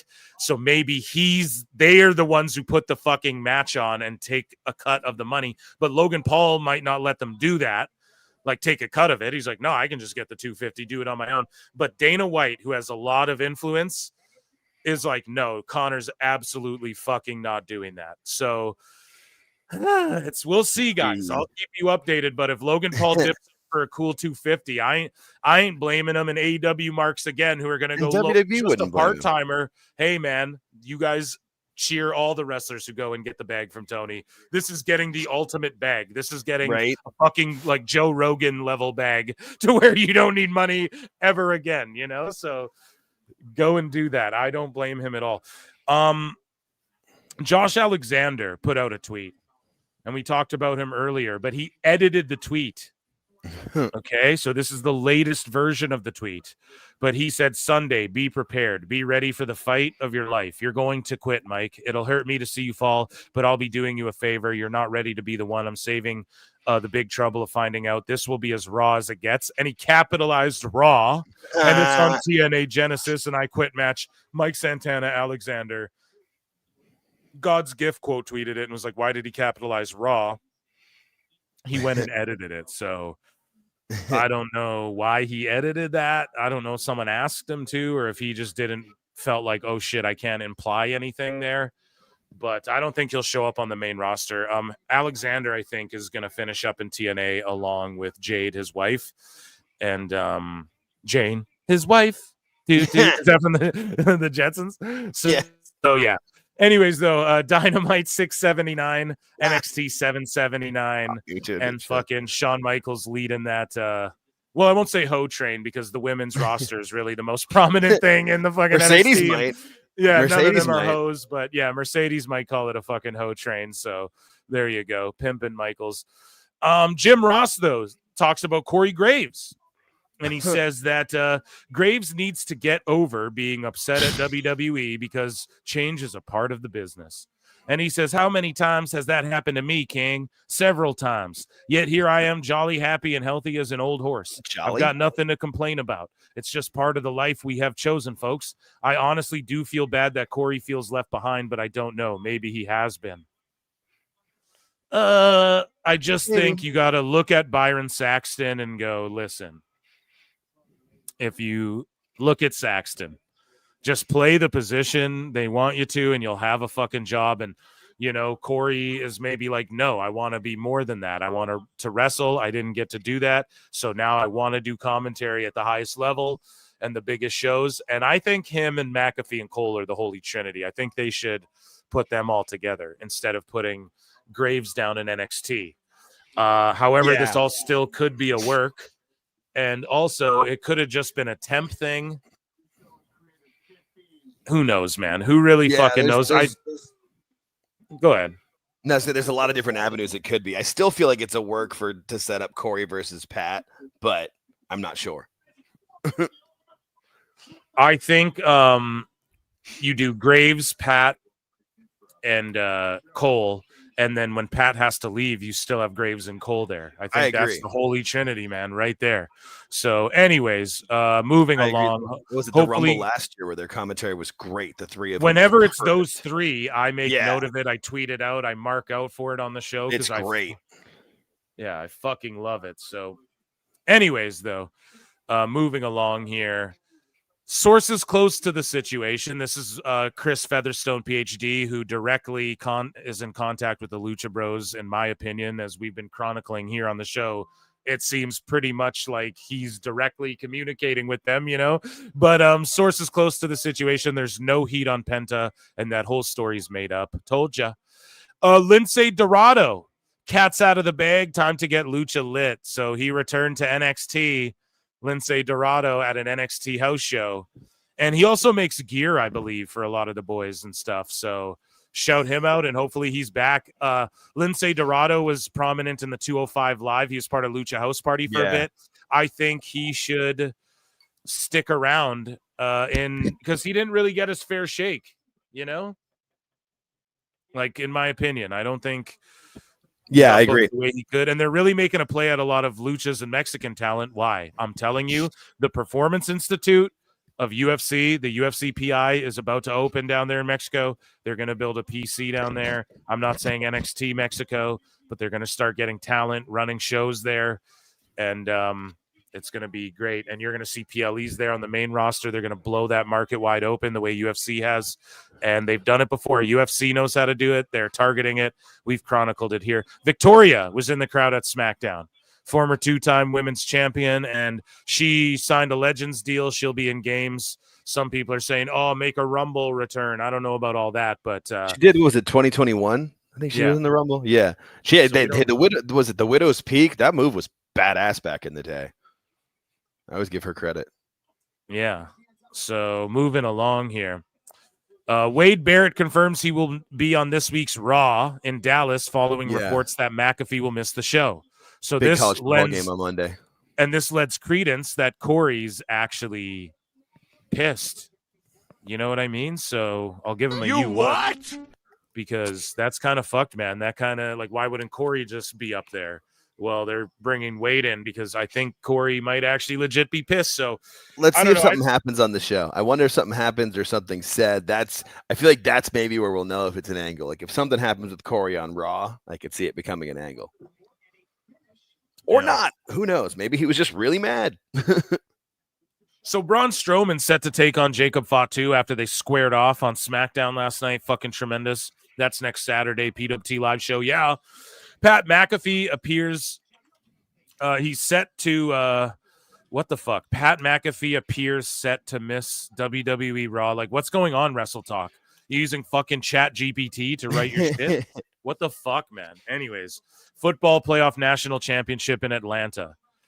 Okay, so that's the reason. We don't need to get into that more. Karrion Kross tweeted this out. There's a lot of very psychotic people from Boyle Heights. Warms my evil heart to see them come out and play. Me brother Chulo, Ray Phoenix. Tags him. Me vale verga. Hurry up. I'll leave the door unlocked for you, Papo. And then fucking Ray Phoenix responds, me brother Chulo, Papo. Ray Phoenix can't get out of there quicker. Seriously. Oh, and I forgot to bookmark it though, or I thought I did, but maybe I didn't. Ray Phoenix tweeted out a picture as well. He deleted it. Oh, that's why he deleted it, so it wasn't in the bookmarks of Yep. him in a straitjacket in a mental asylum trying to break free, sort of like Moxley's vignette when he left WWE to come to AEW at Double or Nothing. He can't get out of there quicker. Seriously. Phoenix wants to yeet out of there as quick as humanly fucking possible. So, Karrion Kross is like, hurry up. Punch back Perry in the etc. face. They're public with it. They know. They don't give a fuck. And I can't wait for Ray Phoenix to show up with his brother, and I can't wait to see the type of stories they tell with that. Drew McIntyre has given credit to CM Punk for not getting boo-boo face by any of the shots McIntyre fired during their intense feud. I will say, however, my feelings towards him, I went completely gangbusters for him. I don't hold back. On TV, I can only go so far, but on social, but it's my social. You can't tell me what to do. I went overboard, and the company could have asked me to pull back if they wanted me to, and I'd have said, no, it's my social. But I went at him and went at him, and I've done that with a couple of people, and they've got that boo-boo face. Not that I care, but he didn't. He ate it like a man, and then came back with what he had to say, so I'll give him that. See, Drew's just a money-making player, bro. Fuck. Yeah. He's so money, dude. Yeah. Oh, absolutely. Amazing. So, I mean, not many people had a better year than him for 2024. Like Cody is like the one I can say. no doubt. So Tefo01, speaking of CM Punk, here's what Obafemi had to say about CM Punk, and this is on the No Contest Wrestling with your boy O'Shea Jackson Jr. CM Punk. What's interesting about because the past 2 years, like CM Punk recently just joined the WWE again, like a year ago, I want to say.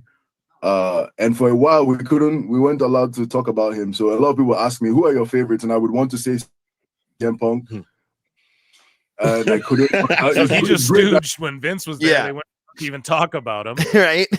Now and I he's can. like, I wanted to say CM Punk, but I couldn't. Now I can. You know, that's amazing. Say his name again. So, yeah, CM Punk was, he was up there. As a matter of fact, I watched wrestling the most when he was on his historic title reign. It was like 430 something days of him being champion, and that was basically my childhood. So a lot of those of his matches and his celebrations and his promos are just burned into my memory, and I'm sure Phil doesn't even really know, but yeah, Phil was my childhood. So those guys were my guys when I was growing up. Yeah, Phil was our first guest on this pod. I wasn't on your pod. A lot to him. That is our guy, And it seems over that now that he's back, he's spending a lot of time down in NXT trying to just share information and the wealth of knowledge. Have you been able to kind of, just post up with him and pick his brain a little bit? Yes, I have been able to. He gave me feedback on my match with Wesley. He gave me feedback on my match with Axiom. I remember him being present for those two. He's been at so many more shows, but those were the ones I remember. Hangman Page, though, wouldn't ask Terry Funk. But he's a cancer. Get him out of the locker room. Yeah. Going to talk to him after my match, and it's always good to have someone who is currently active tell you things, because they're in with the times. They're here, experiencing the change in the winds and all that with you. It's kind of interesting when the older guys tell you stuff. You can always, it's always good advice, but like you can never forget, like, that was their time, and most of the stuff they would tell you would be based on what they know. But we're in a very different time now. The old timers will tell you, kayfabe, you protect the business, love the business, die for the business, and all that. And it's still the same way, but now we're at the point where we pull the curtain back a little bit. Like when you're on camera, you live and die for the business, but when you're go home, you're allowed to hang out, baby faces and heels. Like, we get in it. the information age, it's just different. Yeah, exactly. So shout out Obafemi, shout out CM Punk. That's amazing stuff there. Yeah. And I mean, that's how many people have said that about Punk, of how he's been open and willing to work with anybody and help the young talent. Like, he's going to replace HBK when Sean retires. Yep. So here is here's Crossman Wrestling posted this. Disturbed made a new remix of Glass Shatters. And Crossman said, remember when Living Color released a Cult of Personality remix right before CM Punk returned? Well, Disturbed just released Glass Shatters new mix. It's Austin. So is this for Mania? Do you think he'll use this? What do you think? Why do you think they did this? He did say that he lives in Nevada, and Vegas isn't that far from him. So, I mean, it just makes sense. Disturbed.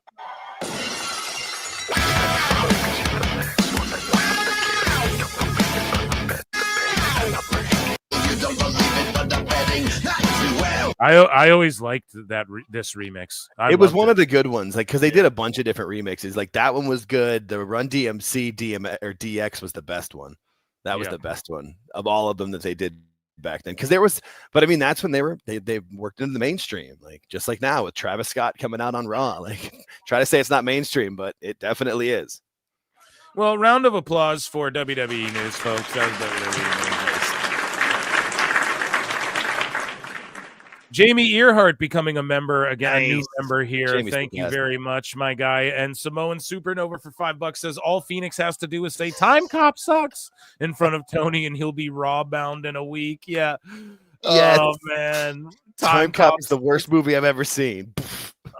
Yeah, dude, exactly. And just do it threateningly. You've got to make sure he fears for his life. Then you're gone. Yeah, and Time Cop, I don't know. I like that movie too, but not as much as Tony McCon, man. It's pretty crazy. Yeah, well, thank you for that. I will acknowledge you here, and let's get into some Meltzer. Here we gotta go. cook Meltzer before we get out of here. We've already been on for almost 4 hours, but let's fucking. That's what everybody's here for. Yeah, let's get into it, man. I know what's up. Let me check in with chat for a second. Thank you so much. Huge turnout tonight, too. Just absolutely insane, as usual. Show growing more and more for a Saturday as well. To have over 300 watching across both, that's like fucking nuts. So, man, you guys are crazy. So, great stuff, pal. Good shit, pal. So, yeah, let me scroll to the bottom here, because it is time for everybody's favorite segment. It's time for everybody's favorite moment. It's time for everybody's favorite thing that I do. God, there was a video. Did I bookmark it? I saw this video of a comedian making this funny, like, I'm him, dude. And I was like, when it comes to roasting Meltzer, like me when it comes to roasting Meltzer, and it's like, I'm him, bro. Get the him mobile. I live in the Himalayas, bro. I was like, yeah, dude, that's me when it comes to roasting Meltzer. Anyways, it is time for everybody's favorite segment. It is time for Mrs. C's favorite segment. It is time for the world's favorite segment, the globe, the universes. And it is called Dave Meltzer's Dumb Moment of the Week. Yeah.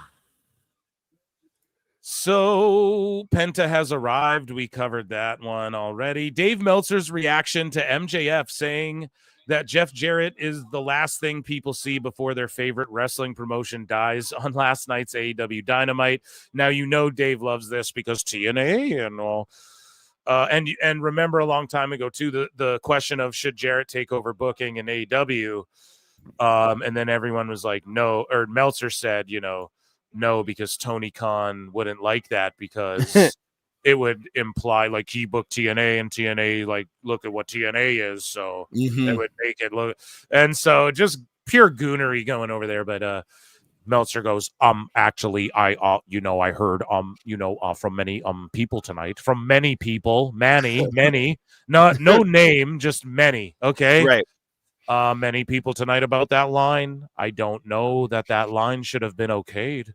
It's one of those things that, like, in the context it was in, like, it actually didn't bother me, but it bothered enough people that I know, actually to where I think it probably wasn't the greatest idea. It wasn't like AEW sucks or I want to leave AEW to go to WWE. So the two worst things you could ever do right, is say, I want to leave AEW to go to WWE, especially this week.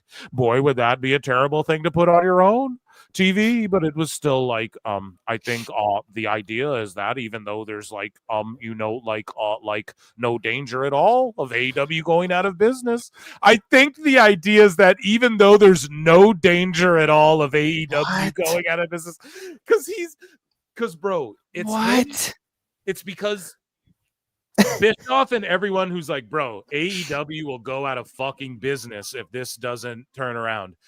Meltzer is just, it's weighs on his mind so heavily. He can't stand the old podcasters.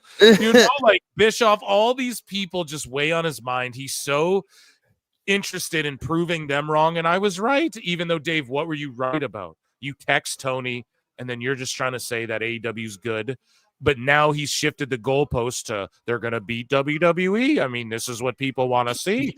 Now the fucking goalpost is, well, they make money and they're not going to go out of business.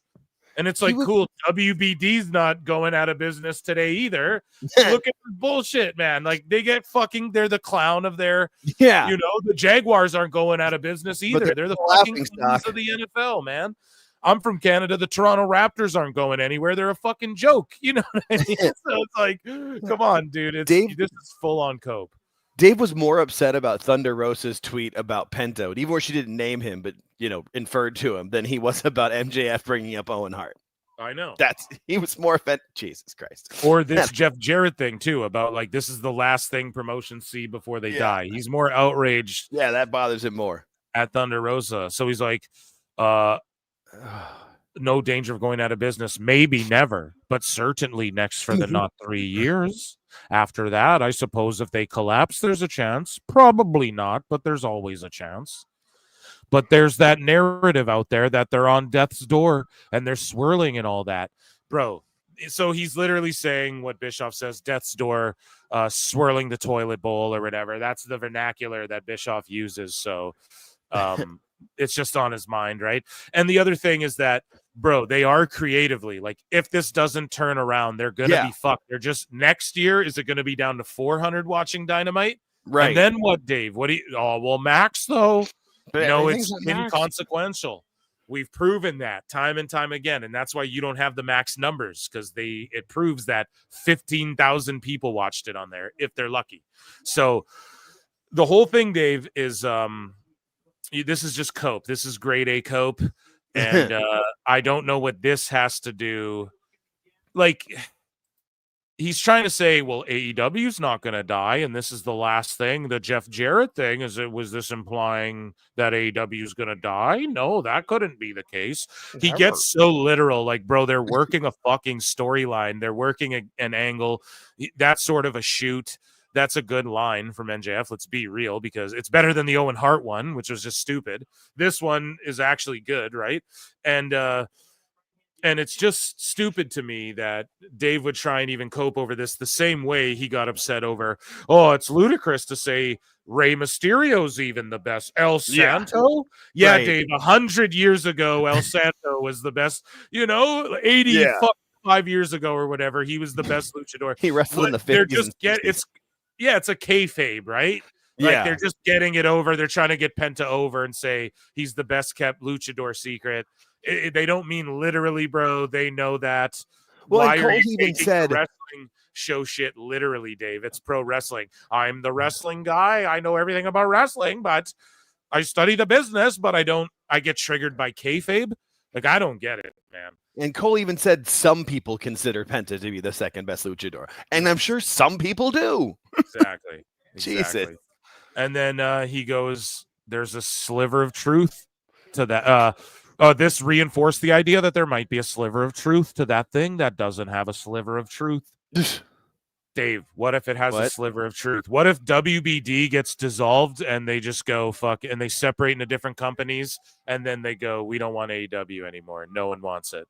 It can be on Max. Then what, bro? You're fucked. Like, the line wasn't necessary. It wasn't needed. And again, Dave's just triggered at someone whose whole gimmick is just shitting on everything and AEW. He's triggered that this guy catered to the internet marks sort of and was like, oh, this company could die, when really no one even extrapolated that, I don't think, but Dave.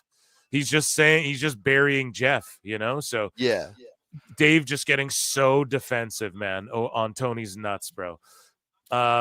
Struggling to sell tickets. I just don't think you should talk, especially when the company's struggling to sell tickets and pay-per-views aren't through the roof. Yeah, Dave, that could mean that they're dying. No, that's a way to go. They're swirling. Dave, when people say swirling, they didn't say, oh, they're down the drain yet, in the shitter fully. They're just swirling the fucking bowl, bro. This is part of it. These numbers dwindling, a stupid company, WBD, giving them dumb fucking TV deals that are overpriced, Tony overpaying for shit. This is swirling, okay? We don't know what the ratings are. I was going to say ratings aren't the best. I know 18 to 34 numbers aren't the best, but we don't know the last couple of weeks. But yeah, I just wouldn't do it. Why don't you know the last couple of weeks if they're good? Is Dave really trying to fucking pretend like the Max numbers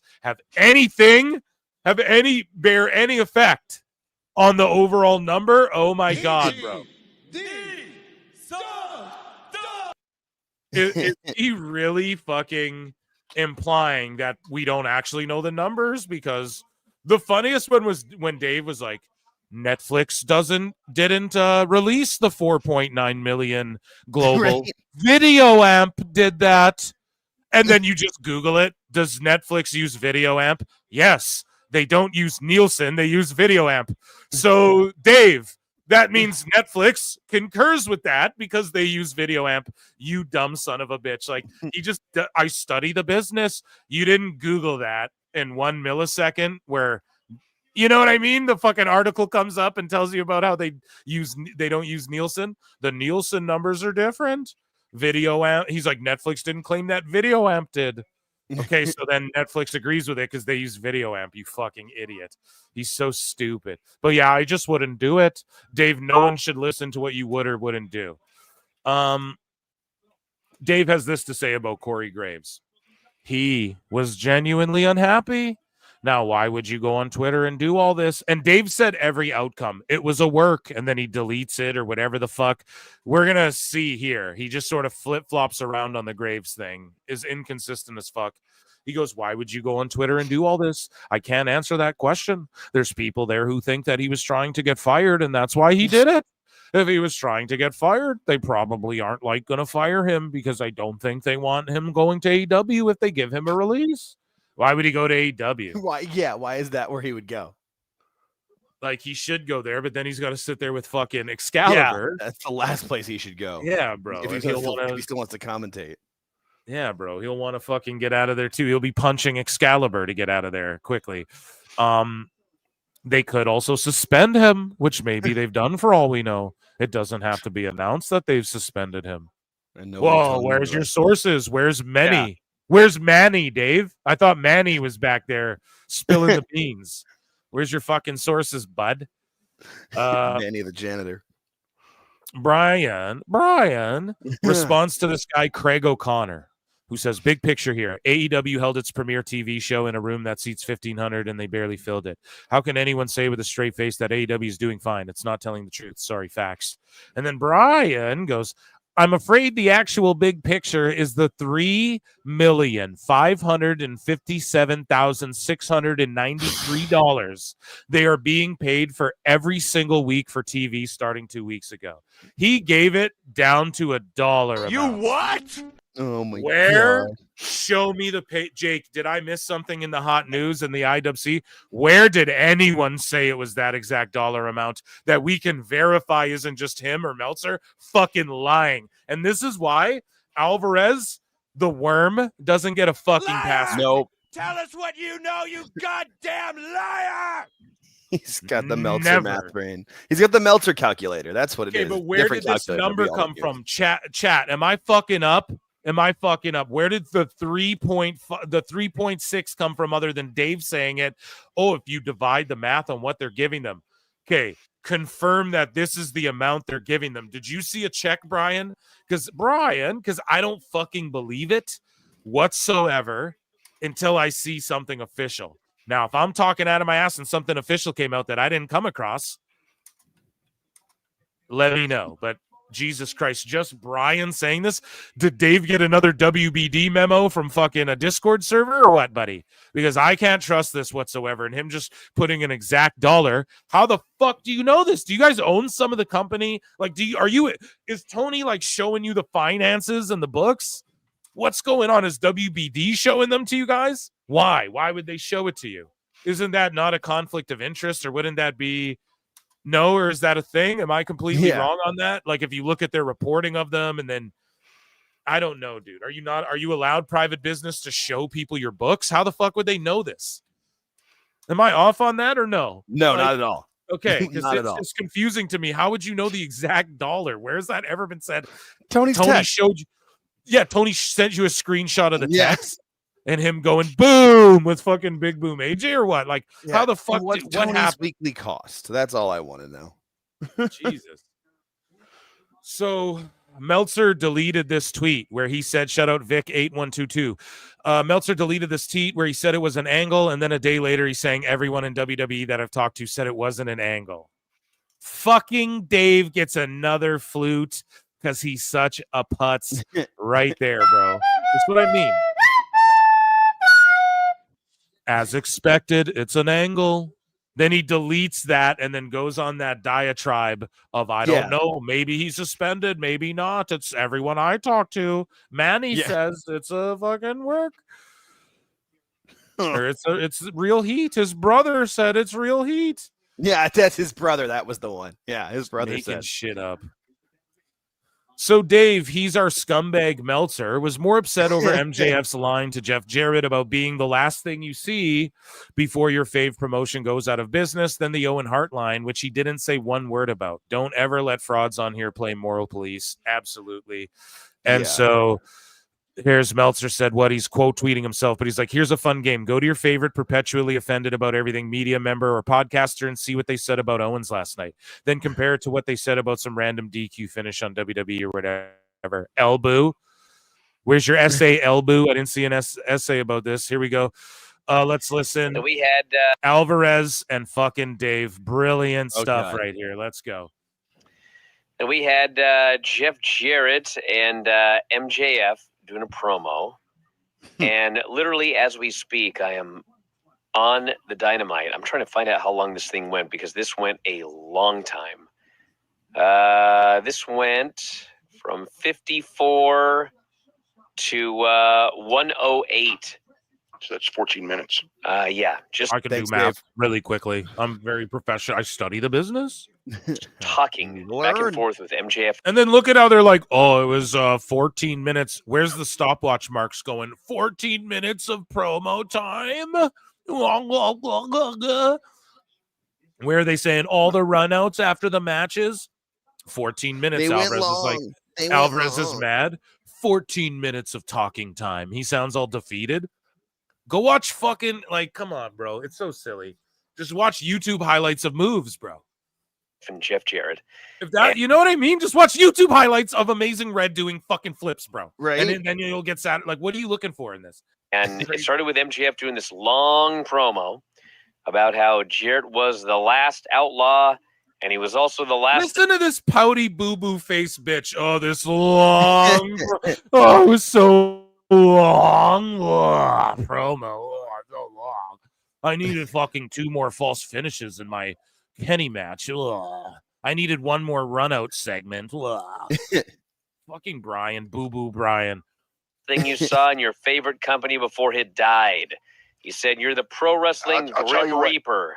I heard from many people tonight about that There's line. many. You know, about you know, The you fact don't. that he's in AEW and they use that line. Yeah. Like See, yeah, it's a real serious matter, you know. Tony texted me. Just say Tony texted you, fucking dumb milk brain stooge. God damn it, Meltzer. And here's the thing. He's really offended because it also alludes to WCW, which they're trying to compete with a dead business called WCW. And I say that all the fucking time. I've been saying that for so long. They're competing with Bischoff and WCW, a dead company.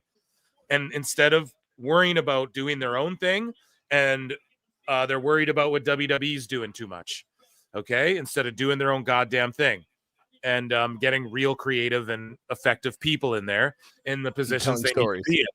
Right. And they're just so focused. They're so offended by Bischoff that Tony and Dave text like, we're going to show Bischoff wrong.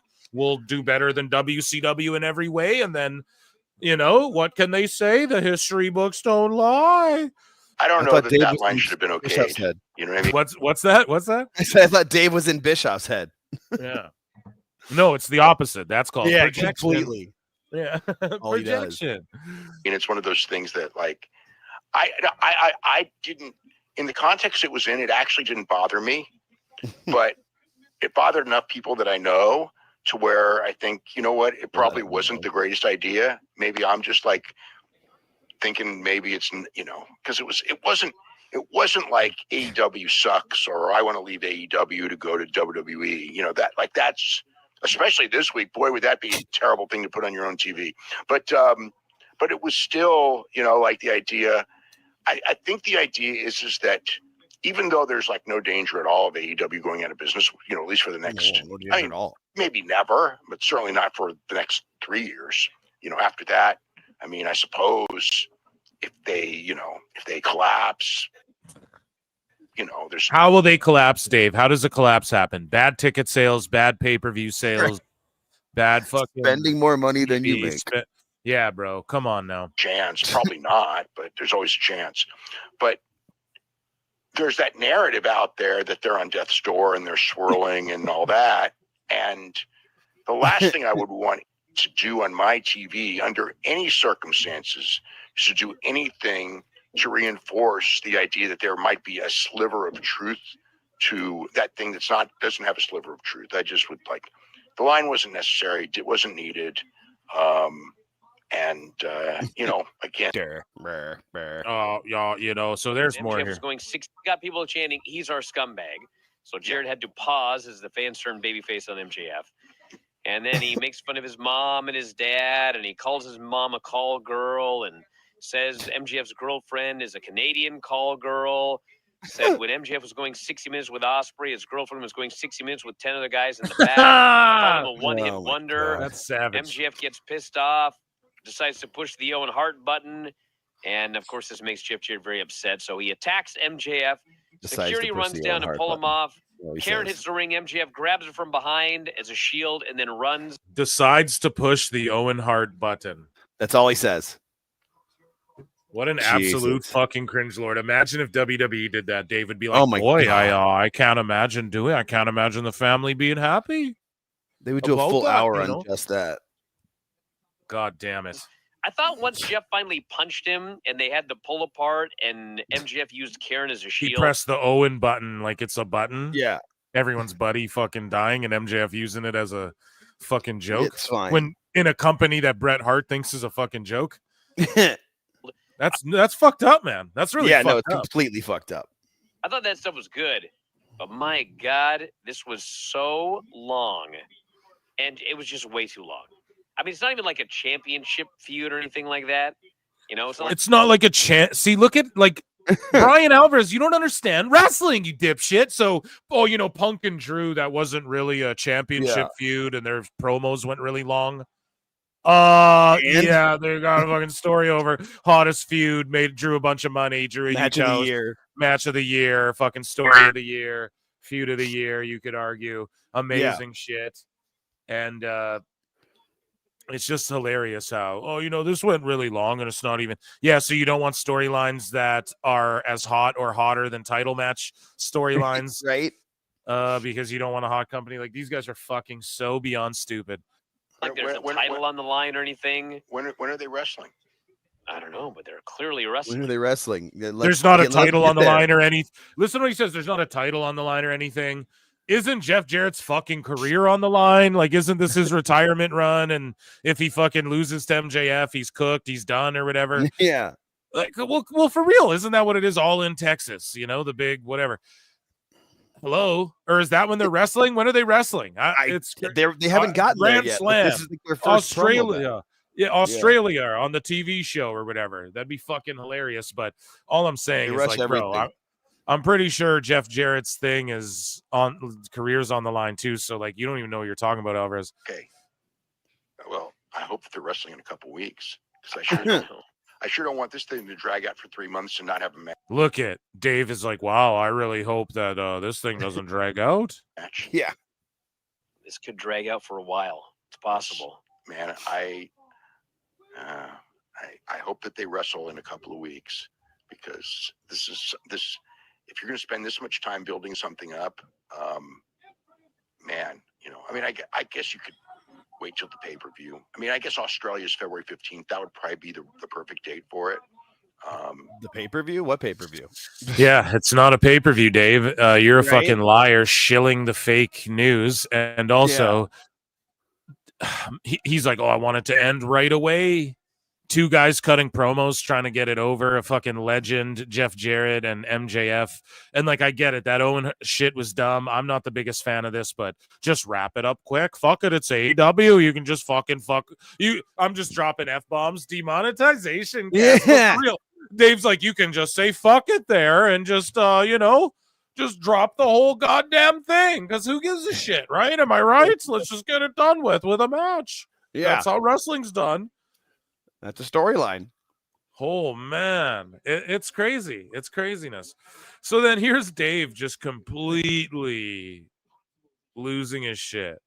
So Corderis responds to Dave by saying, WWE has a massive network deal, but is also doing record gates. That's the difference.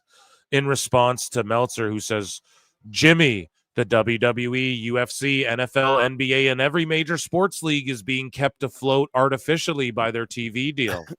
The only one that might be less in the red if you take away TV money is UFC. The others would be multiple times more. Nobody at any strong level today survives without TV money. What? Okay. No. Like, here's the thing. Right, Dave? What does that have to do? So they get TV money, and they also get huge gate money. People are paying them to get the pay-per-views there. And then the reason we got to say all this is because what he eventually says is so insane, and he's just factoring in just the TV money, right? Yeah. And not only that, he's owned for WWE.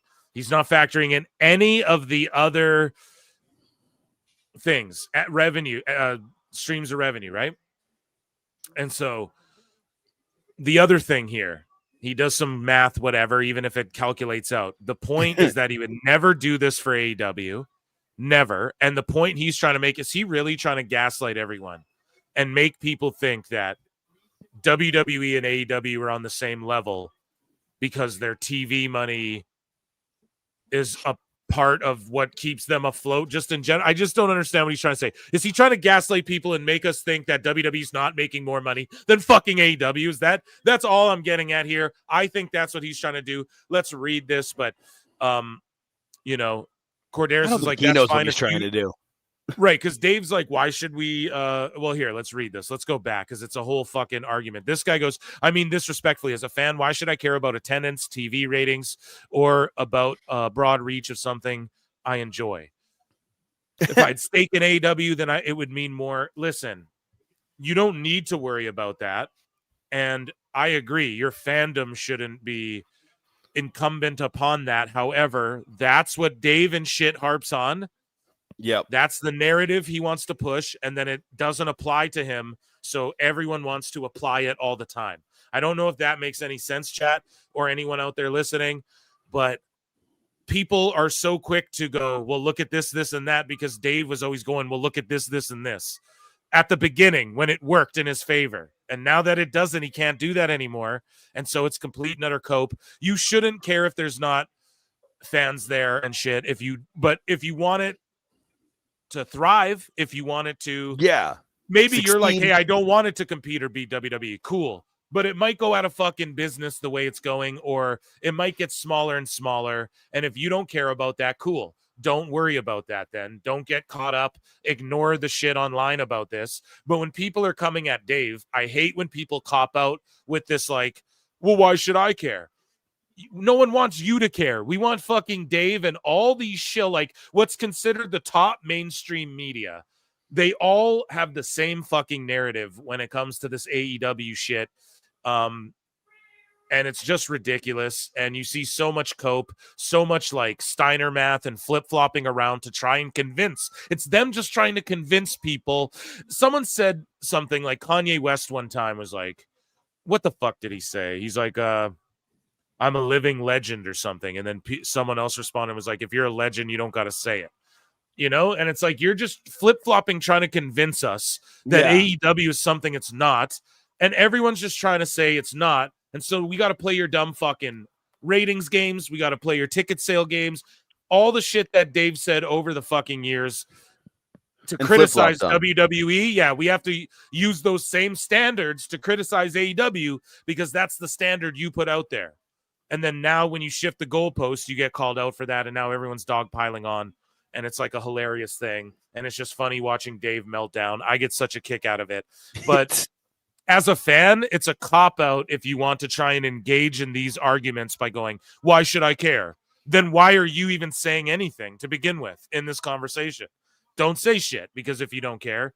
And like for people to say, why should I care? I don't know. Why shouldn't you care? Some people care. You know what I mean? Some people care more about shit than other people. Some people build trains. Some people fly kites. Some people talk shit about wrestling. Some people talk shit about movies. Some people choose not to talk shit at all. It's just everyone's different, bro. So why should you care? Why should Jimmy not care? Like, I could just say that to you. That's just a dumb thing to say, in my opinion. Not to go hard on this guy. I don't know, but it's like, come on, bro. But and he is being respectful, so I'll be respectful. But it's just like a cop-out thing a lot of these fans do. Why do I care? Well, I don't know. Like, why shouldn't I care?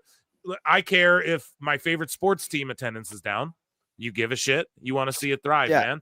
Or like if your favorite local band gets big. Like, yeah, it sucks that you can't see them at a smaller venue for $12 anymore, but it's kind of cool to see them on like, you know, late night TV shows or going on world tours. And, that happened to me. And people go, it's better for wrestling. It's better for wrestling if AEW does better houses instead of Tony just throwing money at shit. Yeah. And like, if they get bigger and bigger, all but the TV deal. Okay, cool. But like, so it wouldn't be good. Spending? This is the argument though. So, okay, it wouldn't be good if AEW got their attendance way up to WWE level, because that's what I'm rooting for. And it won't happen the way they're doing it. You guys are just obsessive freaks who think you're trying to fit a round peg into a square hole. You think reinventing the wheel is going to get you. Because again, if the shoe was on the other foot, and WWE was in AEW's position and AEW was doing WWE business, Dave and everyone would be celebrating and toasting and fucking running victory laps like the Bucks tried to do when Punk left. But they can't do that, so they're all bitter. And they were able to do that when Dynamite was kicking NXT's ass, but now they can't and they're bitter because motherfuckers fought back. And they're like, 50-year head start. It's just like, I don't know. Yeah, like that means anything. Yeah, like I don't know why WCW almost kicked WWE's ass and put them out of business when Bischoff was in charge and Turner got behind it. It almost took it out of business. It almost kicked their ass. Okay. And he did that in like 6 years or 5 years or whatever. He put them on their back foot. And Vince was stressing like he might go out of business. AEW in the same amount of time didn't do that. And WWE had a fucking head start, at least, well, from sapping up everyone from the fucking territories and everything. They had a head start. Yeah, and having like national TV too. Like, that's what I mean. Yeah, like obviously Crockett Promotions and all that shit. But I'm just saying that as far as, yeah, like having everyone stars and having the global presence and all that. It's like they had a head start too. And then, WCW was able to ignite Starrcade and shit. You know what I mean? Bischoff was able to do that. So come on, man, you motherfuckers, they got Halloween Havoc out of that shit. That stuff was lit. So I mean, Starrcade 97 is the Hogan and Sting match, and that match is shit, and how it ends is crap. But like that was a massive show. I think it was like almost 400,000 or 500,000 people bought that show or some crazy shit. Like they had it there for a minute and then crap the bed. But AEW have never had it and has only crapped the bed. Crap to bed and laid in it. Yeah. And so Meltzer goes, this guy, Jimmy Corderas, this guy. Shout out Jimmy Corderas. He says, that's fine if you don't. Fans shouldn't. As someone in the business, I want to see it flourish. And what I'm seeing from them now clearly shows that they are not. Exactly. Dave Meltzer says, Jimmy, the WWE, UFC, NFL, NBA, and every major sports league is being kept afloat artificially by their TV deal. The only one that might be less in the red is UFC. Nobody at any strong level today survives without TV money. What? All right, man. TNA survived a long time without TV money, bro. Tony could survive without TV money because he has the money to dump into it. So you're just talking shit, Dave. And yes, TV money is very important. And Corderas responds and goes, there's more responses. So Corderas says WWE has a massive network deal, but is also doing record gates. That's the difference. Exactly. And their television numbers are up. Their Netflix numbers are up. All of that stuff. Their PLEs are doing record, whatever the fucks. And then Meltzer responds, dude, and goes, take the last quarter total profits, 28.9 million. Then subtract all media rights, 227.4 million. Then you get minus 198.5 million. So even with the record gates, they could not sustain their business without TV money. Okay? So this isn't accounting for anything else. Like I don't know which numbers Dave's pulling up because he doesn't know exactly, dude. So on the public record they made this much, but what thing, Dave? I guarantee you there's multiple categories. You're not looking like, here we go, this guy's like their merch money through Fanatics. Do you understand that like when Cody Rhodes outsells with Fanatics A-list athletes and shit like that, dude, at MSG or New York or wherever they're posted up at the WWE Experience or whatever, and he's outselling everybody. Fanatics there, New York, and WWE's taking their cut and everything. Like, are you factoring that in, bro? Are you factoring in 28.9 million? Didn't CW just give them like 50 million or some shit, bro? Like, what are you talking about? I don't know where he's getting his numbers CW from. was 25 million, I think, but I think Netflix gave him 5 billion. And then what about the merch sales? Like, when did CW start? That's in 2024, right? So wasn't it like, because the way Dave's saying it was like October, yeah. So the AEW deal is like this year they get 3.6 million, and then this year they get 3.6. So wasn't the CW thing like this year they get this much, goes up. The next year they get 32 or whatever? So I mean, I don't know where Dave's pulling this out of, but I just said LOL Dave. AEW numbers and lowers and gives the lowest possible for exactly WWE, and then probably takes the zero off or whatever. But he doesn't like to factor in what actually matters or what's happening. Yes, and we're not saying that the TV deals don't help or whatever, but they're a great part of it. Yes, WWE's business model wouldn't be this way though. And they also did business before this successfully. Yeah. And now in this era, they're doing it the way they're doing it successfully. There's a reason they got these TV deals.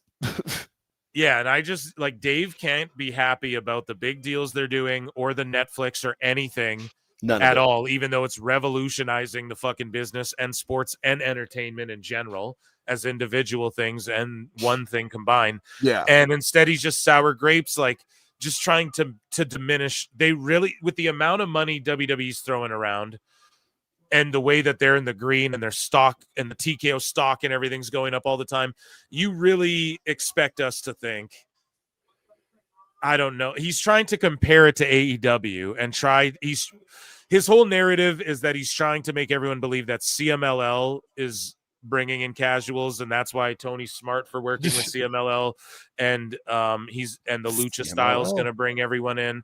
And his other narrative right now is that somehow WWE and AEW are actually on even playing field, and WWE's not really making money either. That's what the fuck he's going to try and spin to everybody. The great Dave Meltzer spin, you know? So, I just LOL'd at this. I just couldn't believe he fucking said that. And then Jimmy Corderas is like, the point is that even with TV deal, there are the so-called competitors turning a profit. Some say they are, but still nothing has been validated. They're not yet. They're still in the red haven't yet. won. And so here is Disco and fucking Conan and Feeney. Here, let me check him in chat. I'm so sorry. Holy shit. This is from a while ago. Holy fuck, Pete in Texas. I wish someone loved me like Dave loves AEW and TK for $2. And then he says, maybe not. I'm so sorry, guys. I just saw this. I've been ripping Dave for so long. For $2, maybe not. It would probably get annoying. Yeah, for sure, dude. It fucking would. Simone Supernova for $5 says there are parents that don't defend their own kids as hard as Dave defends AEW. The problem is they didn't run the line with Dave first before it aired. That's exactly it, man. He's the arbiter of what's good in wrestling. The best guy is Tony Khan, but I'm the fucking observer. The best guy is Tony Khan.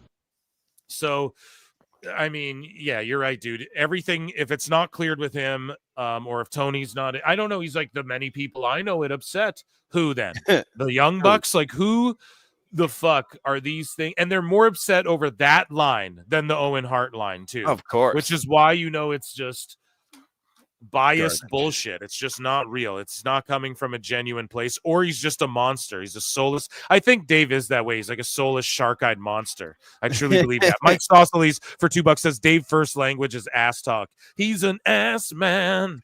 Yeah, his first language is fucking so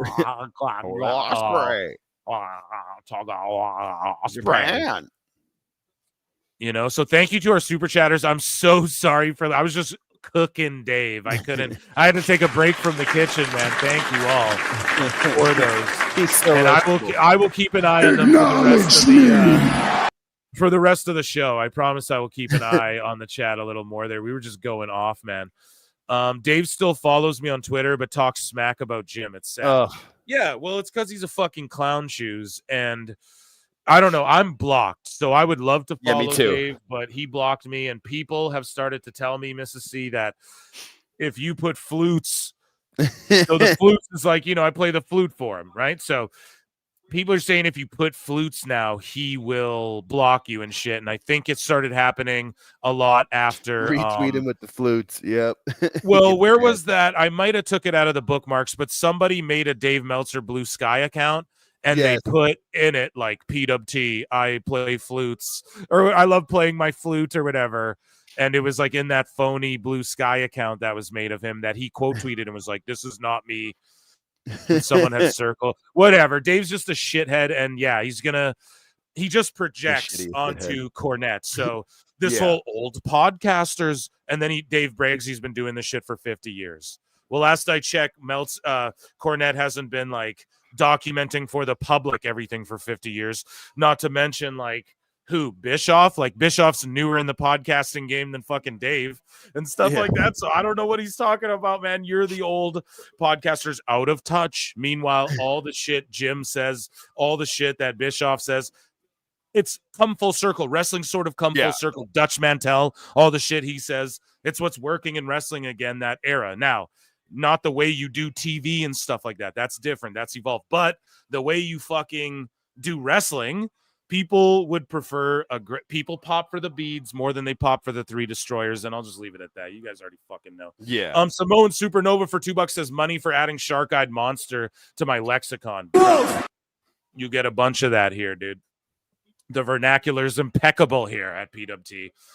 But yeah, dude, shark-eyed monster. Yeah, that's how I feel, right? Like those people who are soulless behind the eyes, they're just like shark-eyed fucking brain dead dummies. They just not to be, I know I'm going hard, but he just like is saying True, shit. though. So he's just locked into like a delusion. It's like a delusion, or you can see that in people, you know. That guy earlier, that Tesh guy, he has that look, like just that, like, are you on pills or Full-on something? You know, not saying pills are bad if they help people, but like, what are you on? You know, you He's on the wrong ones. Whatever the ones he's on, he needs to be on like, what different are you ones. fucking? Yeah, what kind of cocktail are you concocting here that's fucking up? Like, you know, you have like this dead shit behind your eyes, you know? Anyways, though, like sort of like what Awful was trying to say about Megan Bain, but I feel like that's just her face, but maybe I'm wrong. Anyways, though, Conan, let's listen to this. Here's them reacting to fucking Dave. Now, I just think we got to get Conan's perspective on this. Let's see how hard he goes on Dave. Let's see if the hashtag confirmed genius Disco Inferno goes off on Dave. And yeah, let's listen to it. All right. So go pull this up. I want to get your thoughts on this because there's some things that are said in this that I find I don't know what you're going to think about. So here's the Penta has arrived video. We EFAP this. Now we're EFAPing an EFAP. Let's fucking go. Thank you for watching. Make sure you subscribe to Wrestling. We're not subscribing. And man, they gave this guy the superstar entrance, the light show, the pyro, the whole nine. Announcers were literally claiming he was a close second to Rey Mysterio as the greatest luchador of all time. I love Penta. That was preposterous.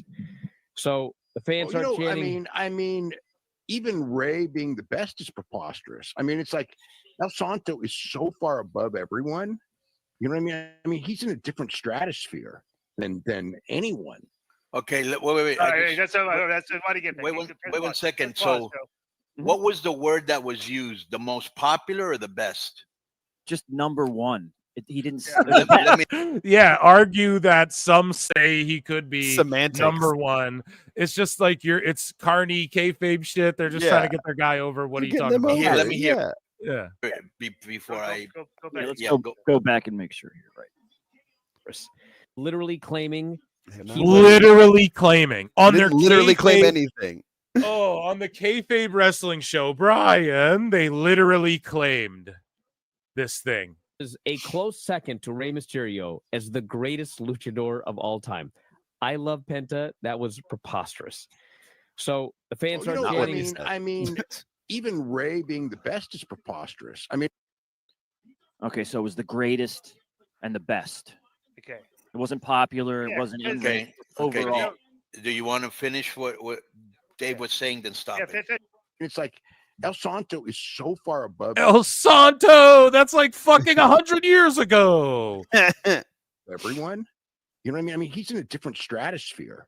I mean, Penta is not close, but he came off really. I think El Santo was like born in the 30s, or maybe started wrestling in the 30s and stopped in the 60s or 70s. I think, if my history's correct on that, I can't remember, but I think just it's know a little after, but pretty close. I think he was born in the 30s, wrestled in the 50s and 60s, and then made movies and comic books and stuff. And he was bigger in Mexico, probably, but Ray's probably bigger worldwide now. He was like a god in Mexico. Yeah, dude. Cool. Yeah, he's like a god of everything. A good match. They had a long match. Okay, they went back and forth for a long time. Right. Holy shit! All right. So this is exactly how it goes. Best luchador of all time is Rey Mysterio. There is no doubt about it. No debate. Now, if we're talking, because Santos sucked as a wrestler, but he was super over. Yep. Because he made movies where he was kind of like a Mexican James Bond, like they were talking to their watches, like if they were Dick Tracy. And you know how huge crossover star. Right. But but I just want for people that don't know. And these movies were made like in the 50s, 60s. And remember how cool the Corvettes looked back in the 50s and 60s? Mm-hmm. So he'd be in like a convertible silver Corvette because his mask was silver. Always hot chicks. Right? Of course. And always fighting the bad, whether it was mummies or monsters or other wrestlers, right? So he was the ultimate baby face. Okay. That's why he was such a huge crossover style, because of the movies. Most popular is definitely Santo. No doubt about it. I want to ask you a question. But they just said best luchador. Okay, yeah, right. And you're talking about but you're saying Santo is definitely the most popular. Definitely. I want to Bro, how popular were you? Not as popular as Santo, but I was popular. How like, I thought, okay, I don't know that your history, your total history in Mexico. I know you're super old. Right. I thought that you broke box office records there. I did. Fucking Conan. Yo, that's my point here. And that's 30 years ago. Okay, that's what I'm saying. So my point is even though you're saying El Santo, yeah, like by far is the most popular ever, I go, there are probably fans in your age genre that could argue that you were. Right. Well, right. Yeah, exactly. What Disco just said. It could be any era. It's just a subjective thing, and they're trying to get their guy over. Shut up, K100. So Wrestle Purists tweet this out. This is via Observer newsletter. They go, right now, and this has changed over time. Paul Levesque is looking at 2.5 hours as the sweet spot as far as the time of shows. He said this on the 17th. We covered this like fucking 2 or 3 weeks ago. Yeah, because he said it on it was Jimmy Traina's podcast that came out either the Saturday or Sunday before the first Raw on Netflix. And then Dave, he said that exactly. And then Dave on the day of the first Raw, right before it, he's like, this show's likely going to go 3 hours and 30 minutes. Yeah, and then he's completely wrong. Or he said that about the second Raw or whatever the fuck. And or it'll likely be 3 hours or whatever the fuck. It was 2.5, like 2 weeks in a row. He's wrong. And then now he's saying this thing that everybody already knew. Fucking Dave Scoops over here. And these people that credit the Wrestling Observer and not the Jimmy Traina podcast is fucking just ruthless. Just Dave suck-ups. So Jim Cornette posted a video here or the great Brian Last did over on the Jim Cornette YouTube channel, and it's like 29 minutes long, so we're not going to EFAP the whole thing. I don't have a timestamp either, but go and check it out. It's on the state of AEW. And then Meltzer said, what the goat? Bah! Yes, it is tremendous. Responds to it, and he goes, Dave versus Dave. Because here's the quote, I guess, or he's sort of quoting what Dave would say, because it's so much less important than people make it out to be. If AEW hired the best booker in the world tomorrow, at best they'd be slightly ahead of where they are. Not all, but most perceived AEW booking flaws exist the same in WWE. So Dave's whole thing is trying to be like, what's in WWE? It's the same when everything's totally different. We know that. So let's read Meltzer here. Dave versus Dave. Always fucks himself up here. So this guy says, why do you refuse to acknowledge the importance of good booking? And Dave goes, because it's so much less important than people make it out to be. So good booking, that's why Dave gives out a good booker award and stuff, is because good booking is so much less important than people make it out to be. And he goes, if AEW hired the best booker in the world tomorrow, at best they'd be slightly ahead of where they are. What does that even mean? The best booker in the world? Dave, who's the best booker? The best guy is Tony Khan. Not all, but most perceived AEW booking flaws exist the same in WWE. Guys switch from face to heel sometime on the same show. That's not why people get mad. It's the frequency and how often, Dave, you fucking idiot. And when everyone's a tweener. When it makes no sense. And then we go, well, why is he doing this when he did? Why is Swerve the good guy when he invaded a baby's crib 2 weeks ago? CM Punk in the crowd at UFC, at the UFC in the Intuit Dome. Jiri Prohaska just got a knockout over Jamal Hill. CM Punk did the go to sleep in the Intuit Dome there. Fucking amazing stuff. Anyways, though, angles start and are dropped before any conclusion. Yeah, when, dude? Is he writing this in 2025? That hasn't been the case in so long. Matches are decided on in the last few days, leaving shows day of with few bouts advertised. WWE's not really out. Yeah, and they're not really doing shit that way either. They got a plan. They just know that they have to make matches on the show. You have to make matches on the show, Dave. No contenders made in constant battle royals. Wrong. That's Tony Khan's thing. There's not constant battle royals in WWE. When was the last time there was a battle royal? Bro, you fucking liar. 4 ways and tournaments to create contenders. He's right about that one. Because the booking at least their tournaments make sense. Because the booking hasn't been done long-term to do so. No, here's the difference. WWE does have long-term booking ideas. That's why they saved the IC title for when they did, and then they did the US title on the Saturday night main event for the women. The thing is, they do go to tournaments a little too much and like 4 ways and fucking triple threats and stuff. I do agree with that. But here's the thing. It is with long-term in mind. Your AEW shit is not. It's just out of nowhere a casino gauntlet. No rhyme or reason. Yeah, all of a sudden, AEW Hobbs is is the number one contender. Woohoo! right, and just out of nowhere, bro. So AEW is microanalyzed every week on WWE. I see things that people would kill AEW over that they do. Okay, maybe here and there. And here's the other thing. Yes, AEW gets criticized more, Dave, because it's shittier. So people are going to point out what's shitty about it. This is the same thing happened at TNA. Same thing happened at WCW. Same thing happened at WWE at one point as well when WCW was hot. Same WWE for a long time there. People and you were just pointing out all the shit. And we can all, Kevin Dunn was the shits, man. We all admit it. It's like Dave can't admit that everyone else admitted what was shitty before. And like, he's the one still delusional. However, WWE is doing so good, and most of their storytelling has been so good that the shitty stuff gets a little bit of a pass. Whereas in AEW, you have to exceed expectations because so much of it has been unpassable for so long.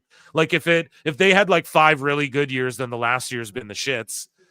Okay, but it's the fact like it started strong, and then for 3 years now, at least maybe 4, it's just been fucking going to the toilets, man. And so, yeah, especially the last 2 years. So yes, it gets nitpicked more because it's shittier, you know. Not to be right, not to be fucking shitty about it, but yes, and then WWE can get away with a little bit more because it's they're doing so good on so many fronts. In the end, it doesn't matter. The reason for the gap is that the perception that WWE is the major league. Well, is it perception or is it reality, Dave? What do they do compared to AEW that AEW would be the major leagues? Explain it. Does AEW do pay-per-views better? No. Do they do set design better? No. Do they do production better? No. Do they do promos better? No. Do they do vignettes better? No. I'm not saying none of these things are good. I'm saying, do they do them better? Do they innovate as well? No.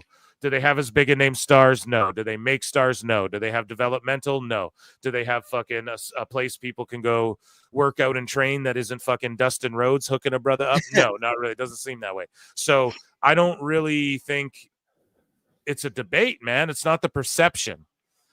Dave, you're trying to create the perception. You're trying to create a false perception, whereas everybody else is just looking at what's happening. Yeah. So, you switch bookers tomorrow and the situation becomes the same. Paul becomes the traitor and every flaw will be magnified, and it'll be that he was propped up by WWE and Heyman or whatever. No, that's not the same because fucking Tony Khan is not a traitor and wasn't propped up by anybody, and you're just conflating two things because you're coping. So Meltzer just spirals out of control. He goes, it leads to business increasing. It is good booking. And this is in 2022, man. Right. So here's him contradicting himself. Dusty Dave, hypocrite. It is bad booking. If it's decreasing, it is bad booking. AEW's business is objectively decreasing other than that TV deal, Dave. And you're the only one who seems to know the numbers on that. If it leads to business decreasing, it's bad booking. All of our opinions matter less than the internal truth. Once you understand it's the eternal truth, you're a lot better equipped to judge it. Literally the complete opposite of what he just said 3 years later in his message board. He goes, I never defend god-awful booking. I've got 52 years of studying booking in all the territories and was taught by some awesome bookers. Taught what? Holy fuck, man. Holy shit. What are you talking about? What awesome bookers don't think he's a fucking dumb stooge? Let's say Vince was awesome at one point. Thinks Meltzer's a stooge. Bischoff thinks you're a fucking stooge. I'm sure Jim thinks you're a fucking stooge. You know what I mean? Does he really think that call with Ole Anderson that Ole wasn't making fun of him? Bro, Did he Ole really thinks think that? you're a stooge. Fucking Heyman thinks you're a fucking stooge. Everybody, bro. You're a Cornette clown. thinks you're a stooge. What the fuck? Yeah. So I studied it. They taught me. Taught you what? To fantasy mark book and eFed? What are you talking about? Sometimes I don't like it. Like it can explain it, and if it works and business goes up, which is the be-all, end-all, then it's not bad booking. Which is the be-all, end-all, then it's not bad booking as long as the business goes up. So WWE's business is going up and up, and so it's not bad booking, but you're trying to somehow make it out to be bad booking. Fucking idiot, man. Such an idiot. He can't help himself. Here's 2023. He responds to this guy who says, it's funny how everyone in the IWC thinks since Vince is back that everyone is going to stop watching. LOL. Casual fans don't care about booking or who gets pushed. Meltzer goes, actually, with casual fans, their ebbs and flows are exactly from booking and who gets pushed. so Phil Marks is right. Don't push fucking Orange Cassidy and Daniel Garcia and Jack This Perry. is 2023. People don't want to see that shit. And Yeah. I'm right then. Nobody And you'd agree. does. Okay. It's the hardcore fans who complain but continue to watch where it doesn't show up in numbers. So you just admitted the sickos are a fucking thing, and it's the core sickos still watching AEW. Just you did it a long time ago. Pardon me. Jeff Coates says, at the end of 98, WCW turned a good profit, though, right? How'd things go so bad so quickly? And Meltzer is acting like it can't go so bad so quickly for AEW, which is what is so asinine to everybody. And Meltzer says, maybe the worst booking I've ever seen took place in 99. Keep in mind, I've been studying for 52 years and pretty much every territory from the early 70s on. Why? It's the worst booking I've ever seen. And reminder, I've been studying like no one asked, bro. Jesus Christ. I know better than anyone because I studied from the 70s on. Name a territory you booked. Name a territory you booked that was successful. So this meltdown is of epic proportions here over the years, chronicling, as Meltzer said, what does so well. And then this guy, Aaron Rupar, who is a journalist with like 1 million followers almost, dude, goes, sign up for my newsletter, public notice, link below, whatever. He's like a political journo guy. Here, I'll give him a follow live on the air. And he says it's just not true that booking doesn't matter. When AEW was at its hottest in 2021, the booking was great. They have the roster, but to have a hot product, they have the roster to have a hot product now, but it's the creative, man. And coincidentally, WWE also got immediately better and business skyrocketed when checks notes the booking drastically improved. Exactly. Vince got out of there. The booking improved. We caught you lying again, Dave Meltzer. You're a dummy. So Wrestling Observer posts a story. Netflix's effect on WWE business, WWE and TNA, and a quote around the 21-minute mark here. But Meltzer said what quotes it. And he says, WWE is flourishing and AEW is actually flourishing, which is funny because of the narrative, but it really is. But, not in popularity, but economically. So they're trying to say that he's trying to say that economically AEW is anywhere close to WWE. Is that what he's saying, bro? I can't fucking understand this. AEW Neckbeards for $2 says Dave Meltzer is a glorified Yelp reviewer. Yeah, dude. He is. Except for the only difference is you can't break the fucking Yelp star system because you're a fucking The mark best guy's Tony Khan. and have, you know what I mean? Yeah. Have some sort of fetish, as Jim would say, for fucking. It's the truth, though. It's a circle. And fucking Neckbeards, what's up, man? Hanging out in chat, dude. What's going on? He's the best. Shout you out, buddy. You make the show every show, even when you're not fucking here in the chat, too, because you're always tweeting up hilarious shit. Anyways. Absolutely. So Meltzer said what? Yeah, just it's funny how he puts but not in popularity, but economically. So economically, they're the same. Economically, they're doing the same houses, or do you just narrow it down to the TV? Because that's all you know, Dave. You don't really know shit about anything else.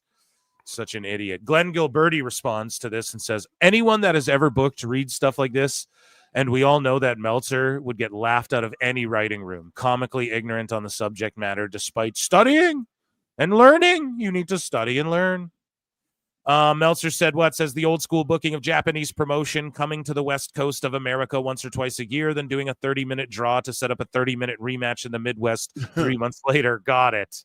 And so Dave's trying to get over, I'm sure, the Kenny Okada stuff. No? Or the Gabe Kidd. Let's see. The highlight of the show was the main show opener, which many figured was going to be the main event, where Gabe Kidd retained his New Japan Strong title with a 30-minute draw with Ishii, who's like 1,000 years old, man. The 30-minute draw had the usually exceptional Ishii timing of knowing exactly when to do the stuff that is basically his match formula. that everyone knows in such a long singles match, he had to do more and be more creative, but it's still the Ishii type of match. The match may have been perfect, slightly shorter, but this was old school booking, and the draw was set up was to set up a 30-minute Iron Man match between the show for the title at Windy City Showdown on 4/11 in Chicago. They have made it clear in the Iron Man match that there must be a winner, and if it's tied, the match continues until there's a winner. I don't know, dude. Yeah, they lost their US TV deal, so Dave, you're not going to get this. Why are they such marks for Ishii still? I just don't understand it at all. It's just so baffling to me. Anyways, Pro Wrestle Times. Oh, I made my own show. Look at that. A mark for myself. So Wrestling Observer says at this point, Malachi Black, Miro, Ricky Starks, and Ray Phoenix are all on the same list of people who are not likely to be used in AEW. One day their deals will expire, and when they do, they'll be in WWE. So, like, Dave just out there saying these guys, what I've been told from the EVPs and the people who run this fucking company, is that these guys aren't going to be used and fuck them and no one wants them there because... The best guys, Tony Khan. You know what I mean? Just because all of these guys will be in WWE, so fuck them, they're shelved. It's like, then why not let them go? And here's the difference. So I quote tweet this and I go, people always try and compare WWE and AEW when it comes to this sort of thing. But the big difference is that WWE doesn't go and tell their dirt sheet best friends their booking creative plans, who they're shelving, people's personal business, etc. Like, come on now, Chad. Am I fucking cooking with that? Let me air horns myself. Come on, or I'll explode. No, am I wrong, man? Come on. They're stooging. Like, they're stooging it to Dave, though. Your bosses. Imagine you're Miro and your fucking bosses are saying this to Dave, and you know it's them because you work there and you know fucking stooges to him. He's ruining the wrestling business, folks. He's ruining it. Yeah, that was like literally watching his brain melt down because it was starting in 2022 and then goes to 2023. You can like literally see it. Yeah, it's good stuff. So Raj Giri responds to Meltzer. So, Meltzer gives his Steiner math equation. We talked about it earlier on. And then Raj, of course, has to come in and fucking own him the way he does. And let's see what Raj says here. He goes, talk about bad faith. So you're taking out Peacock when including media rights and not adding in what WWE would have gotten with pay-per-view instead. Not to mention that there's no way that WWE would have kept their level of expenses without revenue backing it up. The fact is that WWE and WCW are the only two major U.S. wrestling promotions that have made major profits based on fans paying, buying pay-per-views, live events, licensing, etc. But if WWE lost their TV deals, they've shown they can be profitable without it. Exactly the point. AEW, nope. I mean, what else can be said? Yeah, trying to give an air horn, but the fucking thing's fucking up. Jimmy B for $2 says horn E for Meltzer. Sorry, I've been drinking in Minecraft. Never be sorry. You know you were come welcome. on now, Eric. And yeah, man, it's Raj Giri. Shout out Gigantic Pop and Matt Morgan, friend of the show and great people, friends of the show.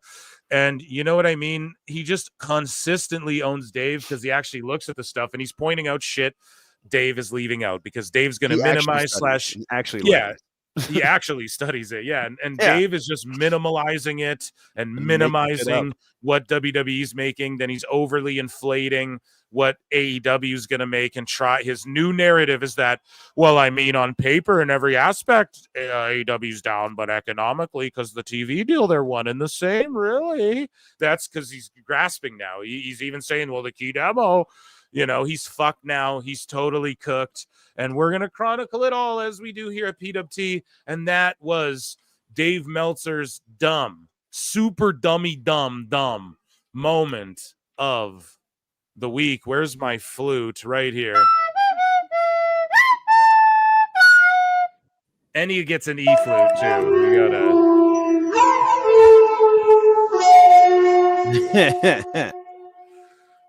Folks, I want to thank you all for being here. God damn it. We gone 5 hours. There's 300 of you still watching. What the fuck? I don't even know. This show's blowing up out of control. There's so many. Everybody loves picking on Dave, man. It's just it's so much fun. We're fielding everyone, okay? We're weeding out the No, I'm just joking. Everyone's welcome. Mrs. C, thank you for being here. Round of applause for chat. You guys are fucking fantastic. All Jake, MJ from MJ, Mrs. C, your boy Phil. Thank you all for being here tonight, hanging out with us. PWT live show goes down Mondays. We watch Raw. Wednesdays, we watch Dynamite. Saturdays, we watch whatever the fuck's going on. I'm going to have to figure out what to do for WrestleMania because it's 2 nights. Can't wait for the Royal Rumble coming up in a few. I do run-ins now and again, but Patreon, there's hours and hours of bonus content. Hit the like, hit the subscribe if you haven't, please. We're sailing to 6K subs. Patreon.com/ProWrestleTimes. Consider joining that or becoming a member, supporting what the fuck I do if you like what I do, okay? And we're just cracking jokes over here. I don't know shit, right? But here we go. I love you all. Follow Jake at AltJakeTakesOn. Follow me everywhere at Pro Wrestle Times. Again, round of applause for just everyone. You've all been so fantastic. And we will see you all in the Upside Down. Until next time. Where is it? I botched it. We will see you all. Yes, in the Upside Down. Until next time, bid you adieu. Kiss, kiss, drink water, bang, peace. I look and see it's not just me. Jeff, why do you insist on doing this dumb internet shit on TV? I look and see it's not just me. This place is a fucking joke, man. You're a clown. I quit. So many of us have stood where I stand. We are the young, so raise your hand. So many of us have stood where I stand. We are the young, so raise your hand. We call us problem child. We spend our lives on trial. We walk an endless mile. We are the youth gone wild. We stand and we won't fall. We're 1 and 1 for all. The writing's on the wall. We are the youth gone wild. No. It doesn't make logical sense, but it makes. Well, yes, of course. But it makes wrestling booking sense. Of course, this makes no sense. Of course, okay, it makes no sense. However, in pro wrestling booking, which often makes no sense, you would do that. It's about making money. It's not about anything else. Wrestling's always been about making money first and foremost. That's it. I look and see it's not just me. Last weekend was the greatest weekend in AEW history. This is the greatest week. I look and see it's not just me. Security, my safety, my life was in danger at a wrestling show. So many of us have stood where I stand. We are the young, so raise your hand. So many of us have stood where I stand. We are the young, so raise your hand.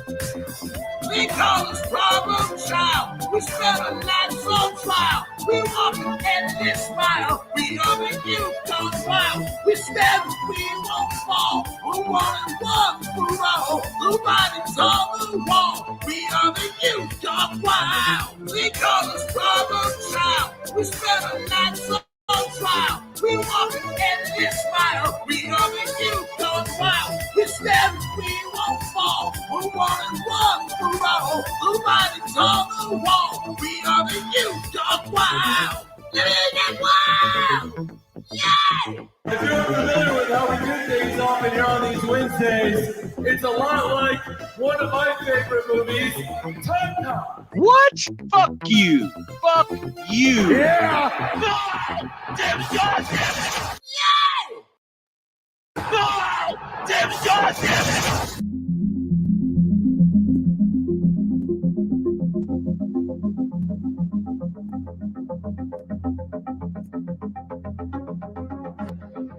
Ladies and gentlemen, shit's about to hit the fan.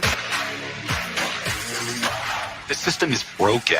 It was time for a revolution. We could be the wrestlers that we want to be. We have our own stories. We make our own characters. Different. That's what makes us elite. Watch Matt Penta.